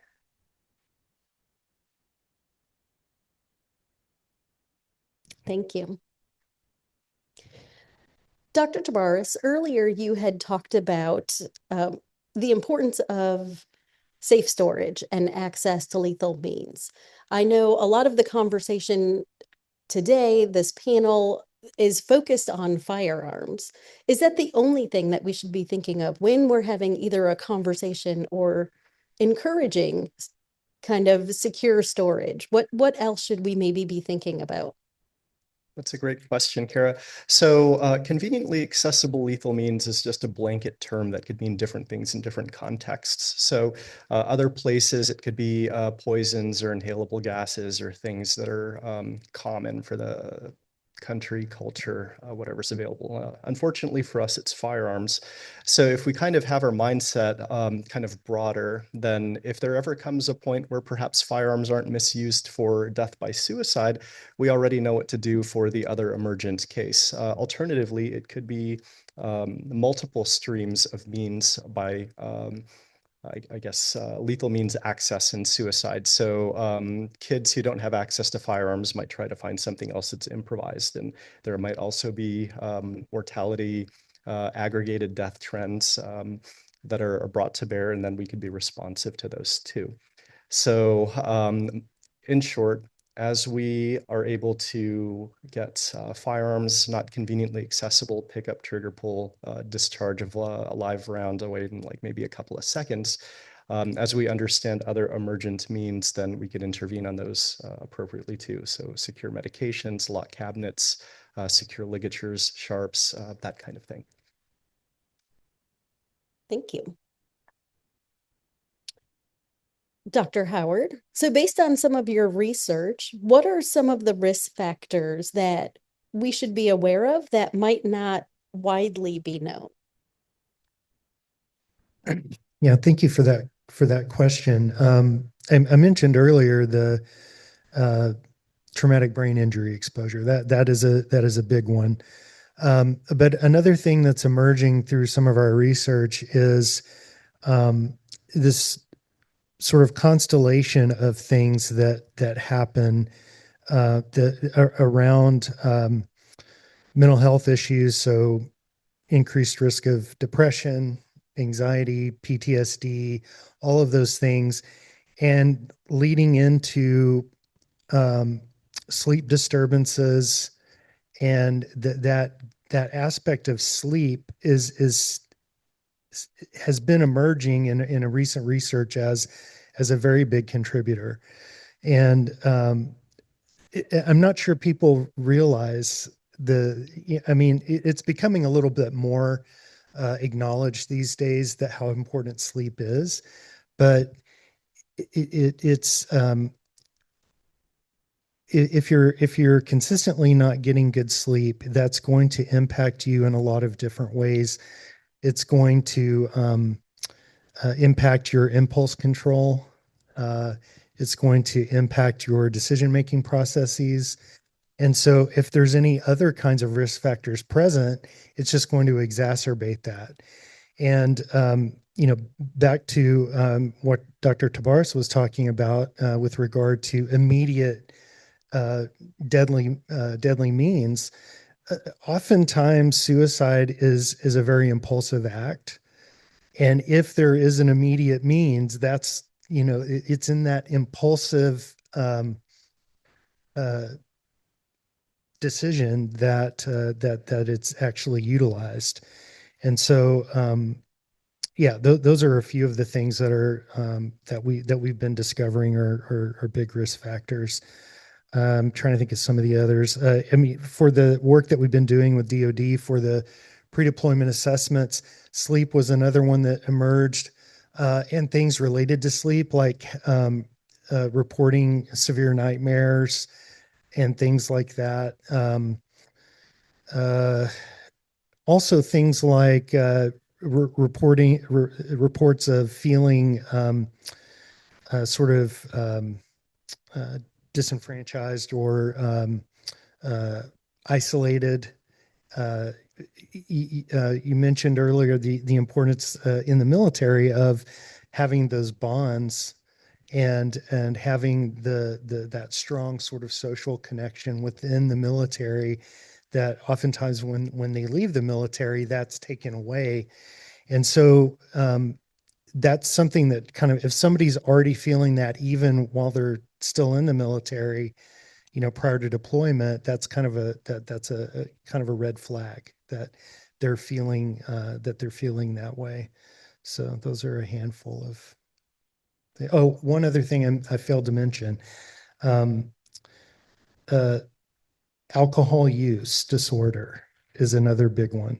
We published a study on suicide attempts a few years back, and one of the biggest risk factors that we identified was a clinical diagnosis of alcohol use disorder. And that was one of the biggest differentiators between who had a suicide attempt and who did not. Thank you. So incredibly insightful.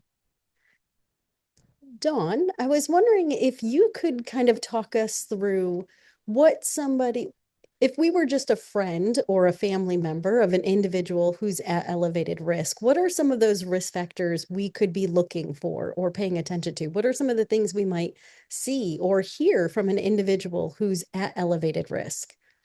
So some of the risk factors that family members could be on the lookout for, just really pay attention if they perceive them. As Dr. Howard was saying, escalating substance use is definitely something we want to keep our eye on. If someone's experienced recent psychological stressors, so that could be homelessness, housing instability, financial insecurity, loss, that can escalate one's risk of suicide. But we can also be aware, again, like Dr. Howard was saying, of the sleep disturbance. The first person who might be able to recognize that would be a family member, the person who stays with you. Again, with substance use, but we might also be able to identify, is our family member well connected to anyone else? That isolation piece. When was the last time they really had any interaction? In addition to that, what we can also be looking out for are those warning signs, such as if this person has been maybe asking questions that might be off. Maybe they suddenly discussed preparing things such as a will, articles of clothing just in case they pass away, giving things away. If they suddenly start talking about life insurance, those preparatory behaviors we want to watch out for. It's really easy to maybe look over those as it's an off day for them, but those are definitely some major factors we want to consider. In addition to that, we do just want to be aware of the general risk associated with pardon me, but we also want to be just aware of the general risk associated with other things such as the anxiety, depression, exasperated mental health symptoms. If we know that someone's struggling, we notice these things. If they're telling us they're having a hard time, they're dealing with these things, we want to be aware of those and keeping an eye out for them. Thank you. Sharonda, what could we say or do to kind of help support an individual who might be a little reluctant to call into maybe the Veterans Crisis Line or 988? What are things that we can help kind of reduce the stigma with calling in for support? Letting the individual know it's okay. When in doubt, reach out. And I think that for me, I always tell my veterans it's okay. It's okay to ask for help. It doesn't make you less of a person to ask for help. We all need help at some point, whatever that may look like for each individual. Your struggle may not be Jane Doe's struggle, but it's your struggle. So it's okay to speak with someone regarding it. If you're unsure, if you need to speak with someone, reach out anyway. It's okay. You know, the conversation is it's a conversation.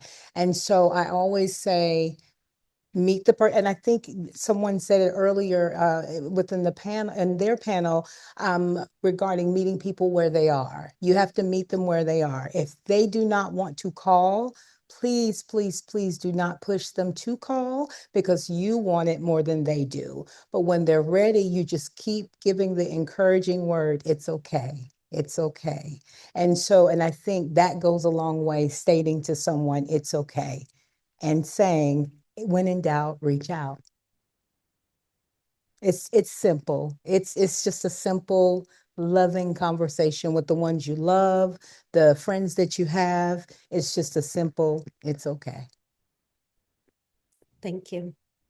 And for this wonderful audience who has spent the day with us in learning about such an important topic, Jacqueline, I'm going to turn it to you and say, is there anything that they can do, maybe today or in the near future, to kind of get involved in this space regarding suicide prevention? And what would that be? So within the transition support program, I mentioned previously that we do things like resource navigation and things like that. And that's so important and helpful. But the piece that is truly life-saving, I think, is that connection piece. And my team does a wonderful job connecting and listening to the new veterans, but we also have a really beautiful opportunity for community members and volunteers where we train them to become a mentor or a sponsor for a transitioning service member. We match a transitioning service member with a sponsor, typically in the same city. And that sponsor's job is to be their cheerleader, their hand on the back, their safe space where they just listen, judgment-free. And we have seen such just powerful relationships being built through these sponsors and their transitioning service member. I think we may have a QR code if that is something that appeals to you, if you're interested in supporting in a way like that of becoming that safe space for a transitioning service member.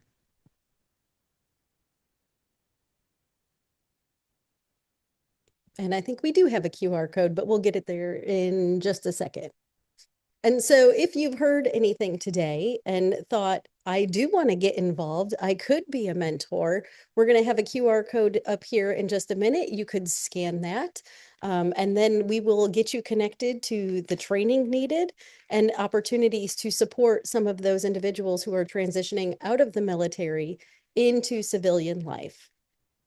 I would like to just take a second to say thank you to my esteemed panel for your time, your information, your knowledge, the wisdom that you have shared with us today. Thank you for the Gun Safety and Suicide Prevention Forum brought to you by the Texas Doctors for Social Responsibility and the Methodist Healthcare Ministries of South Texas. And to the audience, thank you for your time, your attention, your willingness to be involved in suicide prevention. It is so important. I know he had to step out of the room, but I wanted to just give a heartfelt thank you to Chase for such an impactful story that he had shared with us. And we just appreciate the opportunity of being here today. And I believe it's back over to you, Dr. Pineda. Well, I just want to add that in the military, it's up there. Yeah, Military Medicine had a recent article that the first year in service is the highest risk rate for suicide, as well as your deathly gap after you leave the service that first year. The other two factors or three factors was less than a high school education, which I guess makes sense. Being female. If you were a female in the service, you're, Jeff agrees, more likely to have suicide, at least ideation or attempt. And then the third or fourth one was obviously if there's any mental health history, but usually that's known when you enter. Okay, your QR code is up there. Okay, now where's Pineda? There, sir. Thank you, panelists. We have one last special presentation, and then of course we invite you to stay. Many of our exhibitors are still out in the lobby and will stay for a little bit after the end of our presentation. But we were lucky and have had representatives from Giffords here today. Our last message is from Gabby Giffords. Gabrielle Giffords is a renowned gun violence prevention advocate. She served as a member of the United States House of Representatives, representing Arizona's 8th Congressional District from January 2007 until January 2012, when she resigned because of a severe brain injury she suffered during an assassination attempt.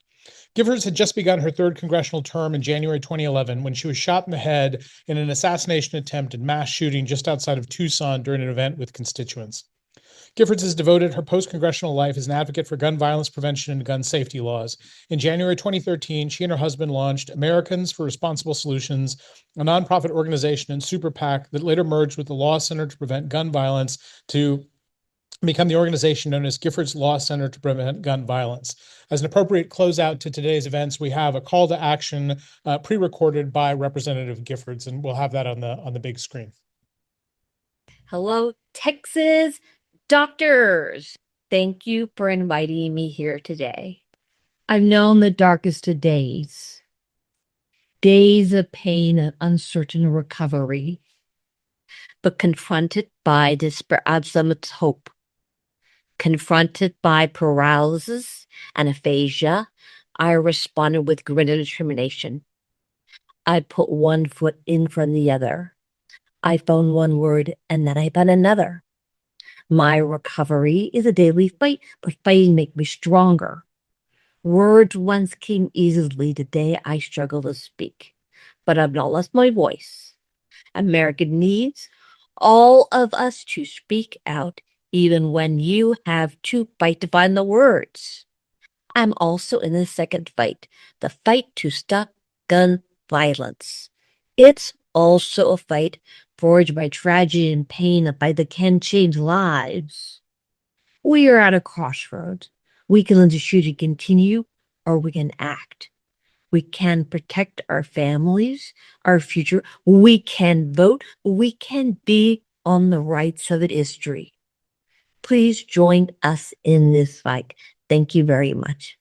If there's something that came up during one of the presentations, if there are any thoughts that you have, this is also, I think, an appropriate time to be able to share those as well. Yes, I have a quick question for the veteran panel and active duty military. I am a spouse. My husband just recently retired after 25 years of serving in the Air Force. So I want to thank you all for all the work that you do to support veterans. To address kind of an active duty stigma, what has been in your experience like working with DoD and the challenges of getting active duty service members to talk about their struggle with whatever depression, anxiety, mental health disorders? It has been in my experience and in my husband's experience that in the past it's been frowned upon. You don't come forward with your mental health struggles. You will be taken off flight status. You might get downgraded in rank. You might, get discharged. And so a lot of people didn't come forward. I think it's gotten a lot better over the past years, and the more and more we talk about it. But just out of your experience and your research and help, where do you see the DoD changing? I know it's changed in the last, 10 or so years, but now that we have a new administration, I'm just wondering how those services are being provided to our active duty members, if you guys can answer that. So I just want to say thank you for the question. Thank you for your husband's service. Thank you for your service. And I think this is a barrier that a lot of us see, because the reality is there are a million reasons why a a person might not feel comfortable telling anybody that they're having suicidal thoughts. And that's so individualistic. But sometimes it is very much connected to real consequences that would come if I am no longer fit for duty.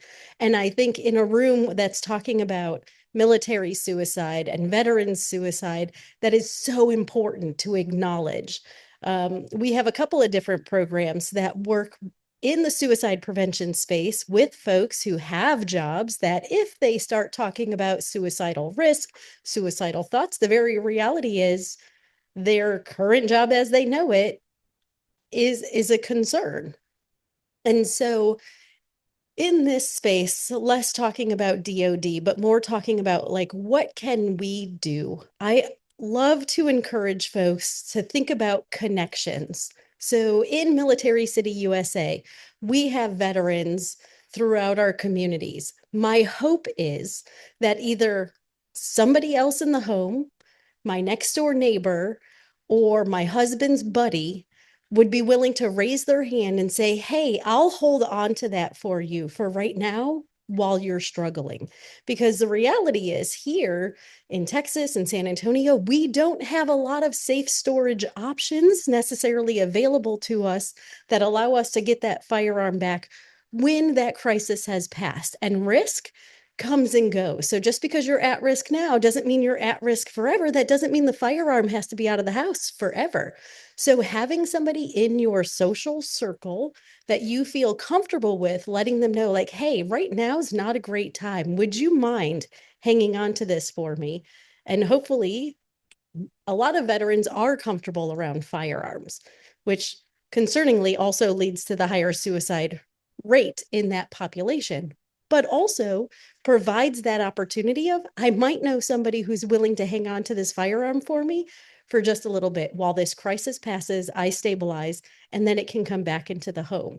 And so that doesn't necessarily answer the question regarding the job or what is the DOD doing or what can we do? But the reality is every single person in this room can get a little more comfortable understanding firearms so that you can be in the space of like, I can hang on to that for you for right now. I don't know if there's anybody else who was on panel number 3 that wants to kind of talk to the question. I do see we have another microphone in the audience, so I don't know if you're answering or asking another question, but panel 3, is there anything else? Dr. Tabaris? I'll just also throw out there that there is an understanding now about the stigma of seeking particular healthcare and how it relates back to whether people are fit for duty. So as Angie had mentioned, DNIF is, I've heard pilots opine DNIF or does not include flight as it pertains to their flight duty. If someone's identity is tied with being the king of the sky in an F-35 or a refueler or a cargo jet, and now they can't do it because perhaps they're rattled by something, and now they're grounded until further notice. That's really impactful on them. So there are cases, I believe there are wellness folks within each of the units that are helpful, but if for whatever reason a person doesn't want to talk to their wellness person, there are a lot of community resources that provide treatment as part of research. So here in San Antonio, we have our very own Strong Star Consortium. It specializes in PTSD.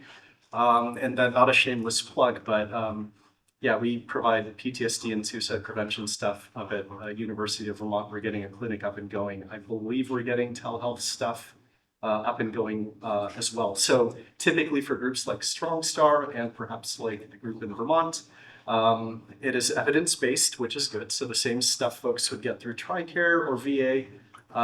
So cognitive behavioral therapy, prolonged exposure, those kinds of treatments. But the upside is the treatment sessions are not reported back to either DOD or VA, so as not to affect things like duty status, so people just get better, but also will not affect service connection if they've since separated.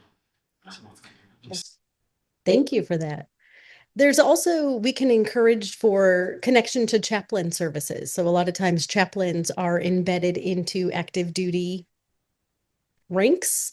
And so those are individuals who often receive a lot of those communications when risk is elevated. And so if you are in the faith-based community here in San Antonio, there might be a likelihood that an individual might feel more comfortable talking to that person here in our community than anybody else. And so things to just be aware of and be ready for. Thank you for that. I think we've got time for one more question. You've got the mic. Yeah. Okay. It's not good. Hi, my name is Bailey Sipnowski. So I come from the 3 generations of military service members, including my father. Many of my high school peers also chose to go into the service after high school. And when speaking to them about, making sure that they're utilizing the VA resources that they're entitled to, the pushback that I often get is, oh, well, it's just too hard. The wait times are too long. It's too hard to get an appointment. There's so many barriers of entry. And so my question to the veterans panel, I don't know if this was addressed earlier, but how are you reaffirming to these veterans that you are going to get the care that you need and reassuring them that it is accessible for them?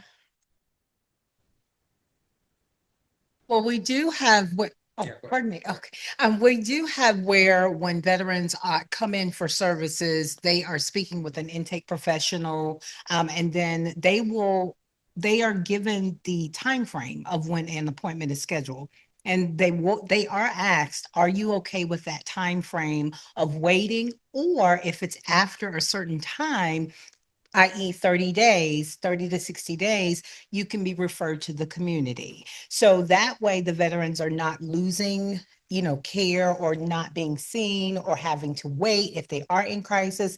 Like Don stated earlier, we do have same-day access where you can come in, but that kind of only just addresses the immediate need, but not ongoing care. So there are services that we have within the VA that will connect you with community care to be able to wrap you with the services that you need. So you won't have such a long wait time.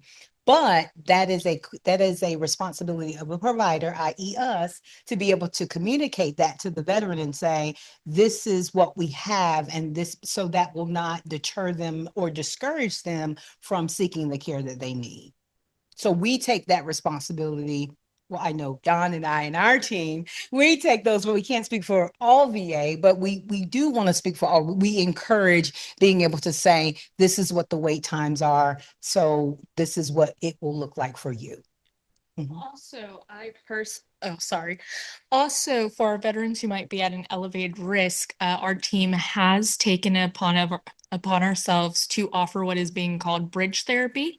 I'm one of the providers that actually provides bridge therapy, but we've actually rolled out other initiatives and programs to ensure that our veterans who are at elevated risk don't have to wait for interaction with a healthcare provider. So we are doing everything that we can to support our veterans getting into service, those who are at elevated risk or not. But we do have those safeguards in place to ensure that those who need the added support have access to it within weeks. Well, thank you very much on behalf of the Texas Doctors for Social Responsibility and our title sponsor, Methodist Healthcare Ministries of South Texas. We appreciate your attendance today.